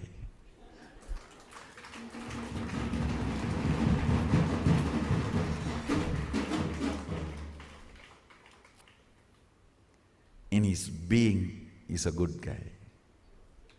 That secret cognition. It was not a logical understanding for me, so I need to remind myself. Maybe within 3-4 days it clicked already.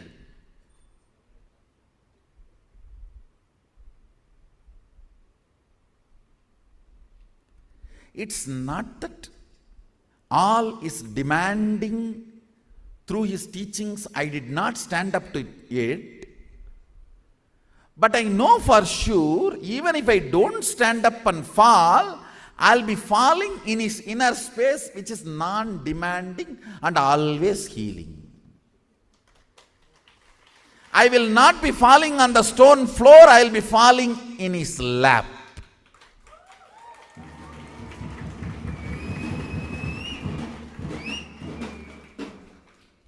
The ground below me is his lap, gave me the courage to jump the heights which I never imagined. It gave me the courage for high jump or long jump. Understand? When I realized if I fall, I am going to be falling only in his lap. Gave me the guts. He will act as if his lap is not there anymore. Sometime he will even wait for me to fall. But I know for sure I am not going to touch the stone or the ground. It is always going to be his lap. Because in his existence, he is non-demanding. His eyes will rotate big, very big eyes. Hey, do this, do that. But the center of the eye, that sweet innocence, even he was not able to hide. I'll be sitting and enjoying only that center of the eyes. பய பிள்ளைக்கு நான் என்ன பண்ணணும் அதையே எனக்கு பண்ணுதுங்க.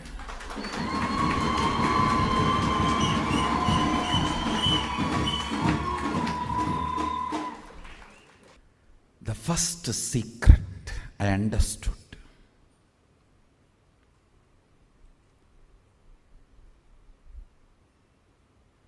In his space, in his state, he is non-demanding, thoroughly committed. He is committed to me, so I have to make it. I will make it. I cannot fail.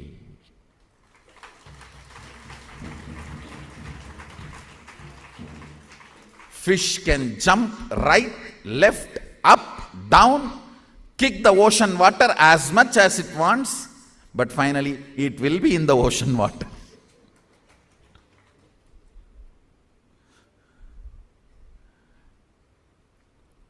The tremendous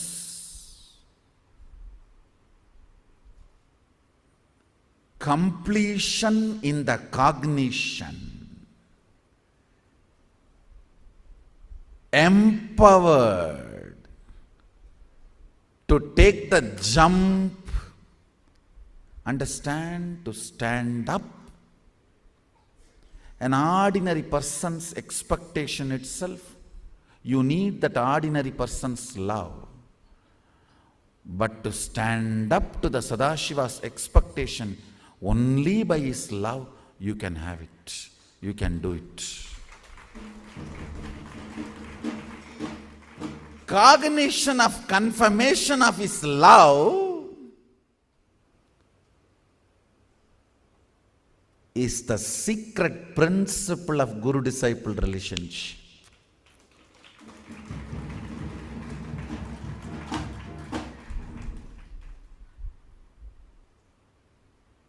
Sometimes when I feel thoroughly that he is upset with me and I am not going to see him anymore, he may not be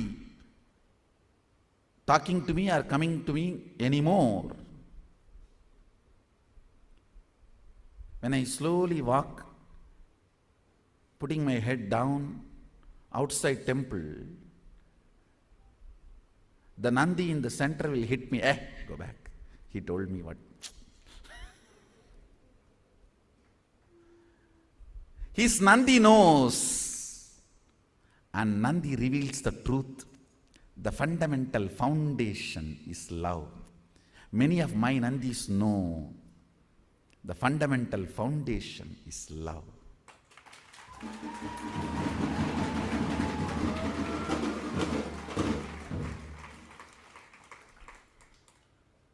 The tremendous feeling empowered, the very act of introducing himself and letting me catch him, cognize him, is the completion of his acceptance.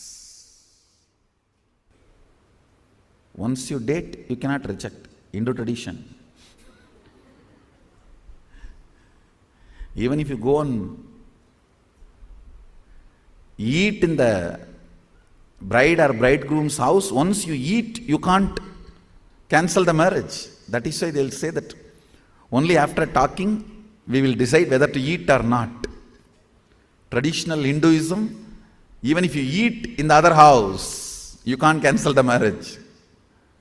And he is the embodiment of Hinduism. After giving a statement, letting him realize who he is, no question of rejecting.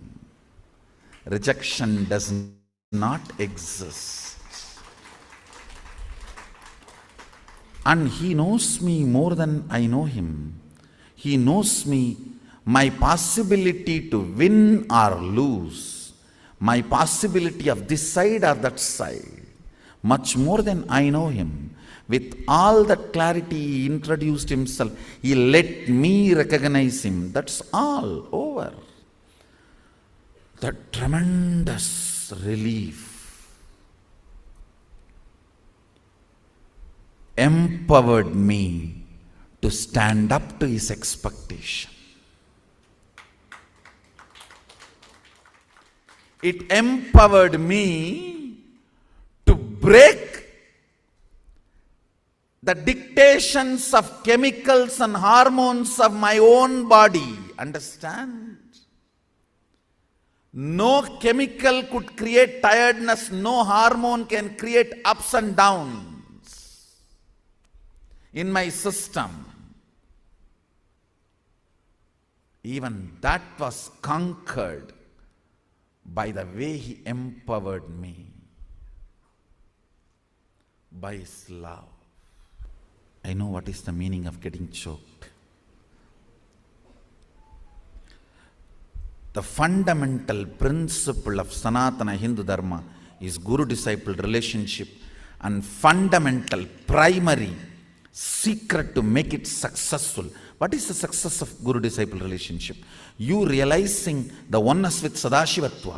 You realizing the ultimate. That is the success of Guru-disciple relationship. That is the purpose. The fundamental, primary secret, Rajavidya, Rajahukyam, royal knowledge and royal secret is to make Guru-disciple relationship successful is realizing by state is compassionate, all-encompassing, all-committed and non-demanding. He is more responsible than you. He is more passionate than you. He wants you to realize oneness more than you want to realize oneness. His quantity and qualities of the opened eyes is more than your quantity and quality of the eyes.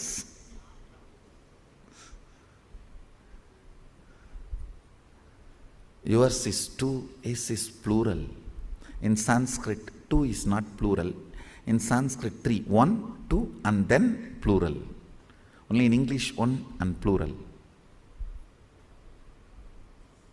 For you, two eyes.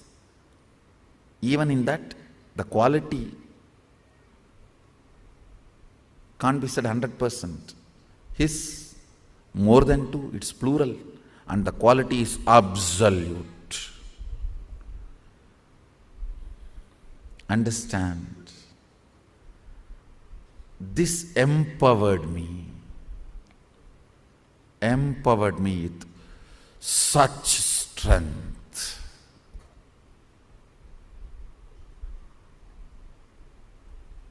If you feel you are hearing the right words which you need to hear now, this is for you.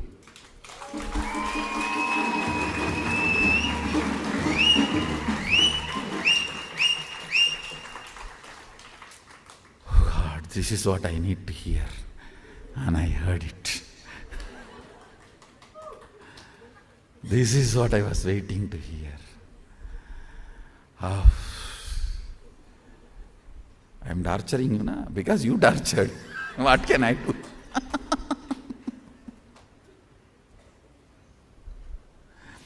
வரும்படி சொல்லினை வந்தென் படியள.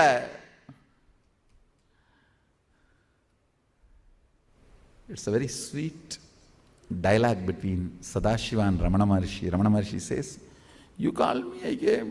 Now come on, come and do what needs to be done. His integrity is million times more than my integrity. His responsibility is billion times more than my responsibility. His authenticity is trillion times more than my authenticity. His enriching is zillion times more than my enriching. That gave me the restful awareness. That empowered me. That empowered my very core. That empowered me to jump. Understand? Otherwise it is impossible to cooperate with him, especially with the whole being. See, when he holds my hand and takes me into his cave, it is literally death process. Like he will just pull me out of the body. Like how the snakes leave the skin and go, that is exactly the way he will pull. Even if you have one thought current of fear, he will not be able to pull. He will say, rest. We will see tomorrow. I was able to just go with him without even having one thought current of fear when he pulls me and walks, because I was empowered with the cognition, he's a good guy. Hey, is compassion and love. The fundamental secret of making guru-disciple relationship successful. Second important thing I had, the Vatavarana, ambience. Listen, there cannot be a guru-disciple relationship without you having some incompletion, especially his space is, understand, his state is highly committed and non-demanding. His space means the way he acts, his words will all be highly demanding.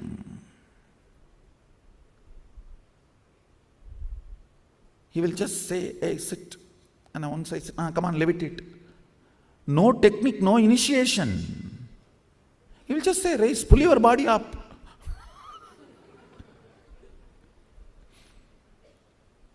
He's demanding. He's literally like a sucking the life out of the body.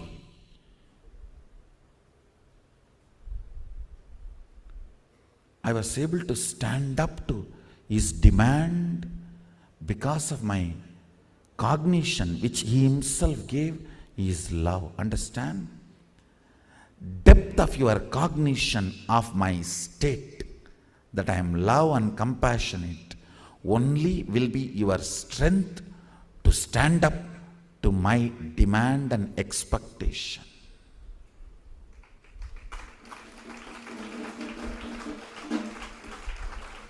If you are not standing up, the problem is your cognition about me. Look there. Look there. So naturally, when he is demanding and I am trying to stand up, there will be something so-called incompletion, because he is not even giving a technique or initiation, asking me to meditate and raise. He is just telling, jump. What is this? Unfair. This unfair. But fortunately, I had amazing people with whom I could crib, and never they diverted me out of him. Understand?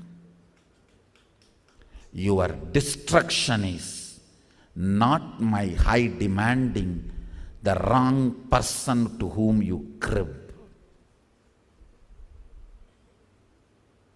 I was fortunate to have highly complete beings to whom I can crib, and they always put me back to completion. Understand, when you are cribbing, you are vulnerable to poison or nectar. You are open for nectar or poison. To whom you crib, you eat is.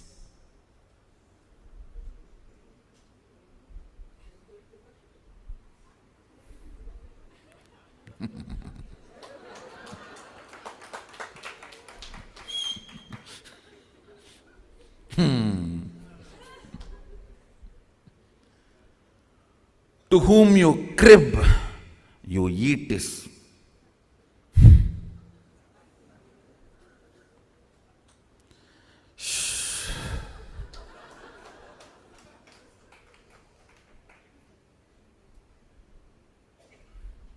Understand, the second important reason why my relationship with my Guru was successful, when he was demanding, literally opening me up. Understand, the seed need to open for the sprout to happen.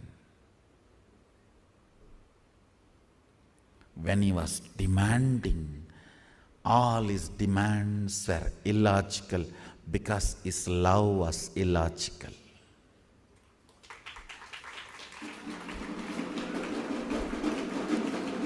The way he empowered me was illogical.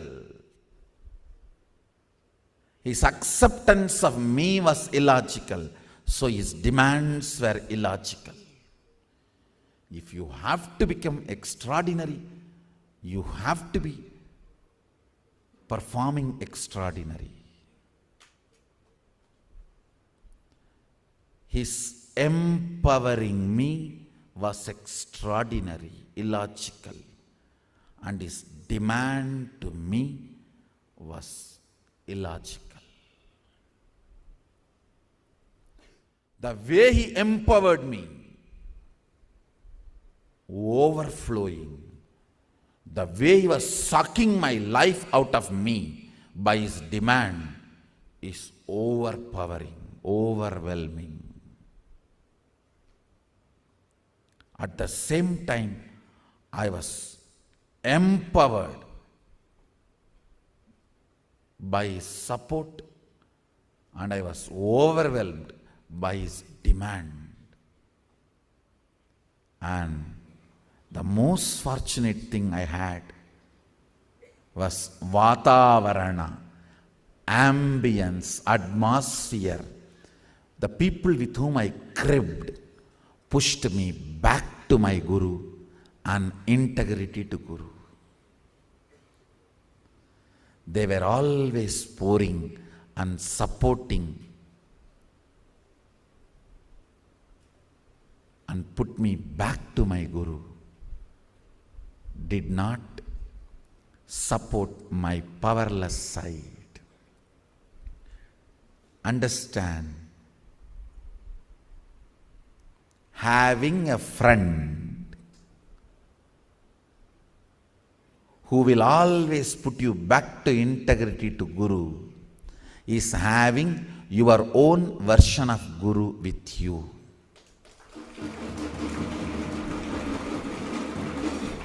He is Atma Bandhu, soulmate.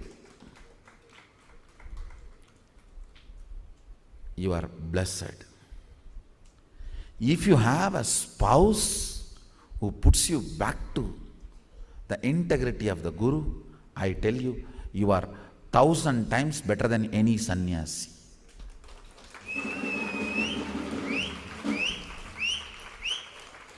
You are billion times better than any sannyasi. You are empowered zillion times by Sadashiva. If you have a spouse who puts you back to integrity to Guru, I tell you, you have Guru as your beloved.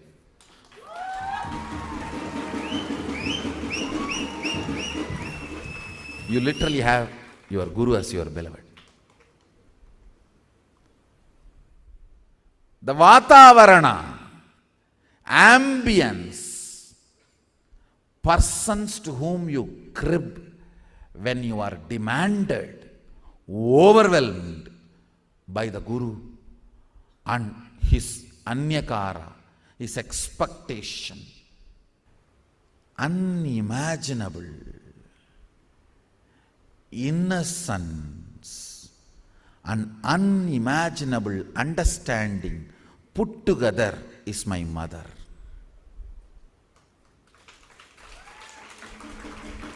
It is she all single-handedly provided me the Vatavarana to whom I can crib and will never support my powerlessness.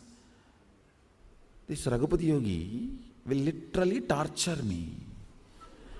No, he will tell morning sunrise, start the Surya Namaskar and do it till I come back. And he will go, I thought he's going for 1, 2, 3 and coming back, and never to be seen till the sunset. And by the time he comes back, I will literally feel all my joints are separate, independent intelligence.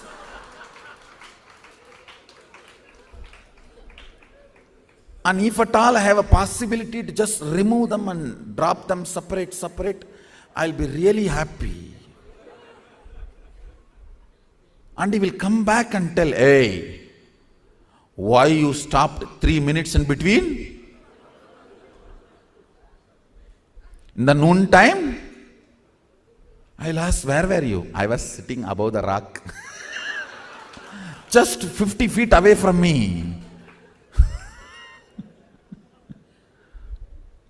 And then he will put the gunny bag, that is that giant pain reliever. Nowadays, what do you call? Cray bandage or whatever. In the village, we use gunny bag, that jute. That gunny bag is see, in the gunny bag there are varieties. The gunny bag in which the tamarind gets packed and comes, the gunny bag in which the rice gets packed and comes. In the villages, there are variety of gunny bags where things get packed and comes to these wholesale shops. The tamarind gunny bag will be very thick because tamarind will not fall apart. But the rice gunny bag will be very thin, soft, because the rice may fall. So the rice gunny bag will be very thin and soft. That is the cray bandage. So you will put for both the knees and wherever it is unbearable. And tell me, now go and rest. So I'll be lying in the house and using all the bad words I learnt from school.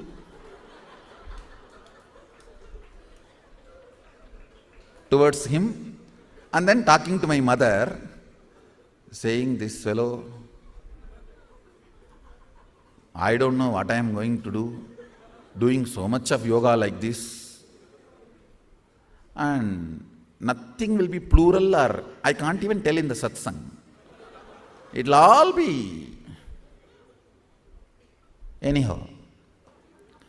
My mother will listen so compassionately, so I'll be so happy. Appa, from tomorrow she is not going to send me back to him.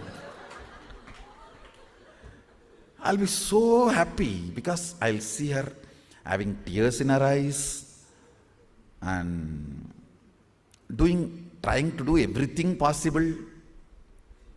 And in those days, no cell phone, only that dial phone. She will dial and talk to somebody and get even the kashayams to relieve pain. And she will make that kashayam and give. I used to think, oh God, wow, such a wonderful thing.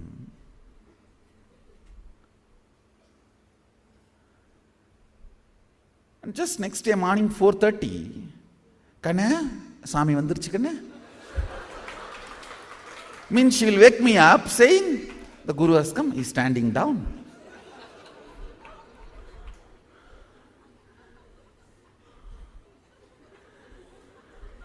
நேத்து தானே phone பண்ணியெல்லாம் பேசி கஷாயமெல்லாம் பண்ணி கொடுத்த. Means yesterday only you spoke to somebody and made kashayam and all to relieve the pain. No, to him only I spoke.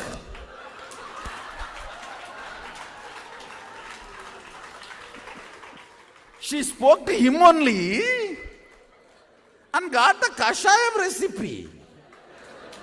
Hadappavi.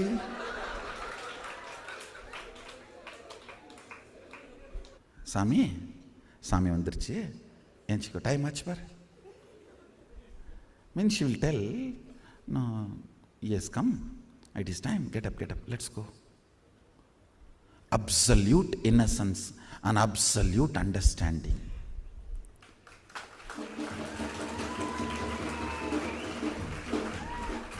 She is my Vatavaranam. She was my Vatavaranam.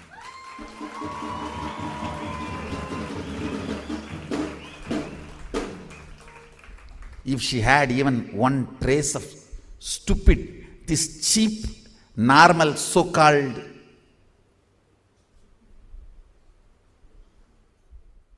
supporting powerlessness as love, that streak, neither I will be here nor you will be here today. It is our absolute innocence and absolute understanding. Absolute innocence and absolute understanding. That provided the Vatavarana. Not only she did not have any so-called personal attachment, she had a guts to risk my life, which no mother will have. All mothers will have the guts to risk their life. But she is the one, she had a guts to risk her life and my life both.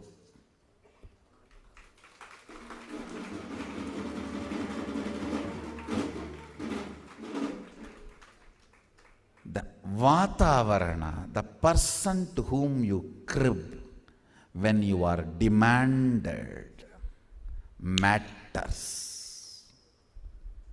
What you eat matters, whether it is a hit or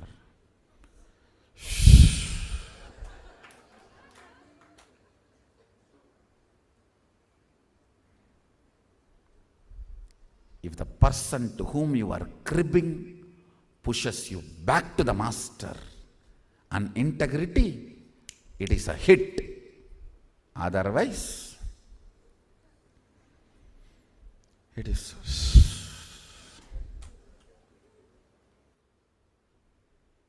ability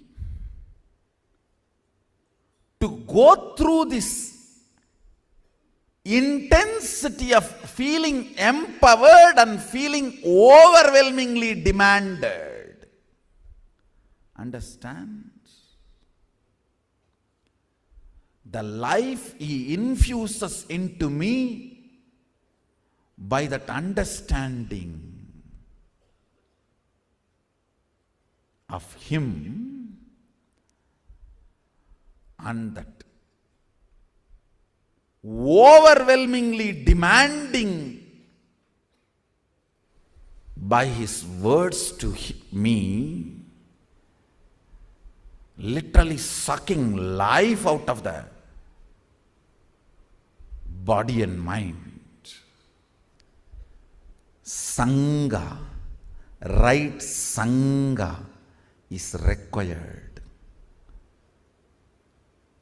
So you can crib to the right person and get only hit, not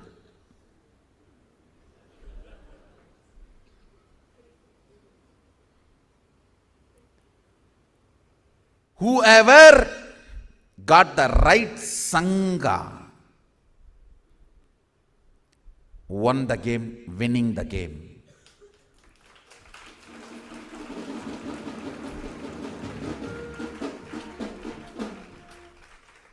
Understand, the person to whom you crib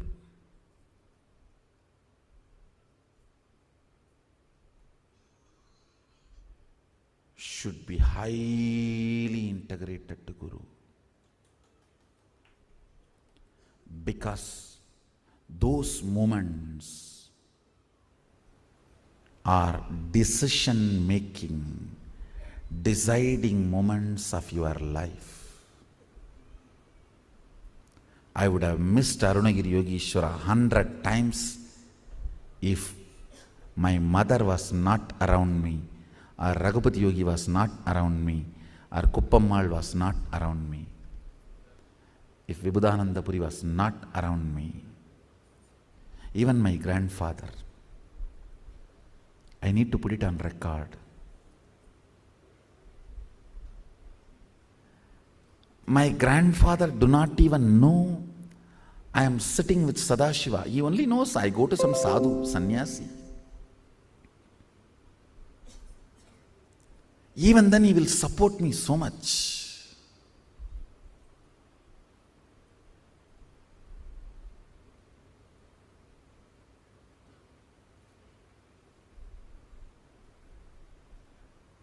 We will have to go to his shop during the vacation and clean all the floor.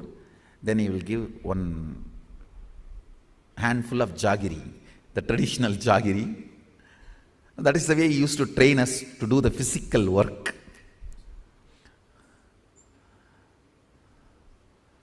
After working 1 hour, I'll get one handful of jaggery. And then while he was writing the paper, he will tell, hey, மூலையில் ஒரு கைப்பை வச்சுருக்கேன், நீ ஏதோ சாமியார்ட்ட போயிட்டுருக்கிய, அதை எடுத்து போய் அவர்கிட்ட கொடுத்துக்கோ.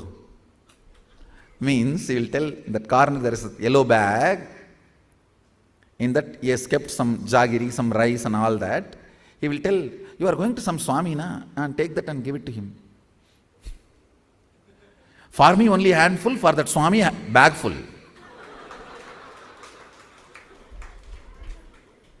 Arey, 1 hour I cleaned and broomed, for me only handful. That Swami who is sitting in the temple, he gets bag full.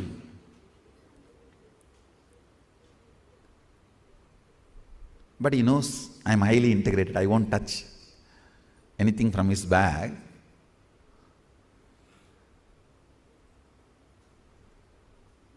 He will add one line. வேற ஏதாவது வேணுமா அந்த சாமிக்கு கேட்டு வா, நாளைக்கு போகும்போது எடுத்துட்டு போ. Means ask that Swami whether he wants anything else and come back. Tomorrow when you go back, you take that and go. Hats off to all of them who provided Vatavarana, ambience for me.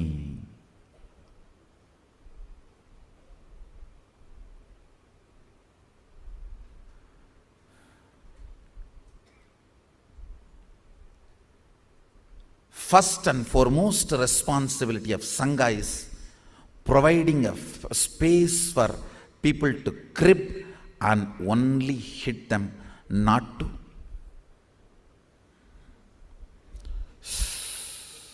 on them. That is the first and foremost responsibility of the Sangha. And have only this kind of integrated people as your Sangha. That is Satsanga.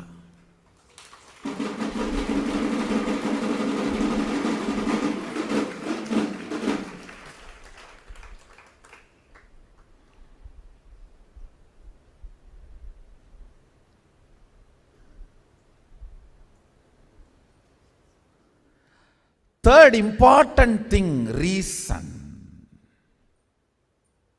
why my Guru-disciple relationship became successful with Arunagiri Yogi Ishvara. I had the patience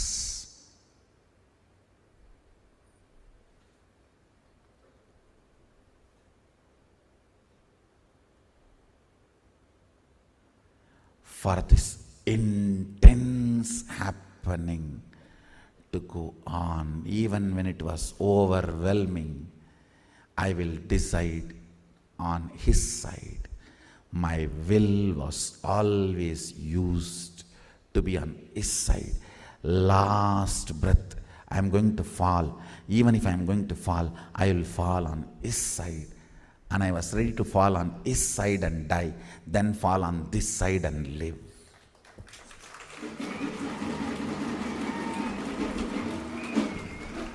Ultimately, that made it happen.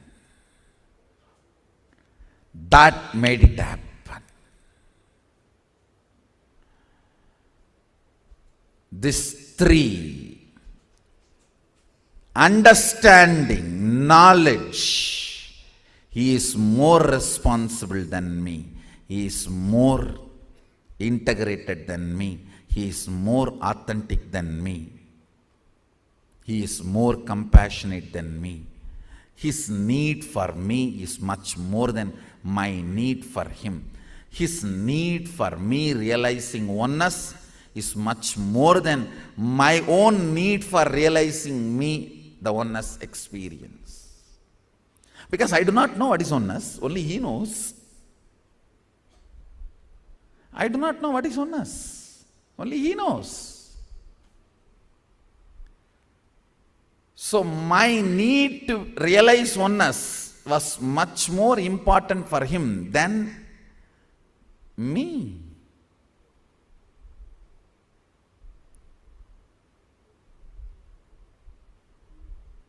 It is not that both of us know what is romance and we romanced.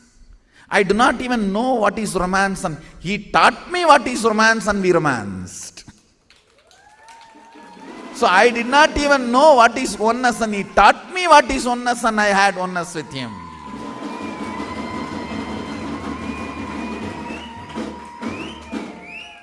understand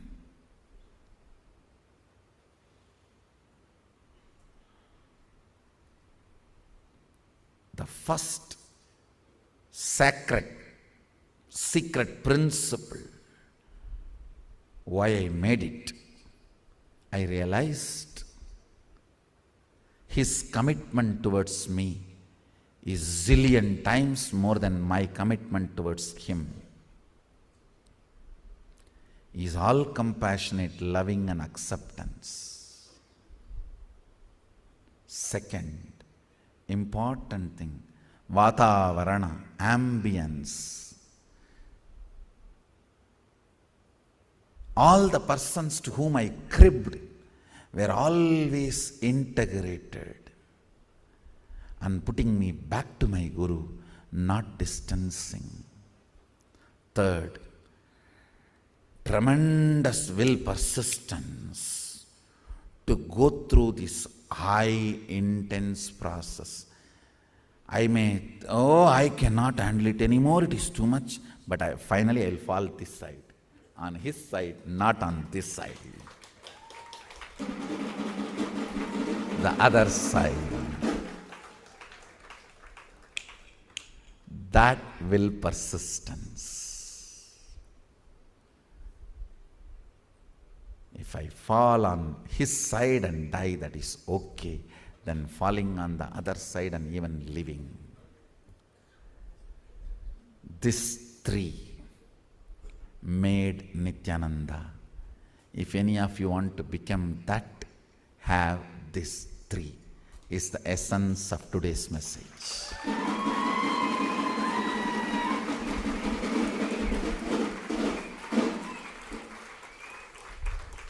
The Vatavarana I had when I was with Arunagiri Yogishwara. These four, Yogananda Puri, Raghupati Yogi,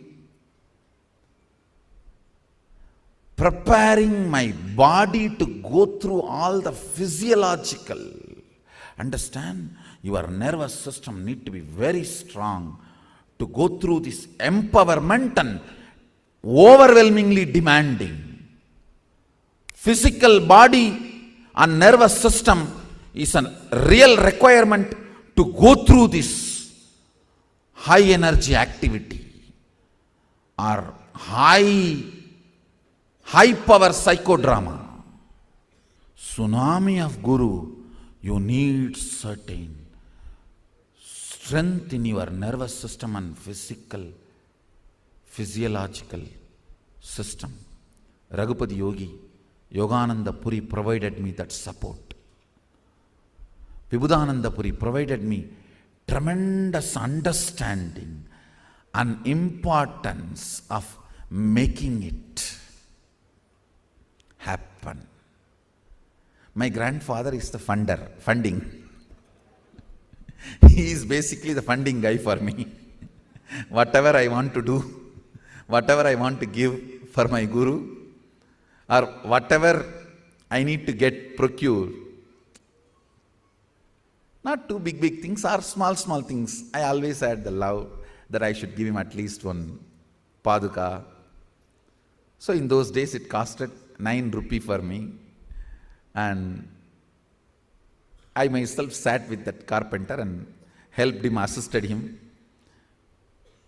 and that cleaned his patre and did all the physical labor and supported and did little work along with him and took that paduka and offered at his feet and he blessed it. Still we have that paduka, it is there with us. This 9 rupee I'll go and ask my grandfather. He will not ask the second word. In those days, kids are not given so much money. Even though family is rich, kids will not be given money. Only nowadays you have all this stupid packet money, jacket money and all that. In those days, first of all, packet was not there. Where is packet money? And villages, they don't give so much money and all. But he will not ask me second word. He will look at the cashier. There will be one cashier who is also his partner. He literally brought him up and he will look at him. And that fellow will count that 9 rupee for 2 hours. 2 hours I have to be standing there. This fellow will rub. See, if it is a note, you rub and find out whether it is 1 or 2, I understand. Coin! 1 rupee coin, he will rub. Almost that coin will lose that 1 rupee sign itself on that coin. And he will rub this side, that side, turn. Only 1. Then next 1 rupee. And I'll be standing and... Because I do not know whether my grandfather said yes or no. I requested him and he silently writing and only showed the eyes sign to this cashier fellow and he is arranging. And my grandfather had a habit that all these local temples, festivals, functions, anybody comes, he has that standard thing. For this organization, 10 rupee, for this group, 20 rupee, for this group, 7 rupee, like this. So this cashier only will keep that heaps and keep. I do not know whether that fellow is keeping the heap for those groups or he is keeping the heap for me, I don't know. Only when it reaches the number I said, I will know, it is for me only. The heap is getting collected for me only. Till then I have to be standing with that anxiety, that fool. And he will count. Only when it reaches the 9th rupee is put on it and he will call my grandfather as Appa, vechten. Only then means he will tell my grandfather that I have kept it on the table. Only then I will have big relief. It's for me only. And never denied. I will not ask for my father because my father is such a standard, absolute free cashier. If I ask for 9 rupee, it will always be 50 rupee. And he will never give any change and all, and he will never ask for the return change. But he is a reserve Brahmastram. If nothing works, if I am not able to see my grandfather, if he is not there, if nothing works, I will touch the Brahmastram. Till then I will not, my father is like my reserve cash. So I will not touch him. And he is such Bolenatha. And I tell you, never he will ask the money back. Even if he tells me to go and buy something in the shop, he will never take the remaining change.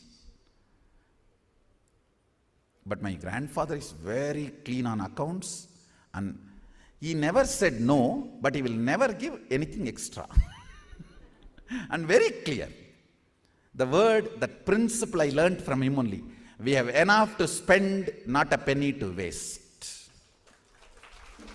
We have enough to live, not penny to waste. I learned from my grandfather. It's from him. So once that heap is 9 rupee, by the time I would have counted that 100 times. By the time this accountant fellow counts and puts that 9 rupee, I would have counted 100 times. It's for me only. Then he will through the eyes he will sign. Means take it. He will always use the word Sami word with a very respectful but singular. Eduthuda Sami. Then I will take it and go. He is the funder. My mother, the absolute innocence. Actually, when she shows compassion and she listens, she will be so absolute innocent, I will not doubt she is not believing me. She is that absolute innocence. An absolute understanding. Next day morning, Kana Endripa Pola. Next day morning when she is trying to wake me up and send me along with my guru, I will not have doubt that yesterday itself she planned this. No. And I will not have a doubt next time when I come and crib, she is not going to listen to me and send me back to him. That is the beauty. Next time when I come and crib, I will have the absolute trust. She is not going to send me back again to him. Now, somehow she was able to give me that courage, that absolute innocence, and never supported my powerlessness by her absolute understanding. I think if I have to describe my mother in these two words, I'll describe her as the introduction to her is these two words. Of course, when I write my autobiography, these two words will be the chapter, heading of the chapter when I describe her. Absolute innocence and absolute understanding.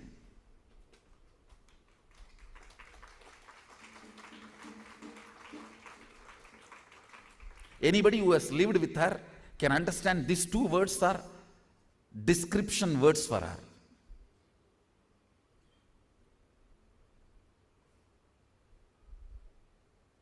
The Vatavarana I was provided. I tell you, if not for the Vatavarana ambience,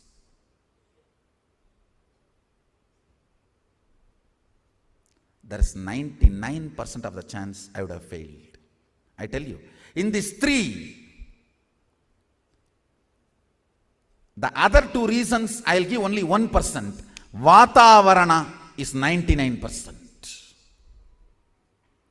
Because when you are getting solidified, when the plant is sprouting, it is the fence, the Vatavarana is 99% important than anything else. I tell you, this Sangha will provide you Vatavarana. Be here for Sadashivatva.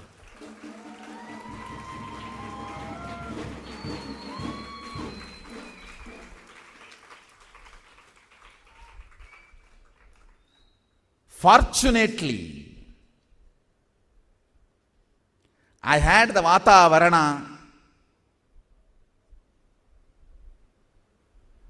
but in the modern world, unfortunately,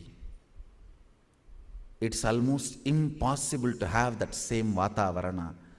I am creating that Vatavarana as a systematic, scientific way in this Sangha. If you want to make it, be here in Bengaluru Adinam.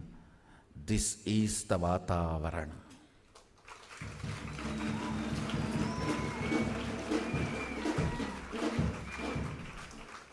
I tell you, if your Vatavarana ambience is not missed, I guarantee you will make it.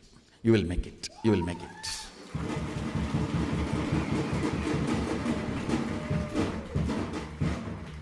It is the person to whom you crib, the Vatavarana, that destroys. The 99% of the destruction is not having Vatavarana, the right Sangha, Satsanga, right company, right ambience. If you made it into Bengaluru Adinam, you made it. Take this as my word.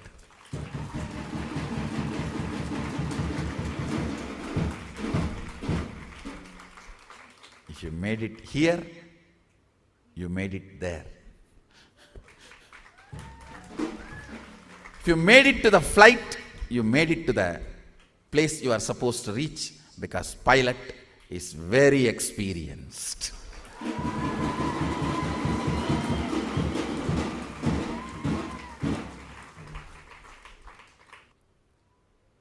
I have a question being projected. When Swamiji shared about being in your physical presence, many in branch ashrams may think that they are not in your physical presence.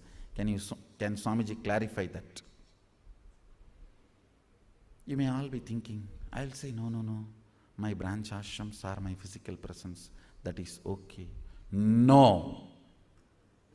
A simple, clear-cut no. Because this jump, this intense presence needs two physical bodies to be together. That is the reason I assumed the physical body.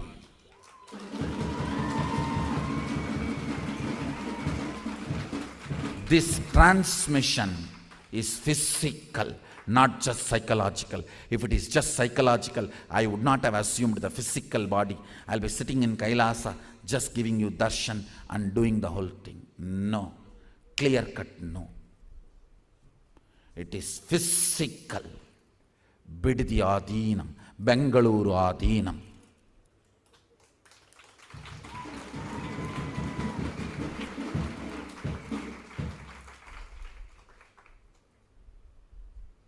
Consolations are different, counseling is different.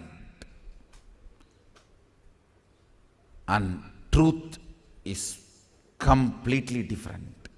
Here I have to be truthful, not counseling or consoling. No. It's absolute. Understand? Because this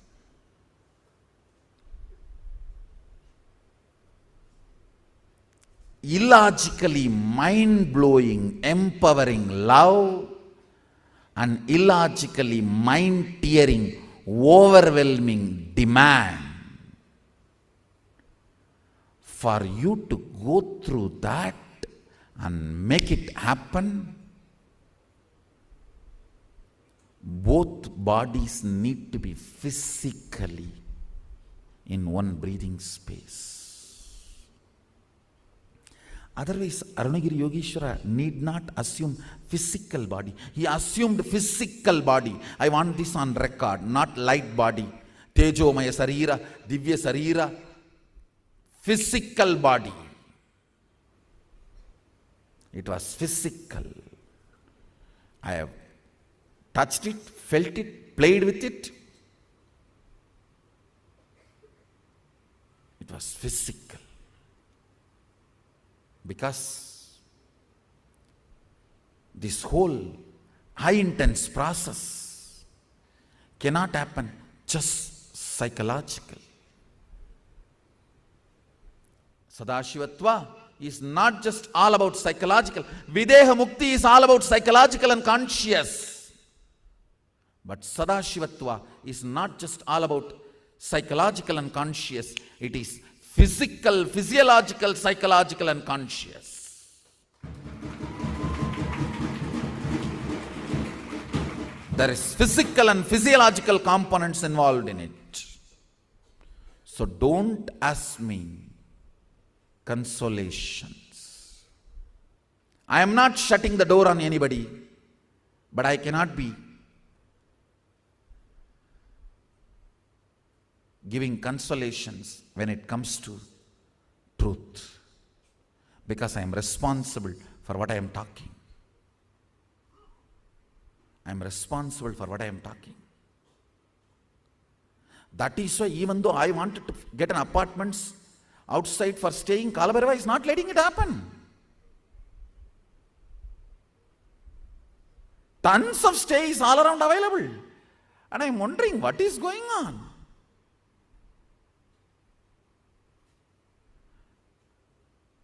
And here I am doing everything, and there he is doing Because he is more concerned and he is more integrated for you guys making it than me.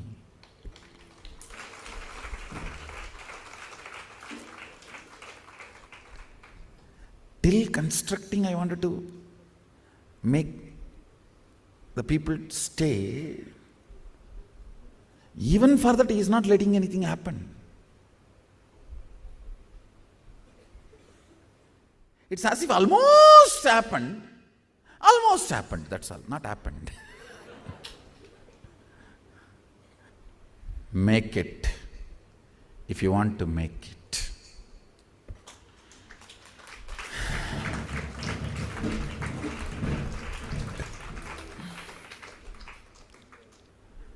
And I accept all the love, worship, devotion, offerings all over the world. 2,291 Naivedyams are offered in all the Adinams ashrams.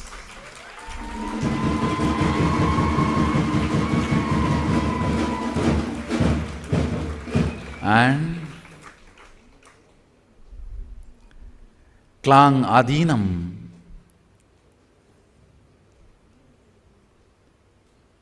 is getting inaugurated today, and Bengaluru Adinam has offered more than 1,008 Naivedyams.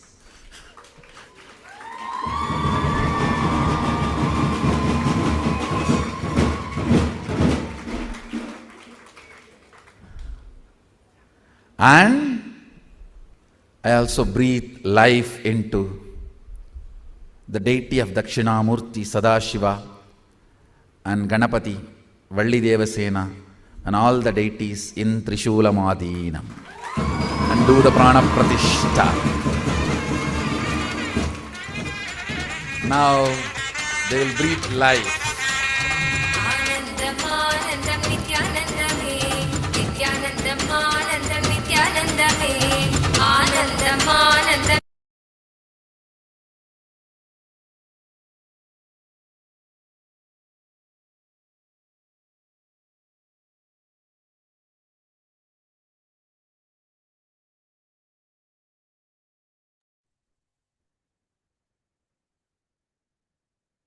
So share your understanding, powerful cognitions in the chat.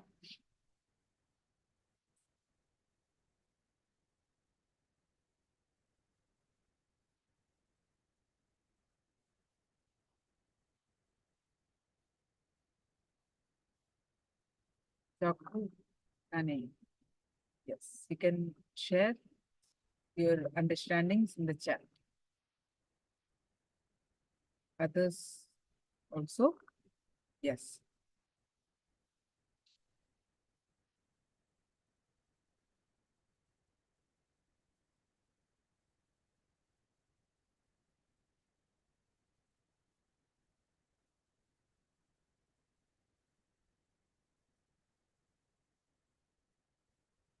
Yes, keep sharing. Let's understand more cognitions about feeling connection. Feeling connection helps you at the moment of death. During the moment of death, your muscles get heated because of the pain. They'll be getting boiled by the pain. See some of the sharings.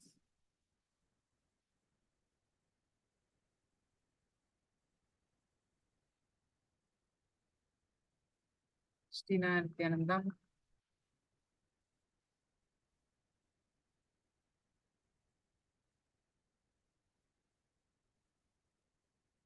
Yeah, so surround yourself with a network of good people. You are who you engage with. Yes. What else you learn about the guru-disciple relationship? How important to have the feeling connection? What are the cognitions you learn? You can.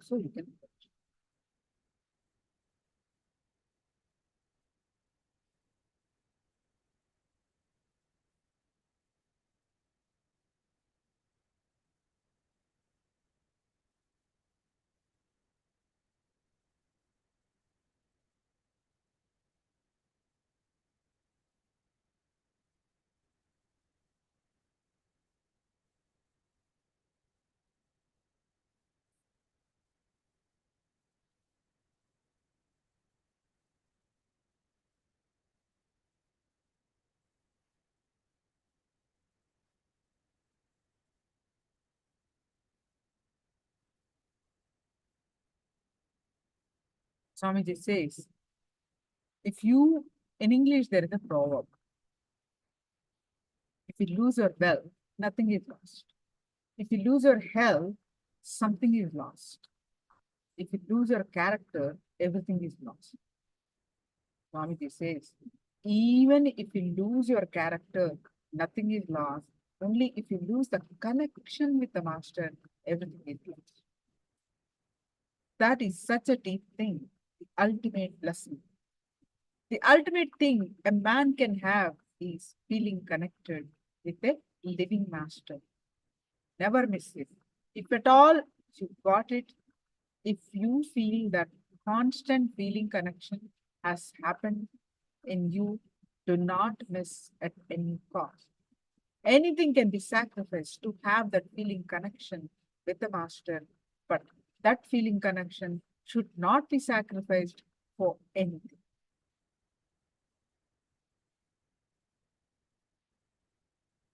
Throw away any idea which comes in between you and him.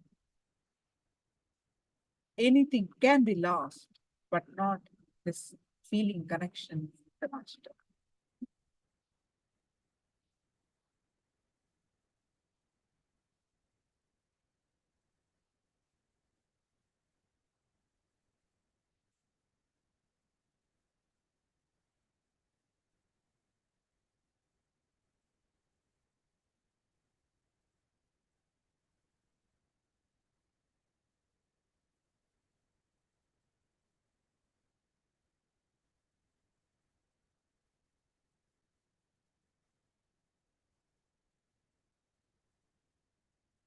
Feeling connection with the master is such an ultimate thing.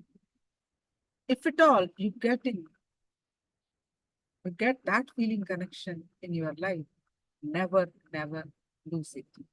It is too costly. It is too much to lose. Even if you miss your things in the outer world, it's okay.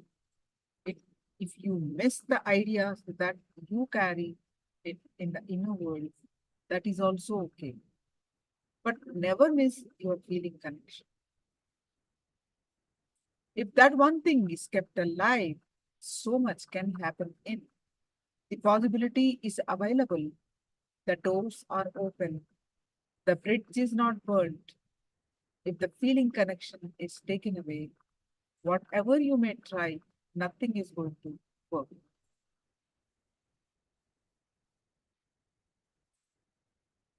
When you have this feeling connection with the master, a lot of things with which your ignorance survives, a lot of things with which your mind thrives, a lot of things with which is your suffering is built, will be taken away from you.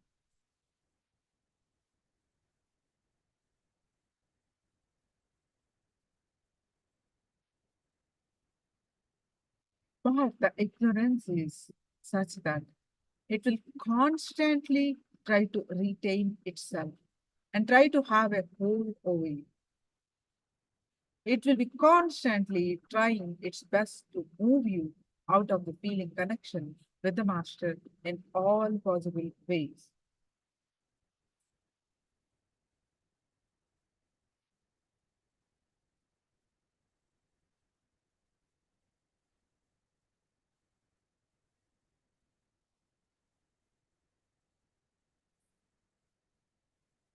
It is such an illusion that the worst fire, the devil, is in the feeling connection with the master. The devil does its job by making you lose the connection with the master and lose everything.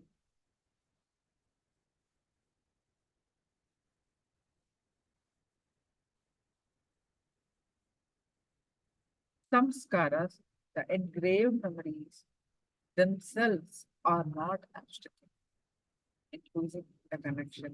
But when the master works on them to operate or to remove them, you should understand he is working on you because you requested him again and again, directly and indirectly. When I work on your samskaras, you may think I have my vested interest of fear or greed. Be very clear. When you think this of me, you are only projecting the fear and greed that you have on me and think that I have them. Your samskara, but the pattern itself is not a problem. But when I work on it, when the suffering you go through, Swamiji starts working on it. Don't resist, then it's okay. But if you resist, your resistance is the problem.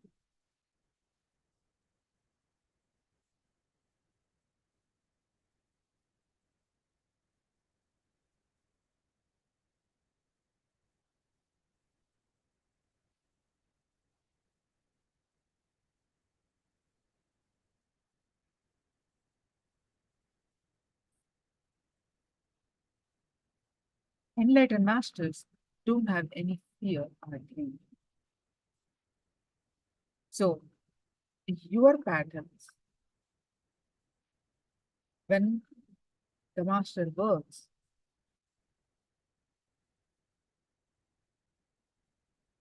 because you requested them in thousands of words, you may not even remember now or aware of it. You don't even know how many births you have struggled or prayed to have a master. You're not even aware of your own yearning. Understand? For a master to happen in your life is not a joke. You yourself don't know how many births you have struggled and prayed intensely to have a glimpse of one living master. Awakening to the master in your life is nothing but awakening to this deep yearning and purpose of your life.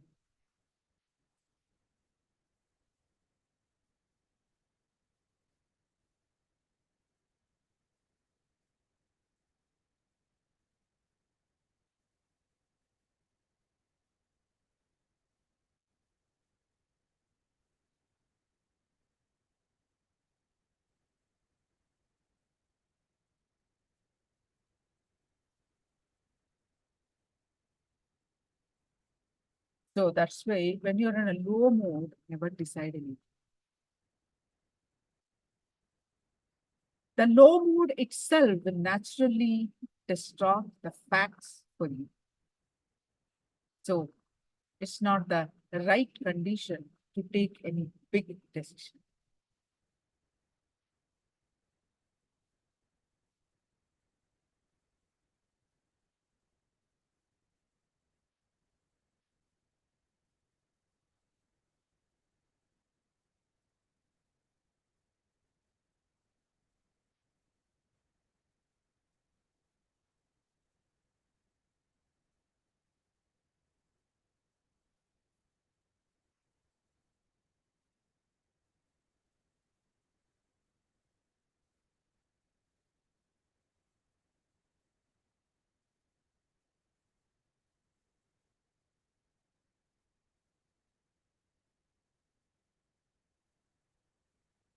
Now let's listen more on the feeling connection from the compilation of various satsang from Swamiji, the more powerful cognitions about the feeling connection.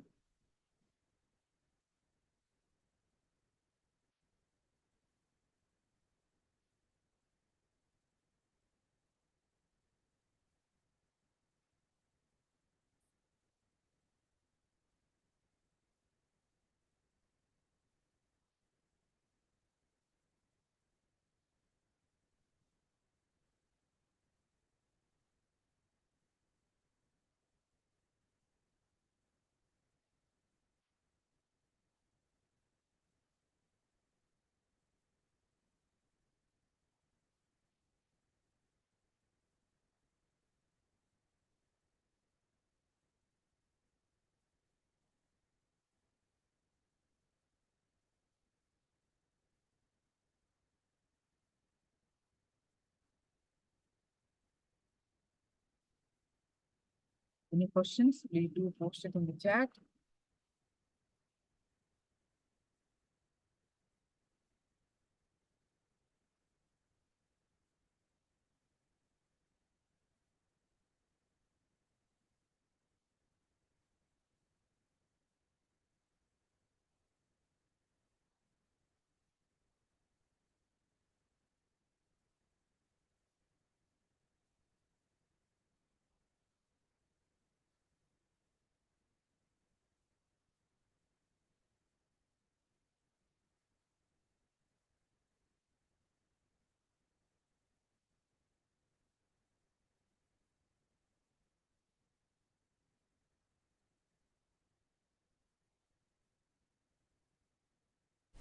He was completely open to Krishna. His tremendous trust on Krishna. That was something extraordinary. He just got it back. That's it. Nothing else. He just got it back. For a few moments, he also suffered in depression. But, see, falling is not wrong. Never raising is wrong. Never raising again is wrong. Arjuna fell, no doubt. But he got up. Immediately he got up. Stood up. And he doesn't have ego. What I said is true. No. He is ready. See, courage is nothing but ability to put yourself on right track. Power is nothing but ability to put you on right track. Putting yourself on right track. Arjuna never lost that. Arjuna is really a amazing devotee, disciple, in a way even beloved of Krishna. So he never lost that strong feeling connection. So when he got back, immediately his Sahasrara was open, available. So it's like just because you fall into depression once, the whole thing doesn't get lost. And same way, just because you have so many great qualities, it is not that you don't fall into depression. Just because Arjuna had 100 good qualities, that does not mean he never fell into depression. He fell into depression. Just because he fell into depression, it is not that all good qualities are lost. No. So it was a struggle on the journey. But whatever is said and done, Arjuna has a tremendous punya, merit. His whole life is filled with Krishna Leela. Arjuna was also completely filled with Sri Krishna. There was not much empty space. So I wanted all you guys to understand, just because you fall into depression once, it is not that all the good qualities in you goes away. Yes, you fell into depression. That does not mean all the good things have disappeared from you. No. Understand, Arjuna never lost his complete feeling connection. It was covered like a cloud. How the cloud covers the sun? It was covered. Then again it opened. Arjuna is intelligent enough to drop his ego and tell, Sishyasteham, I am your disciple. Please forgive me. I want to learn. I want to know. Arjuna is a powerful being. He is powerful enough to do this job. That is the reason. Immediately in second chapter itself, the Sahasrara opened.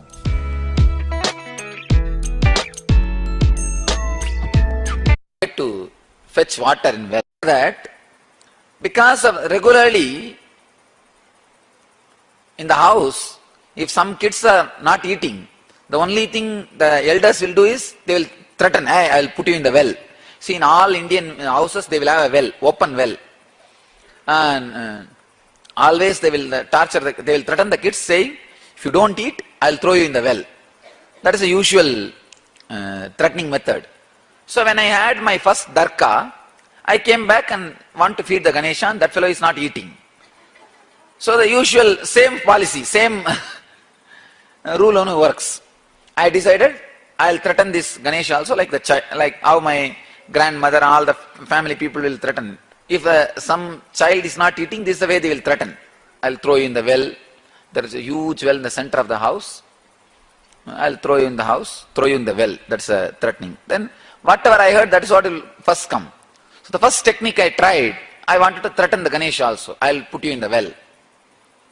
He's not responding. Then I thought, I'll really put you in the well and show you that I mean what I am saying. Then I had that.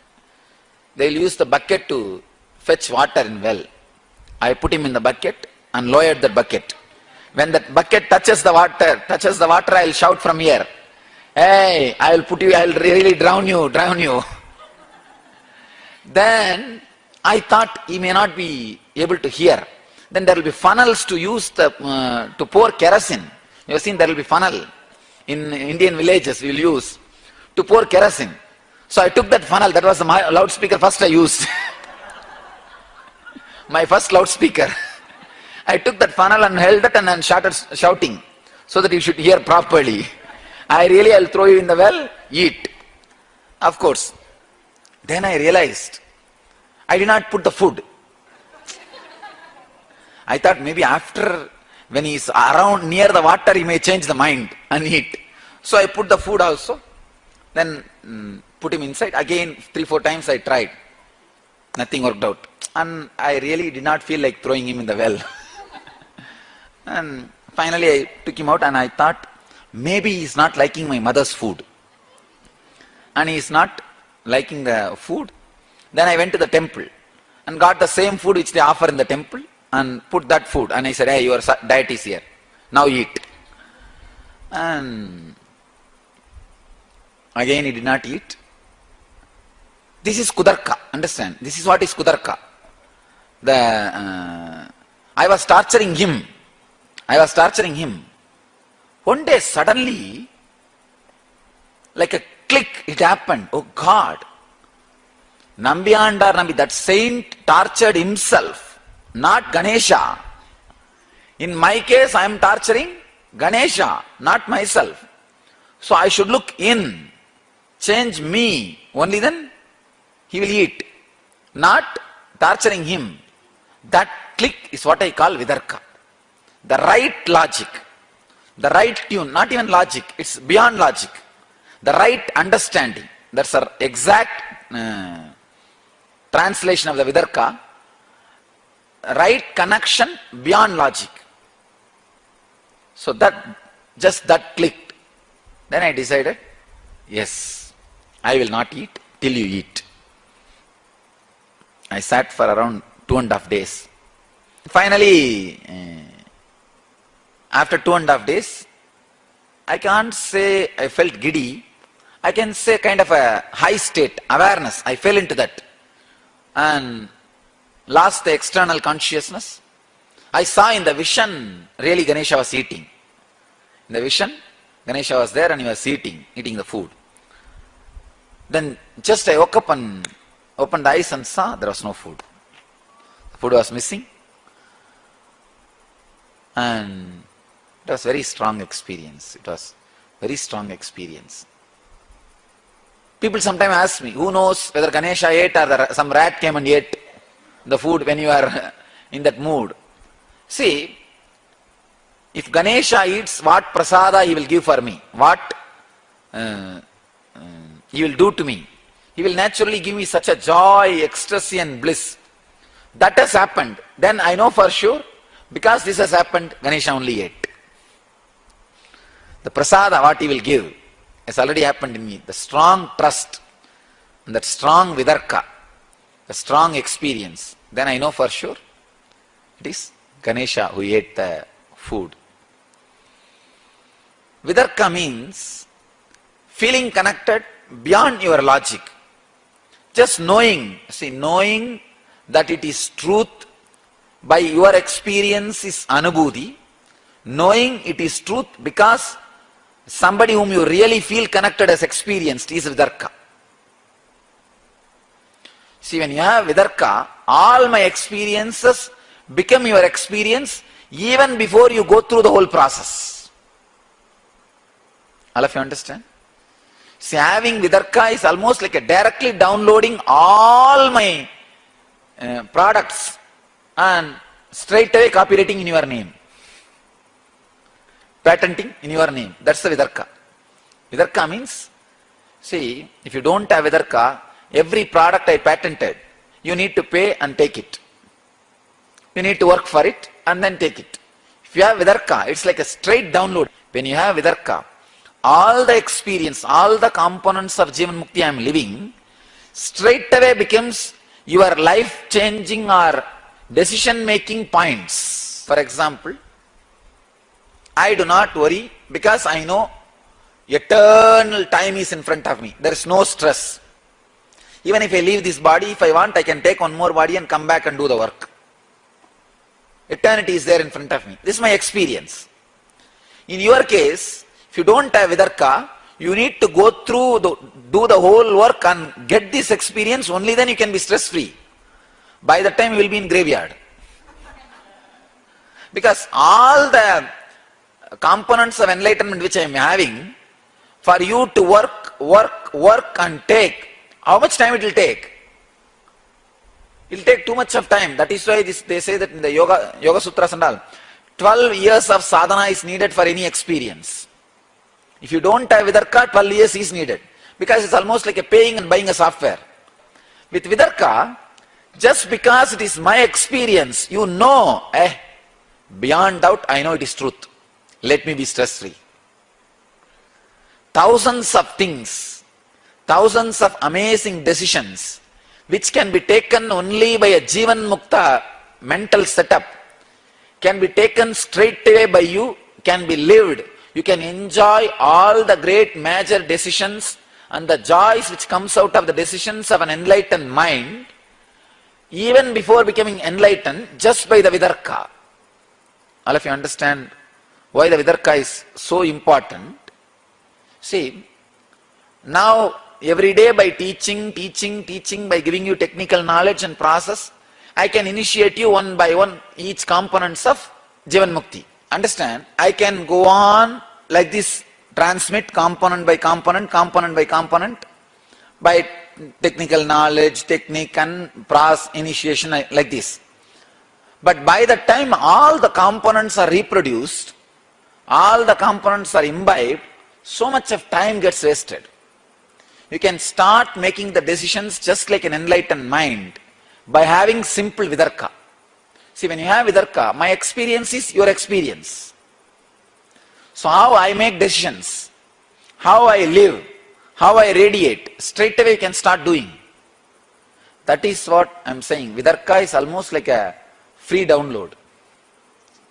Just directly download and you don't even have to struggle. You know, this is what is truth. Then let us make the decision this way, over. Vidarka makes you live enlightenment without you going through all the process and doing the reinvention. People who do not have Vidarka, it's almost like they have to do complete reinvention. See, for example, from the day one, you need to first invent that light, then switch, then cart, then bed, then AC machine, then your car, then your house. You will be in graveyard. If you need to reinvent all these things for your life, if you say, no, I don't believe in anybody, I don't accept anybody, so I am not going to accept what he invented. I am going to reinvent. So I will not bow down to Edison by using his lamp. I will reinvent now. What is going to happen? Nothing. Edison is not going to lose anything. Thomas Alva Edison is not going to lose anything. We will be losing. So Vidarka is actually an intelligent game. It is not foolish game. Sometimes the big problem is we think emotional people are fools. No. People who can't have the feeling connection are fools. Because having feeling connection is a different channel. It's like a second channel. Just intellectually analyzing is the first channel. You understand? That any fool can do. See, criticizing and constantly analyzing, any fool can do. That you don't need intelligence. But the feeling connection happens only for intelligent people. That's a second channel. So Vidarka reduces lot of your suffering, reduces lot of your struggle, straight away makes lot of things easy for you. The Vidarka is not blind faith. One more thing, understand? It's not blind faith. It's not blind faith. Just beyond logic, you know. Yes, it's right. It's right. It's right. It sounds good. It sounds right. It sounds true. Sometimes you will feel exactly what you always wanted to tell, but did not know the right word to tell, I am telling. That is what is the Vidarka feeling. Hey, I always wanted to tell this, but I did not know the right word, he told. That is the Vidarka. Vidarka does the job of using all the benefits of all components of Jivan Mukti without going through all those processes and wasting too much of time. So if you want, see, there are some people who are very adamant, I will make and I will earn and I will live. Then go ahead. There are some people, why waste life unnecessarily? Come on, let's start enjoying. Who cares it is whose wealth? As long as it is around me, it's mine. Go ahead and enjoy. Over. Let us be more practical. So, you should find out whether you are the first category or second category. Who cares whose it is? As long as it makes life rich, joyful, come on, let's enjoy. It's ours. So decide. Deciding based on intelligence. Deciding based on the right understanding. Beyond logic. Actually, it is not even a big process. You just need to have a conscious decision. I am dropping my ego of analyzing. What do you know, first of all, which is right and wrong? First of all, your logic which is telling you right and wrong is cheating you. You don't know. But you go on, no. You don't know me. I don't accept anything so easily.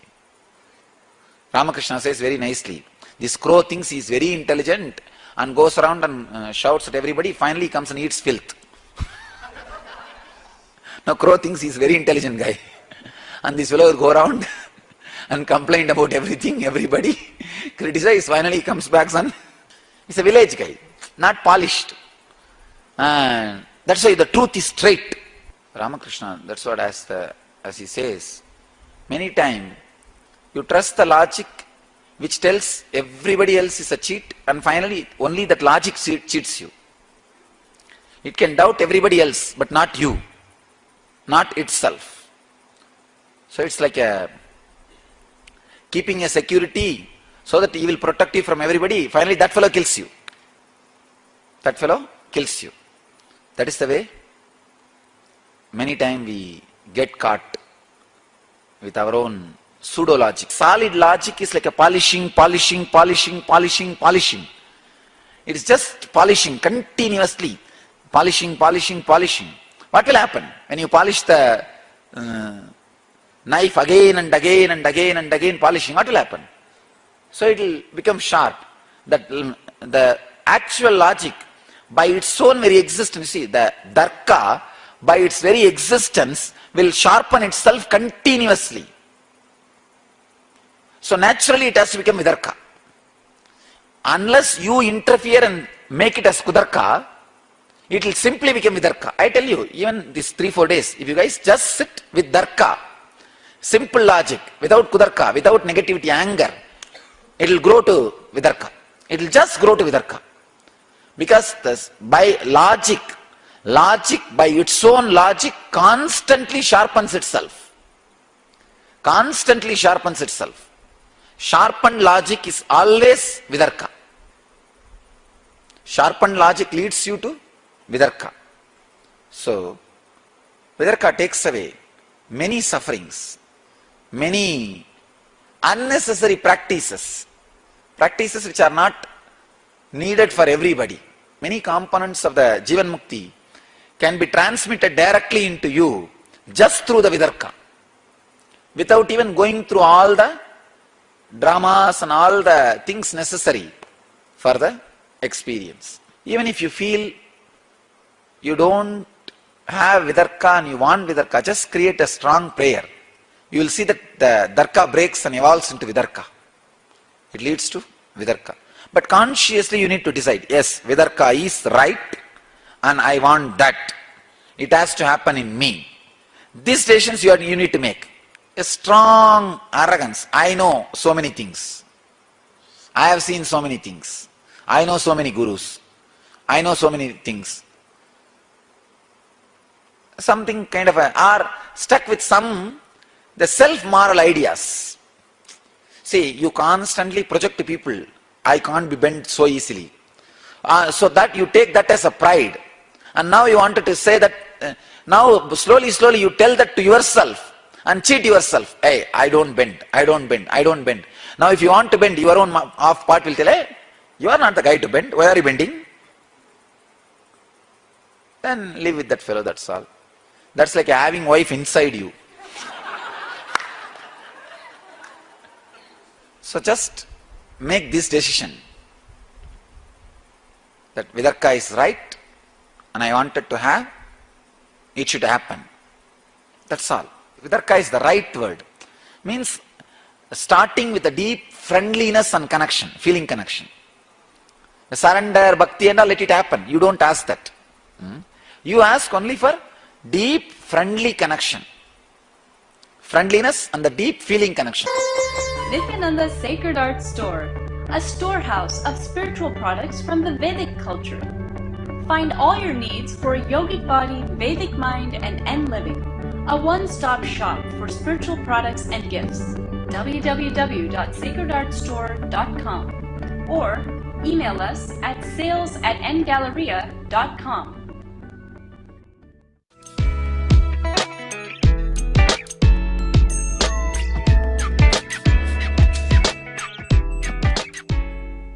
So understand the first truth, having thoughts is not thinking.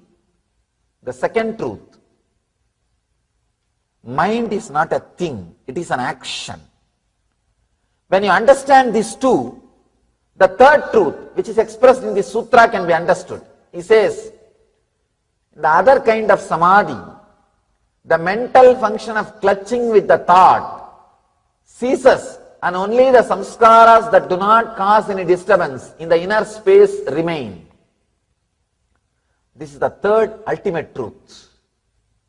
Please understand. The unclutching happens.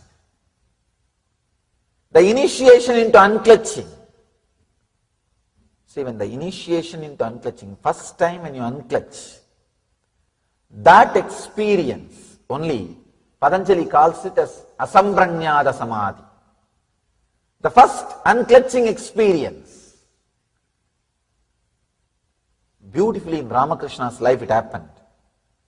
Let me describe how Ramakrishna moved from sampranyada samadhi to asampranyada samadhi.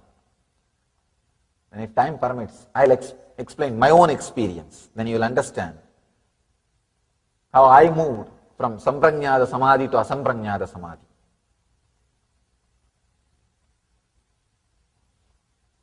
Ramakrishna was deeply connected to Kali, the form of the Kali. Had all kinds of experience with the Kali's murti, with the deity of the Kali.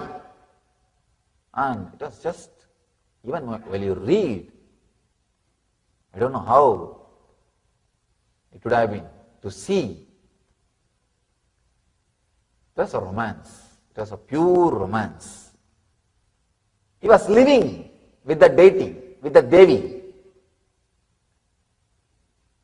Very powerful connection. He used to keep the small thread near her nose just to check whether she is really breathing. And he says she always used to breathe. And he always saw that thread waving. The thread will be moving with that air, with the prana, with that breathing. Not only this, so many things.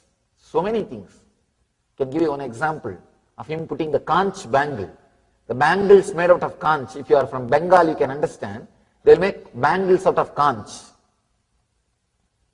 And the Devi is holding the left hand, the head, the severed head of the demon, without breaking the deity, without damaging the deity or the conch or the bangle. He put the bangle for the deity.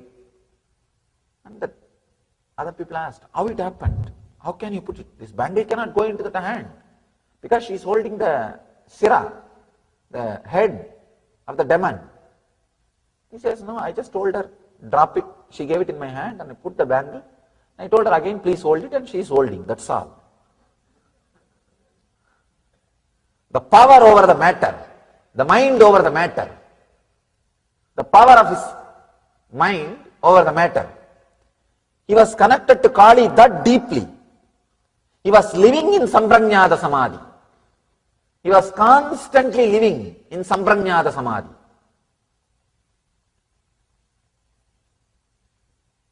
So now it is time, he has to move to the Asamprajñāta Samadhi. And one great monk, Totaburi, he came to the Kali temple. He is an enlightened sannyasi, great Vedanti. Naga means no clothes, no sleep. Their lifestyle will not be like a regular normal human beings. Naga Sampradaya sannyasi, very powerful lifestyle. He comes and initiates Ramakrishna. He says, now it is time for you to experience the next level of samadhi, beyond form.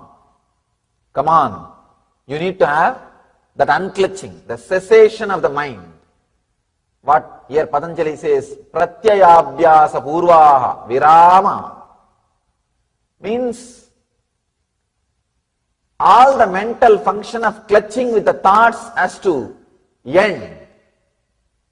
See, even if you are clutched with the Kali, it is a mental function. Please understand. Maybe highest level of function, high frequency level of function, but it is a mental function. You can experience in your life sometime, early morning when you are out of dream state, but you are not completely, fully awake. That those few seconds you can see, you want to possess your body, but you can't move your body. You are out of your dream state, but you are not completely awake. That state means in between. You can see those few moments only, suddenly you will try to move your body with force. You will try to jump out and fall out of the bed. Even though it is the high frequency, almost the action's ending, it is an action. There is a clutching with the Kali. So, beautifully, Totaburi says, it is time you go beyond. You have to be initiated into Vedanta. You have to be initiated into next level Samadhi. This guy says, wait, I'll go and ask my mother's permission. I'll run. He ran. When Ramakrishna came back, he said, yes, my mother told me, I can go for this practice, you can teach me. Totaburi asked, you said you want to take permission from your mother, but you went inside the temple? Ramakrishna says, yes, that is what I meant. She is my mother. I am living with Kali. I asked her now. She said, please take it. Then Totaburi started laughing. Oh God. Totaburi could not understand. Ramakrishna is living with Kali. And he said, all right, I don't want to disturb his faith. It's okay. Let him experience the next level, Samadhi. Then he initiates. He says, now concentrate on the Ajna Chakra and unclutch completely from all your thoughts. Ramakrishna says, I am able to unclutch from all the thoughts, but I am not able to unclutch from Kali's form. I am not able to unclutch from Kali's form. He says, I am stuck. The moment I see her, even the idea to unclutch disappears from me. I am just completely drowned. Samprajñāta Samadhi, the first level Samadhi. But the beauty is that Samadhi itself is so powerful, it will lead you to next level. It has to lead you to next level. Totaburi says, no, you have to go beyond. Then Kali, she herself appears and says, my son, don't bother. Cut my form with this sword. He says, she gives her own sword. She says, think this as a sword of knowledge and cut my form. You will go beyond my form. Understand? Not being caught in the form is one of the ultimate experience. This has to be understood very beautifully. See, when you lost all other attachments except this form, then you can cut this form and go beyond the form. But our people, first they cut this form. They have all other attachment and they don't care about all other attachments. I always tell people, drop the form of the gods when you dropped all other attachments. But what our people say, no, anyhow we are going to drop that attachment one day, then let us drop now itself. In India I have seen when they burn the dead bodies in villages, they will use a big bamboo. After burning the dead body completely, they will throw the stick also into the same fire. But you have to throw that stick into the same fire after burning the dead body. You can't say, anyhow this stick is going to be in the fire, let me throw it now itself. Then how will you burn the dead body? So attachment to the deity or Guru's form or God's form should be used like a stick, bamboo stick, to burn the attachment with all other forms. Everything else is burned. Then in that same fire, this form also, this attachment also should be thrown. Kali says, cut my form and go beyond. This is what Buddha means when he says, when you see me on the path, kill me. Buddha says very clearly, when you see me on the path, kill me. Understand? But that should be last thing. But unfortunately we start doing that first. No, that should be the last thing.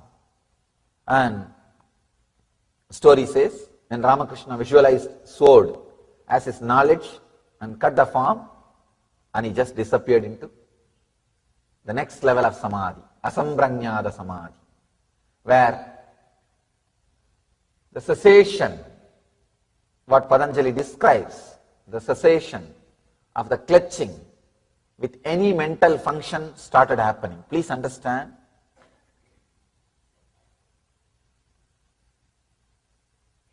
The mental function of clutching with the thought ceases.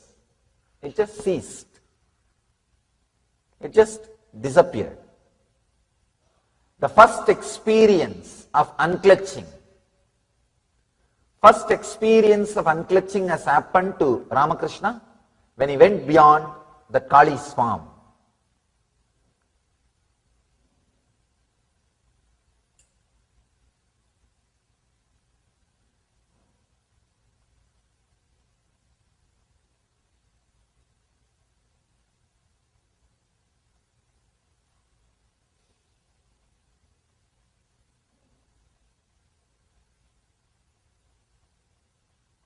Only if you feel connected to some form and live with that form, then you are asked to renounce, you will understand how difficult it is. You may not be able to relate with what I am saying. You may be thinking, oh, what is there, Kali? And after all, for enlightenment, everything, let's cut and throw it away and go beyond. No, it does not happen when you start feeling connected. You are feeling connected, living with it, but you are able to go beyond. And the story says, he entered into next level samadhi, asambranyada samadhi.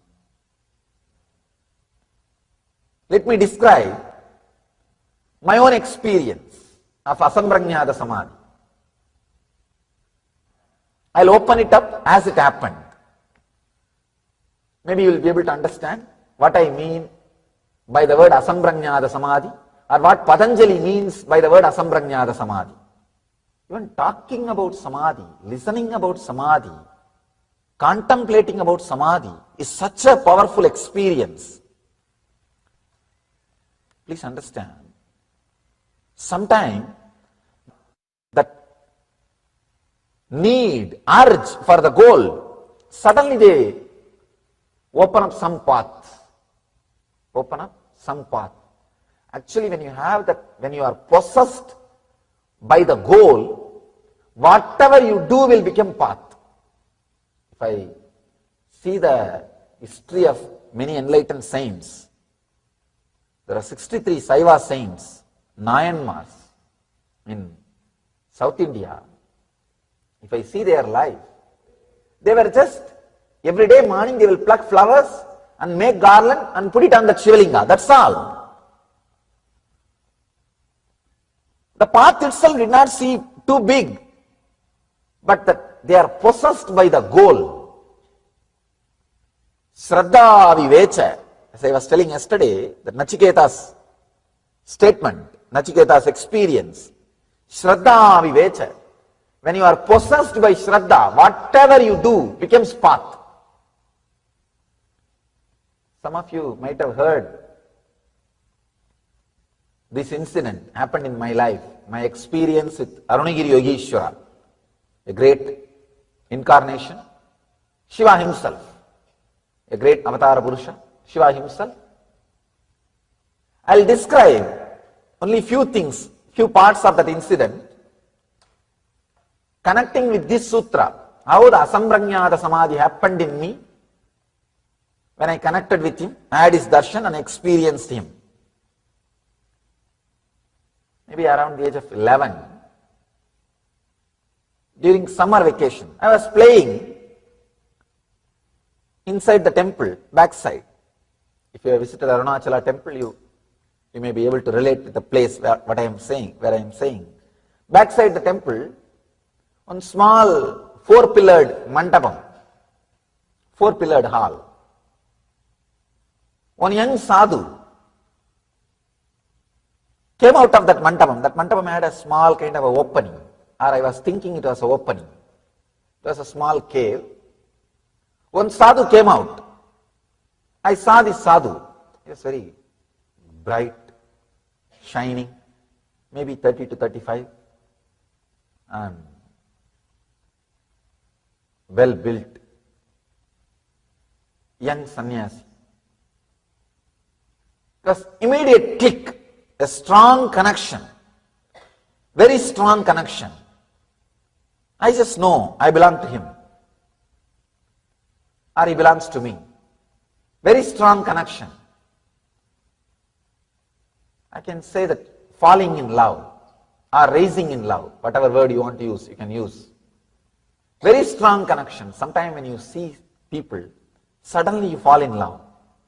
And you know, you may bring all kinds of reasoning. No, I am already married. I am this, I am that.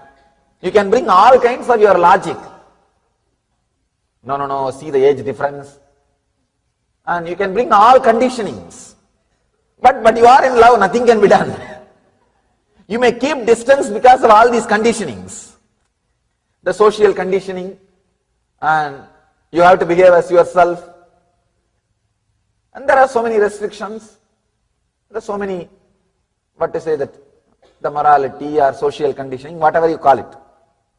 But heart doesn't bother about which country you belong to, which race you belong to, what is your morality, what is your discipline, decency. Heart doesn't care for all those things. Maybe your action or your logic cares for all these things. Heart doesn't care, it just falls in love, that's all.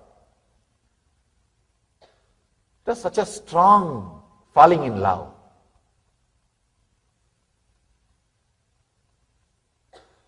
Every day, I'll come and sit there with him. Morning till evening, he'll be talking, sitting. Sometimes I wonder what I used to talk. If I recall,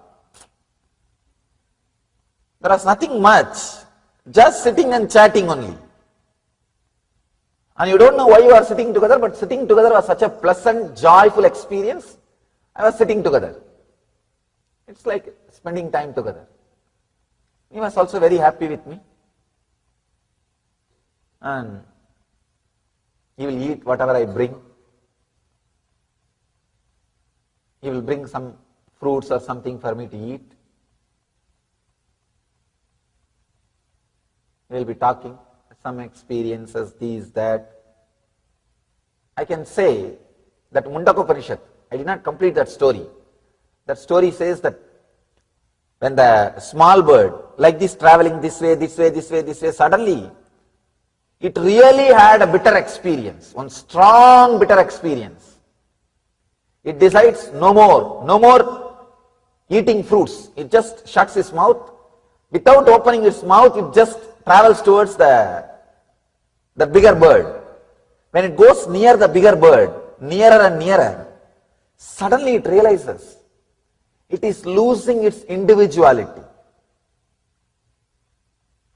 It is losing its individuality. After a few minutes, it feels it is just a shadow of that bird.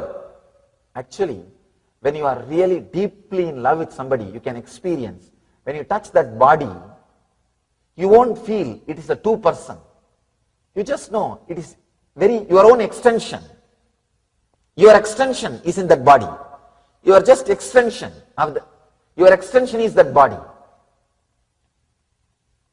That small bird feels its very extension is that big bird, golden bird. After a few minutes he feels it is not even his own extension. That bird's extension is he. And after a few seconds he feels there is no extension, he is just a shadow. After a few seconds, there is not even a shadow, only that golden bird exists. It was only illusion that I was an individual. The different levels of feeling connection. In Vaishnava tradition, they explain Salokya Mukti, Samibhya Mukti, Sarubhya Mukti, Sayujya Mukti, the 4 states of liberation. Please understand, 4 states of liberation. In Vaishnava tradition they explain. First, when the bird feels, I am connected to him, I belong to him, it is Salokya Mukti, living in his loka, living in his frequency. When he feels, no, he is my very extension, it is Samibhya Mukti, the liberation which happens just by his nearness. When he says, when the bird experiences, no, I am his very form, I am his very form, I am his very form, I am just his shadow, I am not an individual identity, then it's called Sarubhya Mukti, his own form, Sarubhya Mukti. When the small bird realizes, I never existed, it's only he who was existing, it was just an illusion that I existed, it's called Sayujya Mukti. I can say it was a strong feeling connection, just like how that bird felt, very own extension. I felt with that sadhu, that my very own extension. It was almost like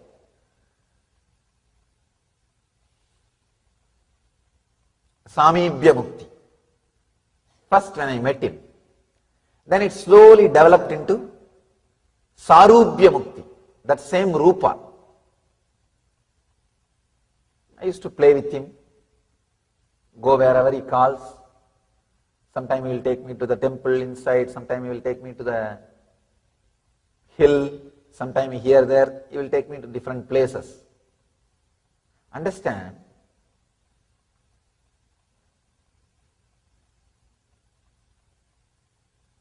It was such a strong feeling connection.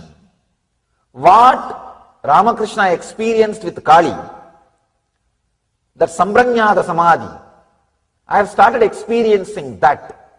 Even when I am not physically around him, even when I go back to the house, late night I will go back to the house because they will close the temple. By the time they close the temple, they will vacate everybody. They will vacate everybody. And when I go back to the house also, I will be sitting in the house and waiting when it will become again morning 4 o'clock, so that I can rush to the temple to see him. Pratyaksha Pada Puja. Offer your gratitude to the lotus feet of Paramahamsa Nithyananda, Pratyaksha Pada Puja is a rare opportunity in a lifetime to express your surrender and gratitude directly at the feet of the Master, daily at 7 a.m. IST. You can register for e-Pada Puja online. You can receive individual darshan and blessings after the puja. You can send your blessings request to ntv@nithyananda.org or call 91-974-22-03311. Make the best use of this rare opportunity to be in the space of the Living Enlightened Master.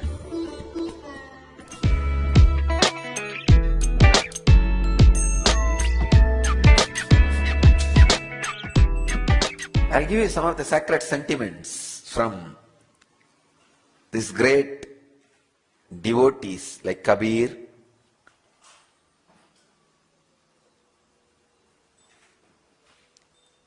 and define the experience of Bhakti.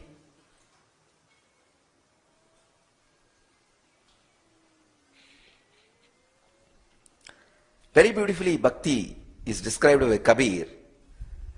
The Bhakti winds in a delicate way. On this path, there is no asking and no not asking. The ego simply disappears. The moment you touch him, the joy of looking for him is so immense that you just dive in and coast around like a fish in water. If anyone needs a head, the lover leaps up to offer his. Yesterday, one of our Maharishi was asking, what's the difference between the non-suffering and Vyakulata, yearning?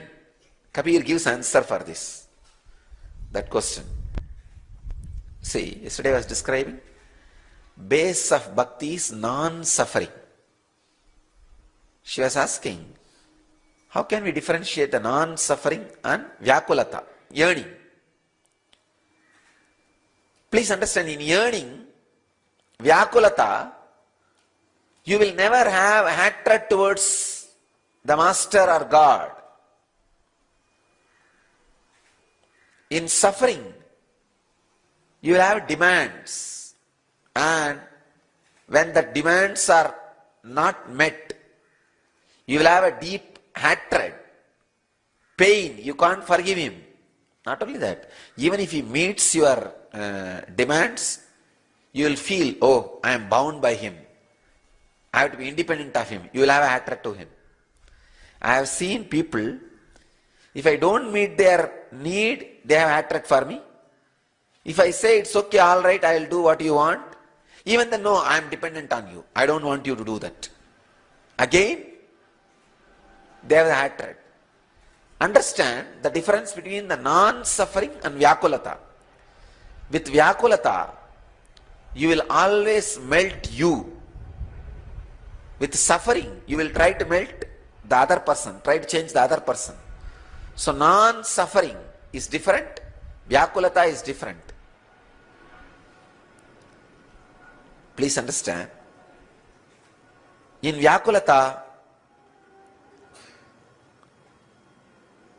there will never be any hatred. Yearning, there will never be any hatred. But in suffering, you will start hating the other person, the pain. You will start abusing, blaming the other person.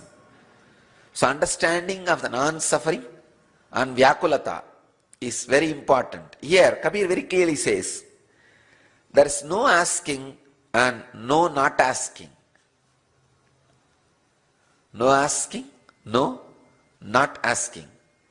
In Vyakulata, you neither ask, and it is not that you never ask. With suffering, you ask, and even if he fulfills, you are not fulfilled. And I have seen the arrogant people, they don't even want to receive when I give. No, it is not necessary. Because I begged, you are giving. I don't want to take that. Fools. With suffering, Suffering is always based on arrogance. And Vyakulata is based on humbleness. Here the Kabir is describing Vyakulata. No asking and no not asking means you don't ask and it does not mean you don't accept when it is showered on you. It is such a deep humbleness and passiveness, a deep patience. See, with Vyakulata, you don't feel he is human, equal to you. But with suffering, you start feeling he is equal to you. That is why always I tell people, if you are suffering, you don't have love for me. You bring me to your level. You try to bring me to your level. Your arrogance, you try to think you are equivalent to me and you bring me to your level. With Vyakulata, you always know he is ultimate. And you just only try to disappear into me. Try to dissolve into the Master or God. The Bhakti path winds in a delicate way. On this path, there is no asking and no not asking. Because when you are in love with the Master, when you are in love with the God, when you are in love, not just for Him, you are ready to sacrifice for anyone. You feel everything is worthy of sacrifice. The extreme love, the extreme sacred sentiment, touching Guru's feet. Touching Guru's feet also.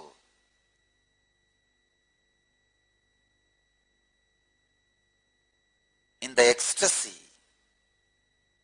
you always feel like offering yourself at His feet.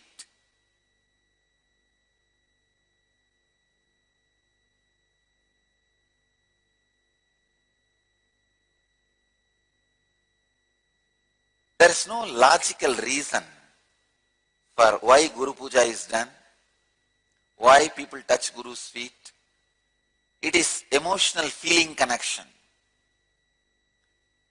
For some people, it looks like, why should I do it? For some people, it is life. They can't live without it. I know, for millions of my disciples, morning satsang is much more important than eating food. This is bliss dose. Morning sitting in the Pada Puja or the morning satsang is a powerful bliss dose. Life. It is life itself.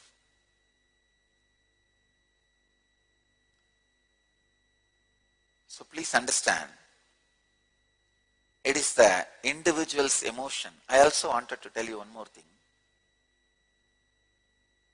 Do all this only if you feel intensely connected to it, not otherwise.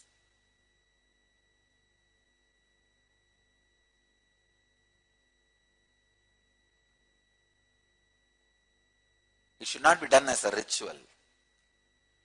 See, as far as yoga is concerned, whether you want it or not, it has to be done. Because you are working on body.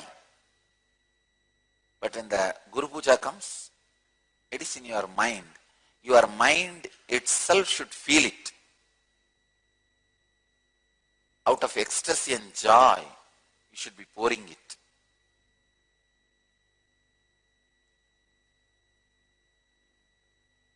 So there is no logical reason. What is the reason we do pujas at Guru's feet?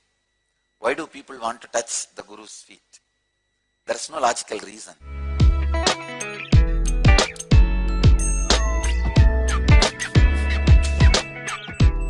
Living around the Master.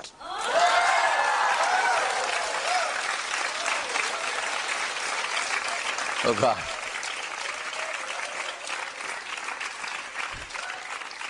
Living around the Master, catching the Master, missing the Master, abusing the Master. 3 different dimensions. Just this basic 2-3 truths. 1, all scriptures, all literature, all method of teachings can only inspire you, cannot give experience. Understand? It's the first law. All books, all DVDs, when I say all, capital letter ALL, including mine, books, cassettes, DVDs, everything can only create inspiration in you, but cannot give experience. Experience can be transmitted. It's like, you see, experience is like a lamp. Only from a burning lamp light you can pick up, catch. Only from a lamp you can light a lamp. Only from a lamp you can light a lamp. Same way, the Jivan Mukti is transmitted only from a living body to living body. Living body to living body. If that body has to catch Jivan Mukti, it has to catch from a same material source which is living enlightenment. Please understand, I am describing very clearly the need of the master. If that body made out of muscles and the mind made out of thoughts, if it needs to catch living enlightenment, Jivan Mukti fire, it has to catch it only from another one body which is living enlightenment of the same frequency, means like a same flesh and bones. Only from that you can catch. Be very clear, Mahavatar Baba cannot give you living enlightenment. Please understand, I am making a very strong statement, but truth. He cannot give you Jivan Mukti. He can only give you inspiration, experience, some glimpse. But if he wants to give Jivan Mukti, he has to guide you to a person who is in the physical body. In the physical body. Ramakrishna, or Ramana Maharshi, or Mahavatar Baba, or Osho, or J. Krishnamurti, anybody. They are all still in the cosmic plane. Why, you know? With whoever they committed when they are in the physical body.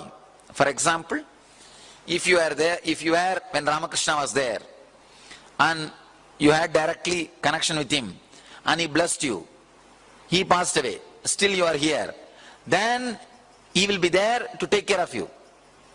But no new addition is possible after the body is left. No new addition is possible. Now, Mahavatar Baba, all of you I think understand what I am saying. All of you understand what I am saying clearly? Now, if you are seeker, starting to pray to Ramakrishna, Ramana Maharshi, they can guide you to a living master. That's all. They themselves will not be able to give, because it has to be transmitted from this plane, from flesh and bone. That is why the need of living master again and again and again comes back. Understand? That is why no huge organization is able to own spirituality than a living master. Seekers are around me. The reason is, it can be transmitted only from flesh to flesh. The person who is living Jivan Mukti through his muscle memory and muscles. See, I will be living Jivan Mukti without muscles after I leave the body. I will be living Jivan Mukti, that is not a problem. But because there is no muscles, I will not be able to transmit it to the person who is with muscles. If I initiate you now and give you the assurance, only then I can handle you even if I leave the body. So if you had assurance from Ramakrishna, Ramana Maharshi or Osho, somebody, when they are in the flesh, then you don't need to go to new master. It may not be needed.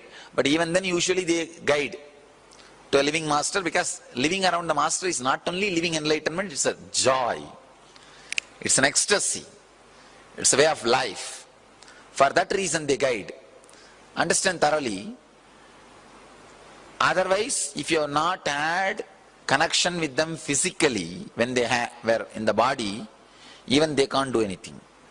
Mahavatar Baba will not be able to give you enlightenment or the spiritual experience. He can only guide you. That is the reason why still that living master's necessary is not replaced at all. It's not replaced. Still, the necessity for living master is there when the whole thing started by Shiva millions of years ago.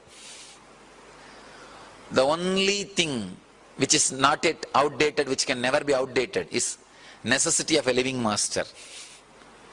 In the world, anything can be outdated. Like when these products all started, it was all manual. Now, we don't need human beings to create products. There are machines which produces much better machines than themselves. Do you know? There are machines which constantly produces machines much better than the mother machine. It updates itself and produces new machineries. So after 10 years, I really feel you will be paid if you are ready to keep quiet. You don't need to go to job. If you just keep quiet without disturbing anybody, you will be paid. Because the need for human beings and your work will be outdated. Only if you are in the research and development field, your services may be required. If you are just in a working field, your services may not be required. The R&D people are going to tell you, now just keep quiet, eat and sleep, we will pay you. We have automatized everything. If you don't create any trouble, that's enough for us. Now the whole job, the employment industry, this field is going to become like this in 10 years. You will see. Because the working idea is getting outdated. Same way, thousands of things are getting outdated and replaced. But the living master can never be. The necessity can never be outdated or replaced by anything. Anything. Because when he is radiating through his flesh and bones, only then it can be transmitted to the person who is in flesh and bones. You just catch it. I can say, reading thousands of books, listening to thousands satsangs, even that cannot be equated. Sitting with me very deeply, passively, when I am doing my activities, when I am in action, not just teaching, when I am training these brahmacharis, training these brahmacharinis, or doing what I wanted to do, what all I wanted to do, not just teaching. See, when I am teaching, if you sit passively and listen, you will have these great truths enter into your system. But whatever I am doing, even those moments, if you just passively sit and listen, suddenly you will see you are catching it with that vidarka, you are catching the right intention. Even my shouting with such a deep compassion happening, you will look deeper than the layer which is seen by a normal person. You will look the whole picture. You will see the whole picture. Understand? Anything, if you learn to see the whole picture, you are enlightened. That's all. Learning to see the whole picture is enlightenment. Learning to look at the whole picture is enlightenment. It's like a master is nothing but a conscious ball, breathing consciousness. Any moment you get around his breathing space or his nearness, constantly your muscles gets programmed to live the same thing which he is living. Understand this one example. How you create your body. How you create your body. First, I'll start with the example of fish. Fish. When you are fish, you look around. Whatever you see will become a samskara in you. See, hear, anything happens through your 5 senses will become samskara. So the fish may see some tortoise, some bigger fishes, different animals. It will just go around. So when it dies, all the samskaras it acquired will be kept in front of him. Tortoise, bigger fish, everything. This guy will have a choice which body to choose. So naturally, if this guy is felt Tortoise is the best animal I have seen and experienced in my life. One important thing, even if that guy sees the human being, he can't take that big jump. He can't conceive. See, many times you can see, you will feel, I am beyond your brain. You can't conceive. Suddenly you will see, oh God, no, this fellow is beyond my brain. I can't conceive. I can't limit. So, yeah, fish, even if he sees the animal, a human being and records it, he can't take that jump. So he will see the possible jump, best possible jump which he can make. So what naturally will think, oh, see, I can live only inside water. This tortoise can live even outside water. Come on, let me take the tortoise jump. He will take a jump to become tortoise. Then when he is in the water and in the land, when he goes around, naturally he will collect some more samskaras. He will see the crocodile, he will see the pig, he will see the cow, he will see buffalo, he will see all these things. Then again when he dies, all the cards will be in front of him. So naturally what he will think? Oh, I think pig has a bigger body, better ability to eat, and doesn't have the big shell which I am carrying. I think that will be much more comfortable body than this body. This fellow takes a jump to become pig. When he is pig, then again he collects different samskaras. Now he can take the jump. Then he takes the jump of human being. Understand? This is the way I have described very roughly. This is the way of Vishnu's incarnation. Matsavadara, first fish incarnation, then tortoise incarnation, then pig incarnation, then half animal and half man, Narasimha, lion man incarnation. This is the way the incarnations evolve. Understand one more thing. Sometime if you take a too big jump, you will take birth as handicapped. Or you will not have mind, only body. If you have only human body and do not have a clear thinking system, be very clear, you have taken a big jump. You have taken a big jump. When you take a big jump, too big jump, you will take, it's okay, human body is enough, I don't need a human mind. So when you take a quantum jump, full jump, sometime, you may not, you will not be able to take a strong mind or a very sharp mind, but even then you take a choice, it's okay, I'll have a human body. Artistic child, many of them. Many artistic child are big jump, long jump.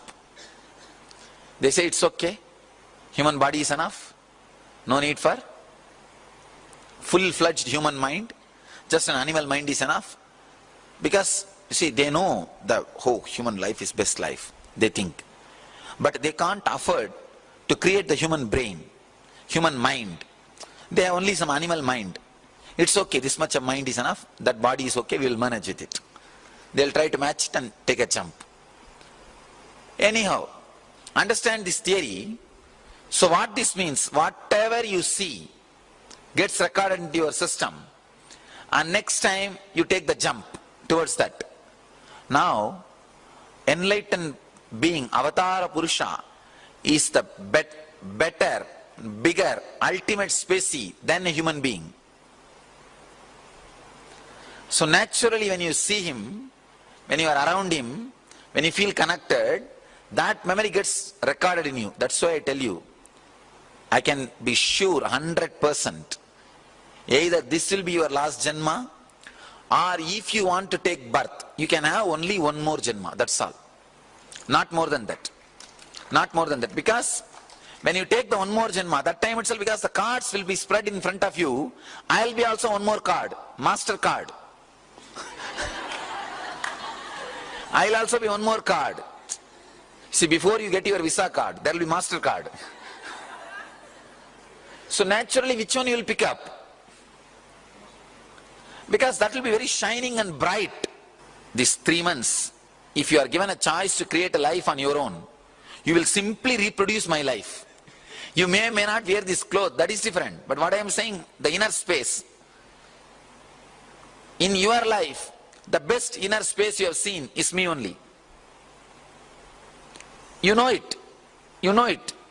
Sometimes You may not be able to connect through proper relationship, you may not be able to think that you should live around me permanently or that and all is second, that and all is social. But I am the ultimate space which you wanted to create in you, as a no doubt. So naturally, which one you will pick up?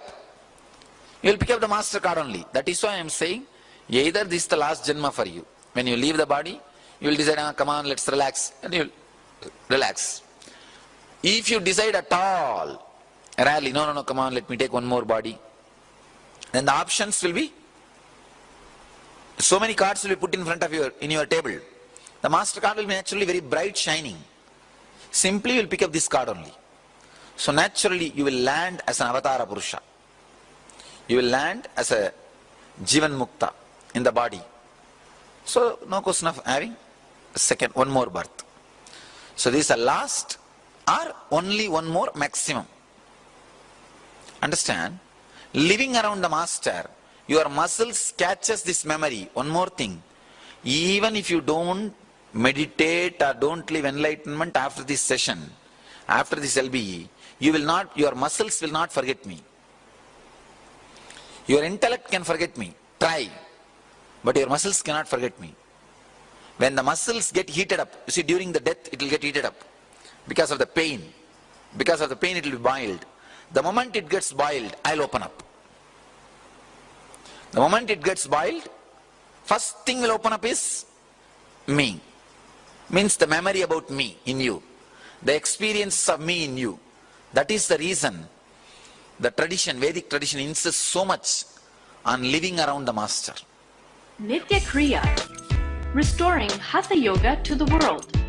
A series of healing yogic processes revealed by Paramahamsa Nithyananda to care and cure for diseases and disorders. Practice Nitya Kriya and awaken your Kundalini energy. To find out more, visit www.nithyananda.org/nithya-kriyas.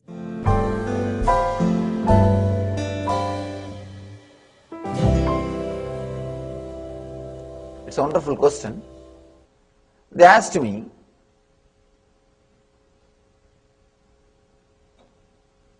when I said that when you are in love with somebody, you experience the other person as God,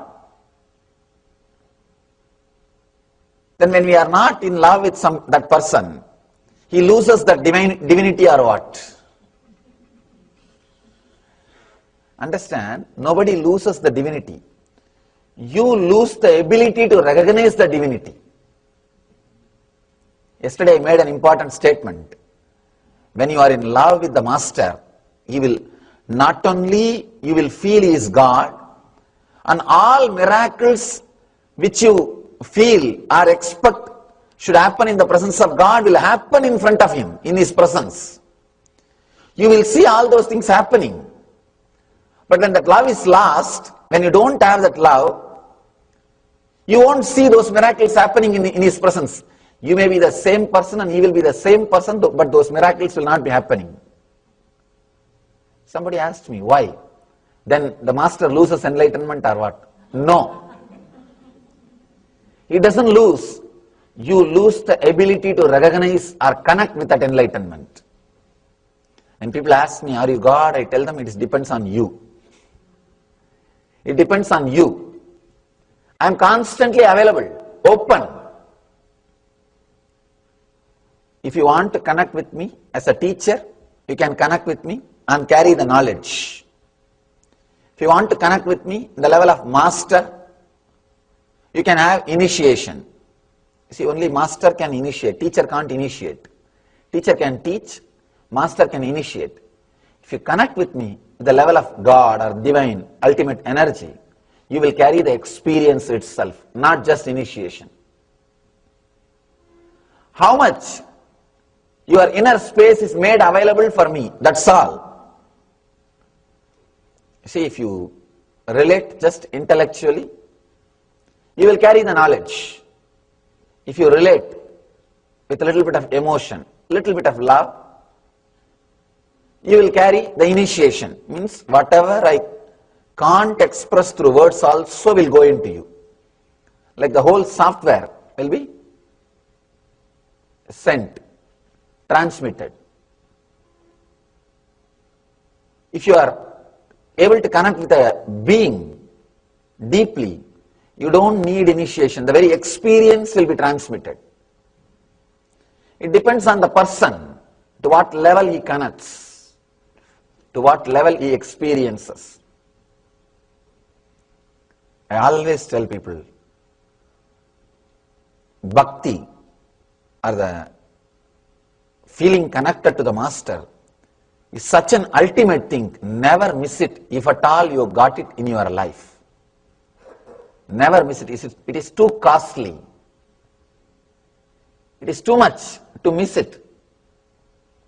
Do not, even if you miss your things in the outer world, it is okay. If you miss your ideas which you carry in the inner world, that is also okay. In English there is a proverb.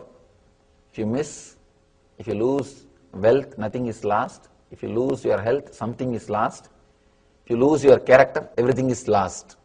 I think even if you lose your character, nothing is lost. Only if you lose the connection with the Master, everything is lost. That is such a deep thing, ultimate blessing. Never miss it, if at all you got it. If you feel that constant feeling connected has happened in you, do not miss it at any cost. See, throw away any idea which comes in between you and him. Anything can be lost, but not this feeling connection. People come and tell me. Sometimes, even your ideas about morality can create gap. Very simple things. Your ideas about morality also may stand sometime in between. Anything can be lost, but not the connection with the Master. Because if that one thing is kept alive, so many things can happen in you. So many things can happen. The possibility is available. The doors are open.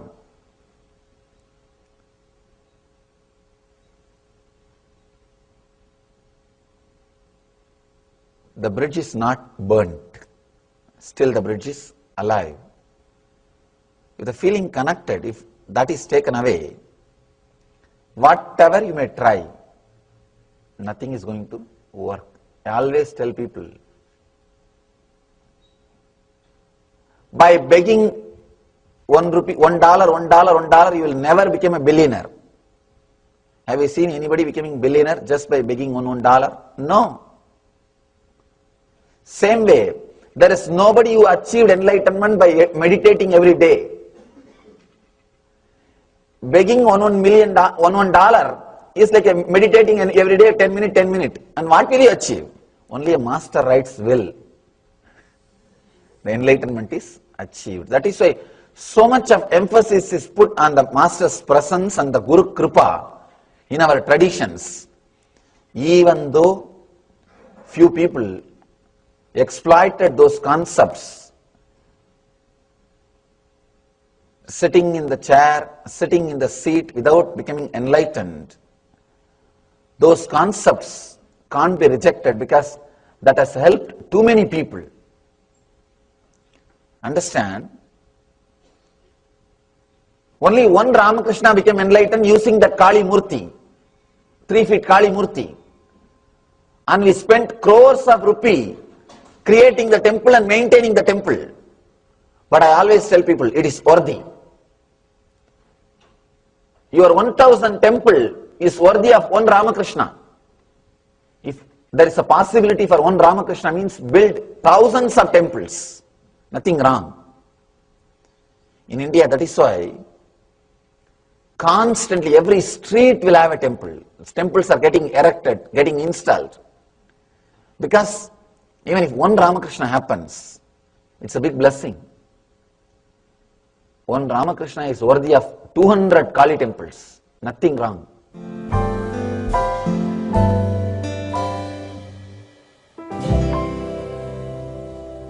There are three kinds of personalities. One who can intellectually connect, but will take a lot of time to emotionally feel connected. With anything, he can intellectually understand, he can intellectually relate, but he can't emotionally have the feeling connection doesn't happen in him. Other kinds of second variety, they can connect emotionally immediately. They will straight away have that feeling connection. One sight, love at the sight. They can have that strong feeling connection, but very difficult to intellectually analyze and understand. Intellectually they will be a little dull. The more energy will be through the heart. This is the second kind of people. The third, very balanced. The intellect and emotion, both will be parallel lines in them. They will be very straight. They can connect intellectually and experience emotionally. They are called being level people.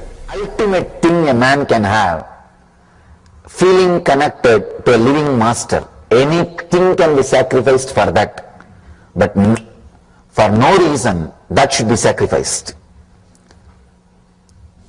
Anything can be sacrificed to have that feeling connection with the master, but for no reason that feeling connection should be sacrificed. I've seen, I always tell people, actually, I'm an uncompromising master. I don't compromise. Any decision I take or any stand I take, I don't compromise. There is only one spot where you can bend me. That is, when you send me a feel that if I stand on my own stand, the feeling connection may last. Then I slowly bend, all right, it's okay. I bend. Otherwise, nothing else can bend me. Nothing, people here around me, they know. Nothing can bend me. For nothing I bend or compromise or alter my decision. Only when I see that poor guy may lose the feeling connection, then I bend. If you want to bend the masters, this is the only thing you can bend. You can't use anything else. This is the only point where you can blackmail them. If you send a feel, if you are standing like that, I think I am going to lose the connection with you. I am not going to feel connected anymore. Then they come down, all right, what to do? Nithyananda Radio Podcast, Life Solutions on the Go, with enlightening and entertaining segments each week in the form of breakthrough talks, meditation techniques, interviews, and more. Nithyananda-radio.podomatic.com.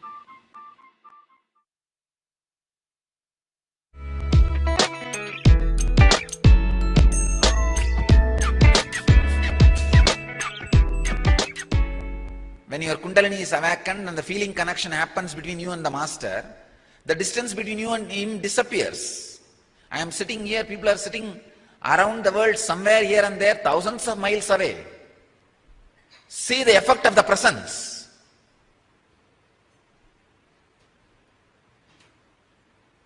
Feeling connection. Hand moves here, the vibration starts in San Jose. How many miles distance?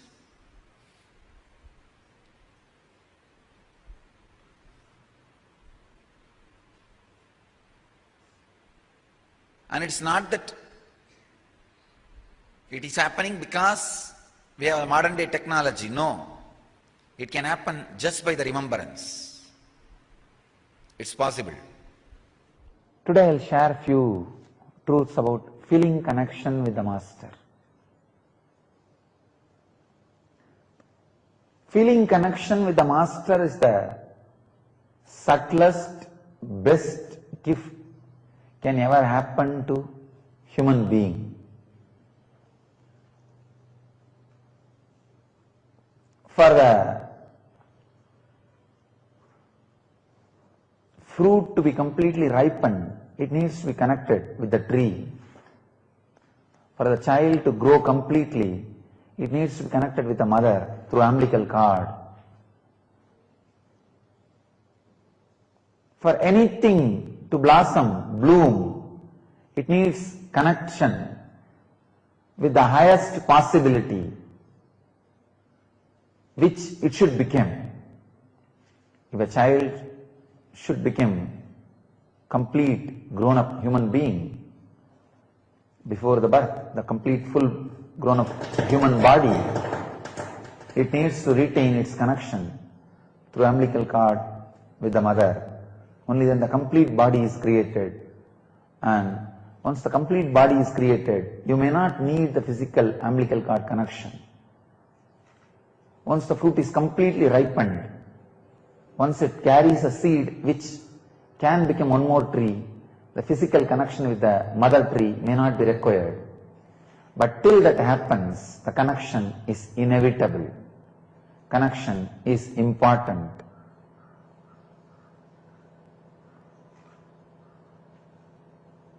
Vidarka, the feeling connection with the master, one of the ultimate gift happens to human body who has grown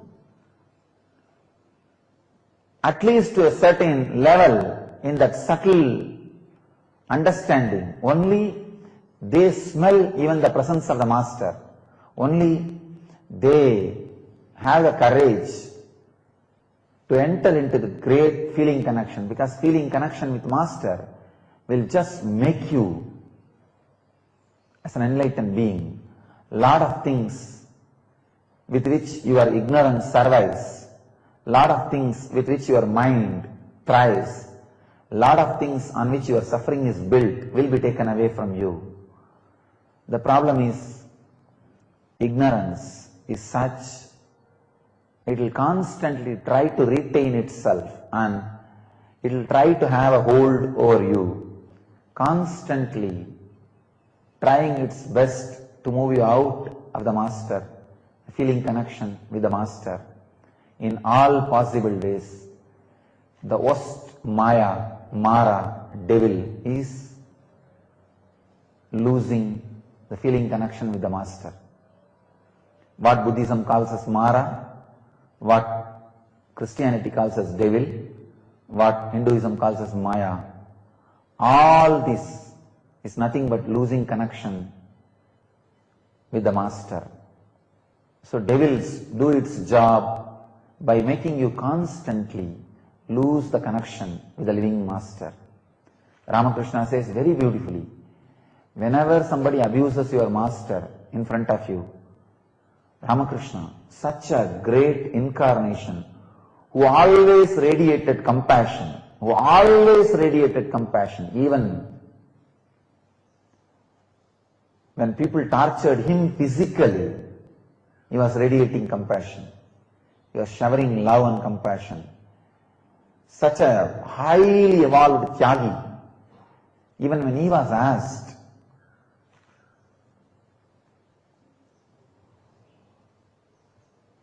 about what to do when people abuse master, he is so strong, he says, cut his tongue or move out of his place. I tell you, no need to go for cutting the tongue of the people who abuse the master, but move out of that place. Do not allow the devil to work on you. Do not allow the Mara to work on you. Do not be carried away by the illusion which really appears as solid, almost reality, but almost not reality. And sometimes Ramakrishna takes a very strong stand. Somebody asks him, parents and family is important, or my spiritual seeking and enlightenment is important? He says, for the sake of God and enlightenment, you can sacrifice the family and parents. If the parents come on the way for your enlightenment, if family comes on the way to your enlightenment, dump it. Go for enlightenment. It's very strange. Person like Ramakrishna taking this kind of strong stance, but there are few places masters take a strong, uncompromising stand. I tell you, losing the feeling connection with Master is too strong. Lose, too big miss. Let it not happen to you in your life. Even the people who cherish enmity and abuse Master, I tell you very clearly, even many parts of their own organ, many molecules in their own system will not accept it, will not accept what they are doing, will not tolerate what they are doing. They will all be resisting. They will all carry the sacred, great, amazing, joyful, intense memory of the time and experience they had around Master. The sweetness still remains fresh, alive inside. But these guys, maybe out of ignorance or arrogance or some other vested interest, go on suppressing those beautiful, great memories. Just to suppress those great, beautiful memories, suppress the voice of that organs, suppress the voice of that molecules, they raise their voice louder and louder in abusing Master. Just they want to avoid that part, suppress it, put it in unconscious.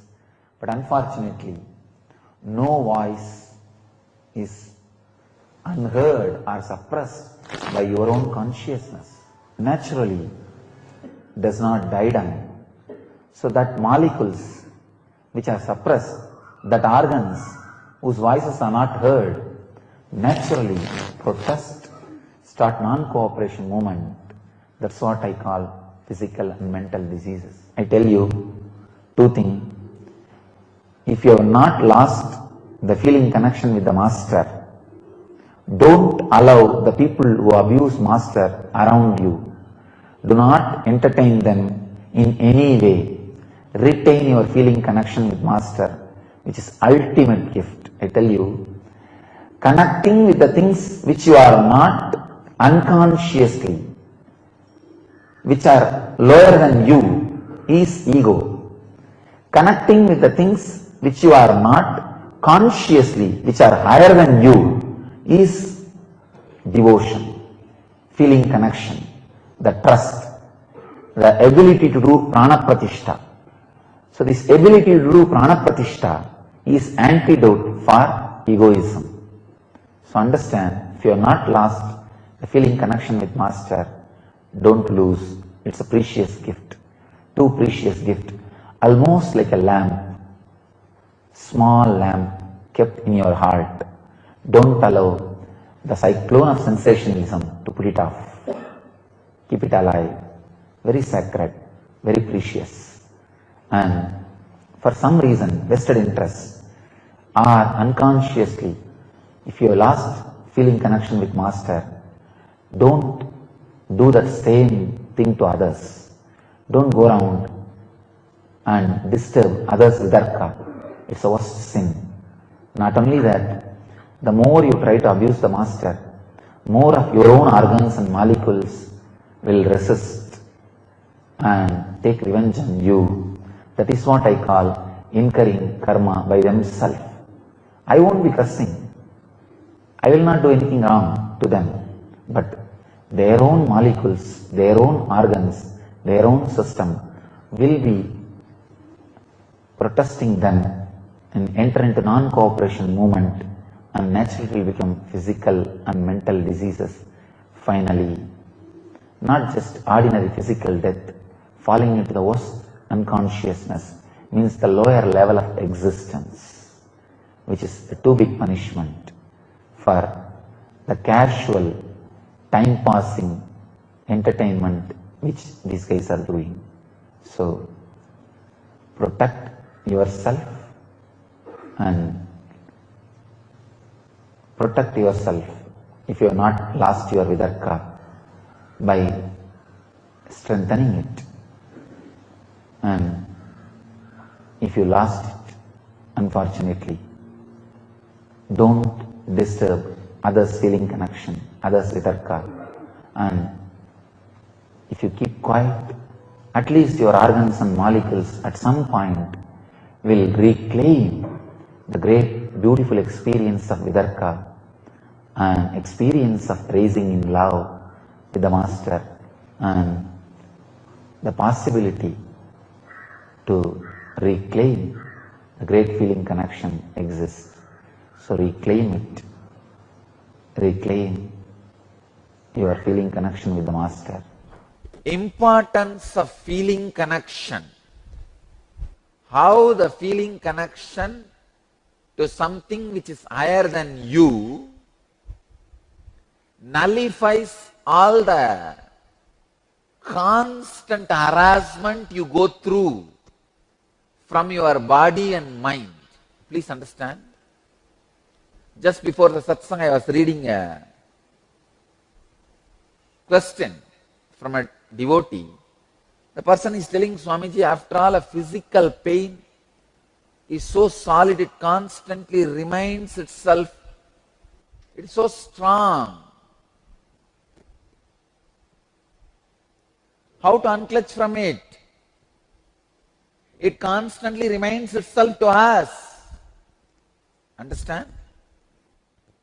There are problems which may not be solved by unclutching, will be solved by feeling connection.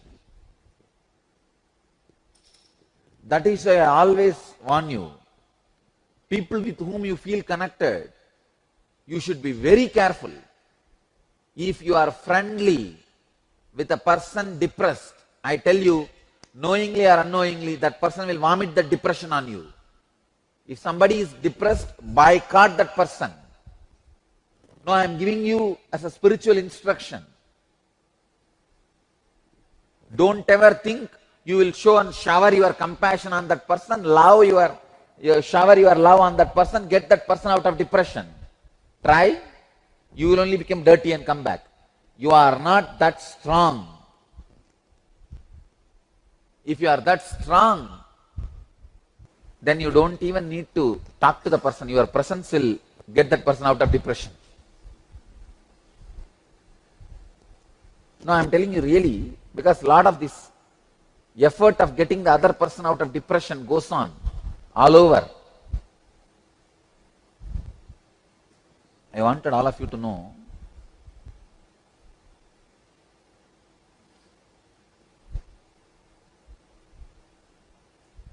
the problems which you can't heal, the pains which you can't get out by unclutching, get out only by feeling connection with something higher than you, either God or Guru, and ensure that you don't have feeling connection, you are not entertaining friendliness with people who are depressed or the patterns of depression. See, the people with patterns of depression are arrogant, I tell you. It is not ignorance or innocence, it is a crime. It is a crime, arrogant. Because they are arrogant, they will naturally infiltrate you, even if you spend little time with them. I always warn. There's a beautiful teaching from Sri Ramakrishna. I always warn the disciples, warn the followers. If your spouse is in depression, don't try to get her out by yourself. If your friend is in depression, don't try to get him out by yourself. He will only put the depression mental setup in you. Help them to feel connected to something which is higher than them, to God or Guru. Stop with that. You don't try, you don't meddle with it. Even people who are living in their houses, in their places, have started building a strong feeling connection and started raising themselves to the level much more than a disciple, the devotee, disciple and all. It is just your ability to feel connect and experience these truths and radiate it in your life. That's it. Nothing else.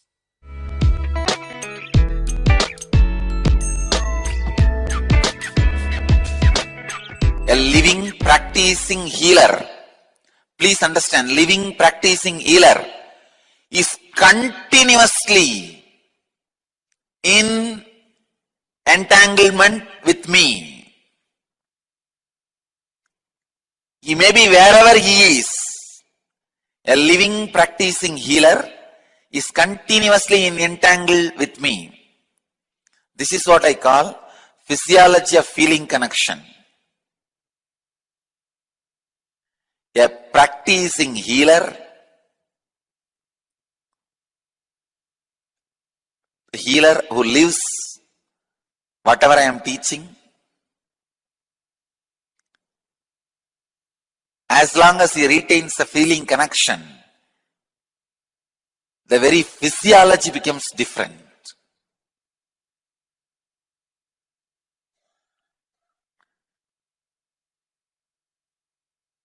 Entanglement means two persons falling in tune with same thought. Entrainment means two persons falling in tune with the same idea. Enlightenment means two persons uniting beyond ideas.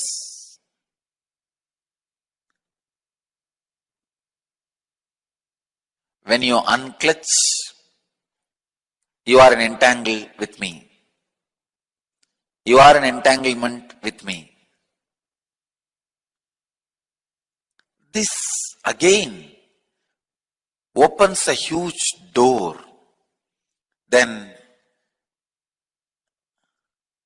is the thoughts of a healer going to affect us? I say yes. That is why I am telling you, go to a person only who is thoughtless and beyond mind. Receive only from enlightened being. And all my healers, during the moment of healing, because they are entangled with me, they represent me, and it is equivalent to you receiving healing directly from me. You don't need to worry at all, doubt at all about my healers. Understand? This is the physiology of feeling connection. When you have a feeling connection, your very physiology is different. And feeling connection has its own physiology. When you have feeling connection, your physiology is different. Feeling connection itself has its own physiology. It's the most powerful way. Entangling yourself with an enlightened being is the most easiest and powerful way to raise yourself to the higher level and get enlightened. I can give you a simple technique to have entanglement with me. Just morning, sit in the satsang, that's all. Every day morning satsang itself is entanglement with me.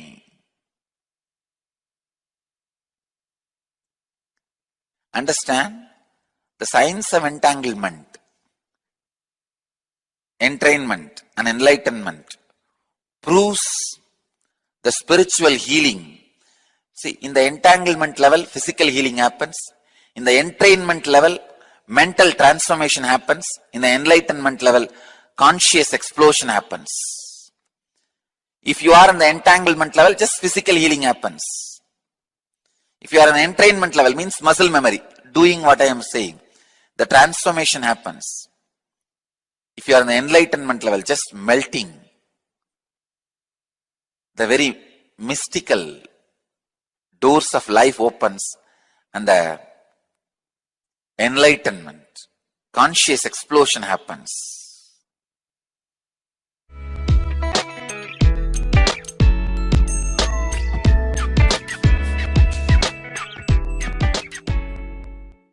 In the morning satsang, the more important thing is feeling connection.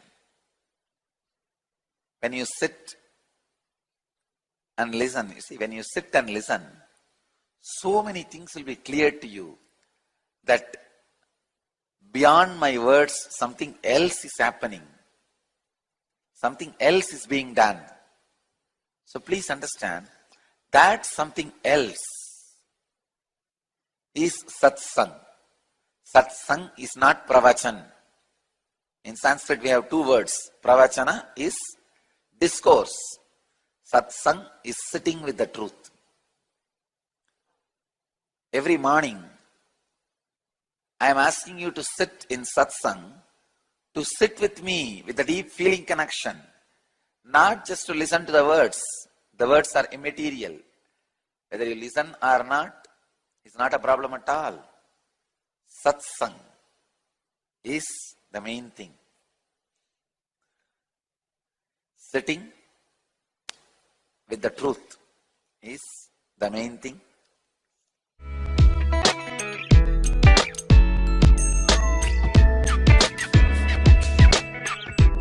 For the growth of consciousness, the sacred sentiments, the ability to feel connected, the ability to meld, the ability to merge with the divine, the ability to radiate humbleness, the ability to feeling connected. When that misses, even the meditation and the extraordinary powers and experiences you receive only makes you more egoistic. It only makes you more egocentric, more arrogant, more abusive. The power of feeling connection, the devotion, understand, feeling connection is the ultimate technique. You don't need any other solution, method to get out of any problem.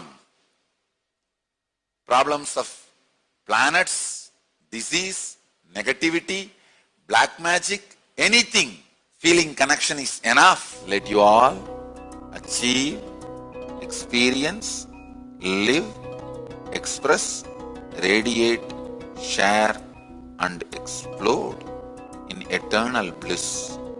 Nithyananda. Nithyananda Dhyanapitham, Nithyananda Nagar off Mysore Road, Bidadi, Bangalore 562109. Contact 097422033311. www.nithyananda.org. www.youtube.com/lifeblissfoundation. Welcome to Inner Awakening, the most powerful personal transformation retreat you could ever experience. In just 21 days, thousands are already experiencing the shortest route to constantly high energy levels, visible anti-aging, healing of chronic diseases, fulfilling relationships, and higher states of consciousness. What is the secret behind this transformation?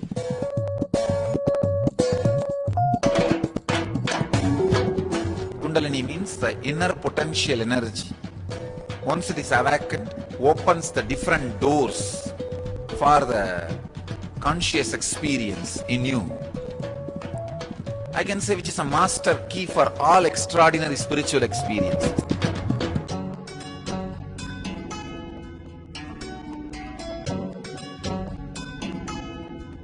This extraordinary program is conducted personally by Paramahamsa Nithyananda in the vibrant atmosphere of Nithyananda Dhyanapitham Ashram.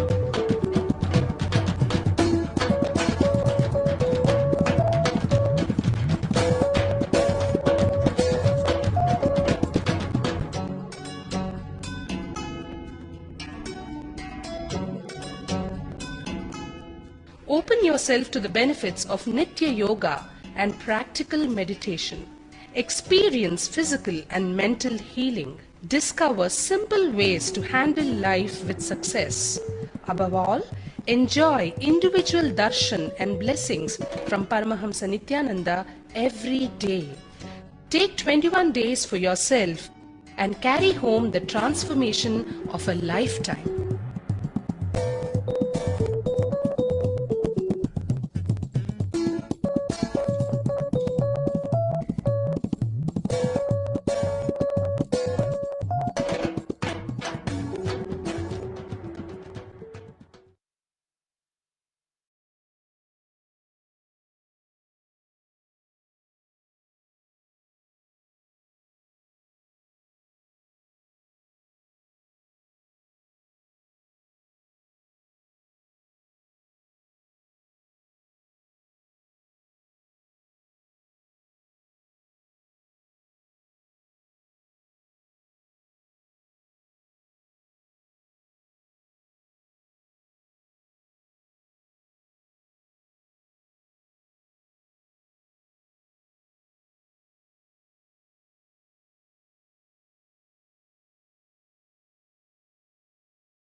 Let us start our satsang. Today I will describe the exact scene of a revival of Madurayadinam. There was a time, arrogant, intellectual, but not intelligent, cunning, but not compassionate, experimenting, but not experienced. Few monks from the perverted Jainic tradition, please understand, not the real Jain tradition. The real Jainism is a powerful spiritual tradition. In course of time, the perverted, diverted Jaina tradition, few so-called priests and monks have evolved who have started only using the wealth and the tradition to fulfill their own ends, who are not honest, authentic or sincere, integrated. Whenever a living master leaves the body, the inevitable corruption, perversion which happens in the tradition has happened to the Jainism also at that time. So few Jain monks, very influential but not impressive, powerful but not energetic. Understand? Power means the capacity which comes to you after something from outside is added. Energy means the capacity which comes to you without anything from outside. Powerful but not energetic. Having the status of a leader but not the state of the leadership. Those few fellows were ruling the country and misguiding the king. Poor king, unfortunately, because no other option, he was also obeying them, listening. And these few perverted priests and preachers slowly started grabbing the whole country. The very growth of the country started getting disturbed and destroyed, detracted by these few Jain monks. Queen of the king, wife of the king, Mangayar Karasya, a great lady, woman of a stature of a sage, still worshipped in all Hindu temples of South India as one of the enlightened saints of Saiva tradition. I can imagine how she would have looked, how she would have been lived, how she would have been living, thinking. A saintly person, highly evolved, devotee of Shiva, Mahadeva. She started getting worried, started having a deep concern for the country and citizens. Please understand, those days, rulers were very concerned about the conscious evolution of the citizens also. Not just food, clothes, education and infrastructure of the country. No, consciousness of the country was also very important for them. What you believe is more important than what you eat or what you drive and where you live. What you believe as life is more important than the car you drive, the house you live, the salary you receive, the language you speak, or the food you eat, the dress you wear. What you believe as life is too precious to be lost with some fools. So Mangayar Karasya was highly worried. She slowly started feeling suffocated to be in the palace and unable to do anything for the conscious growth of the citizens. She herself is a highly evolved saint. But as you know, wives are never heard nor respected, can never be accepted, especially by king.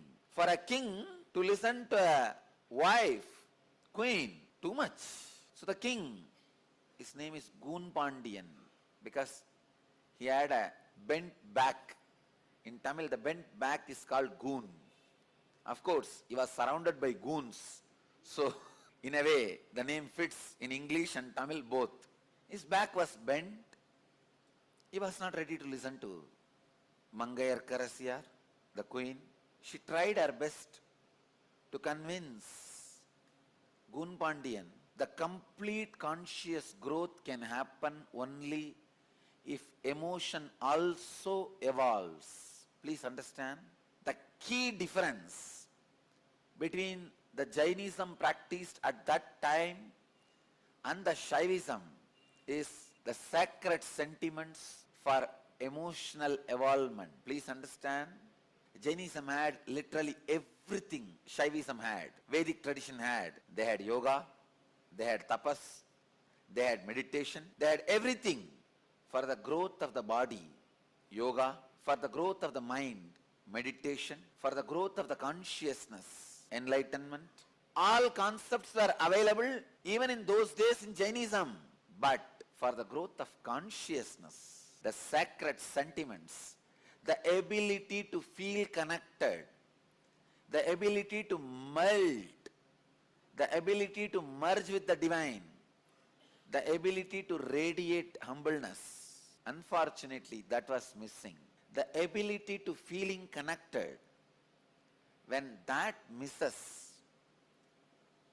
even the meditation and the extraordinary powers and experiences you receive only makes you more egoistic. It only makes you more egocentric, more arrogant, more abusive. क्या आप स्वयं एक अवतार पुरुष से अपने जीवन में दिव्य मार्गदर्शन चाहते हैं? प्रस्तुत करते हैं अवतार पुरुष से वार्ता। Nithyananda here. परमहंस नित्यानंदा संसार को एक और अतुल्य और अनोखी भेंट दे रहे हैं।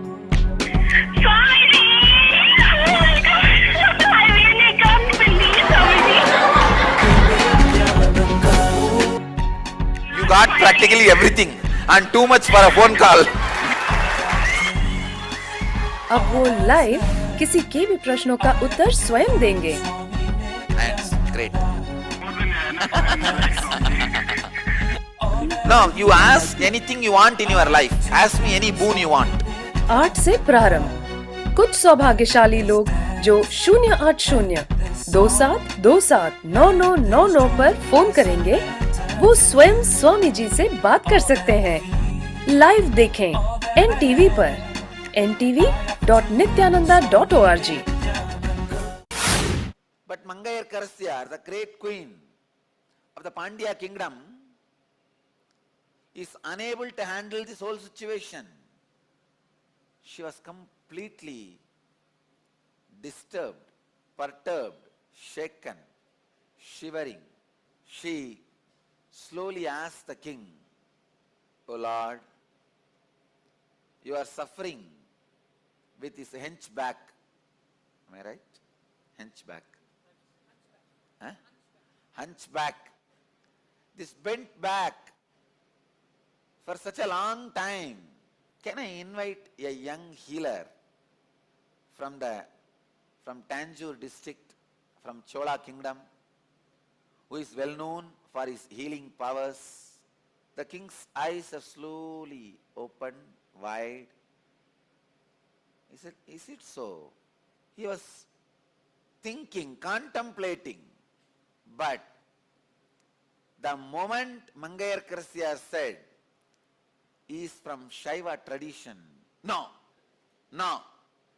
I don't want to meet anybody from Shaiva tradition. Leave it. King said no. Mangayar Karasya could not say anything. She just left it.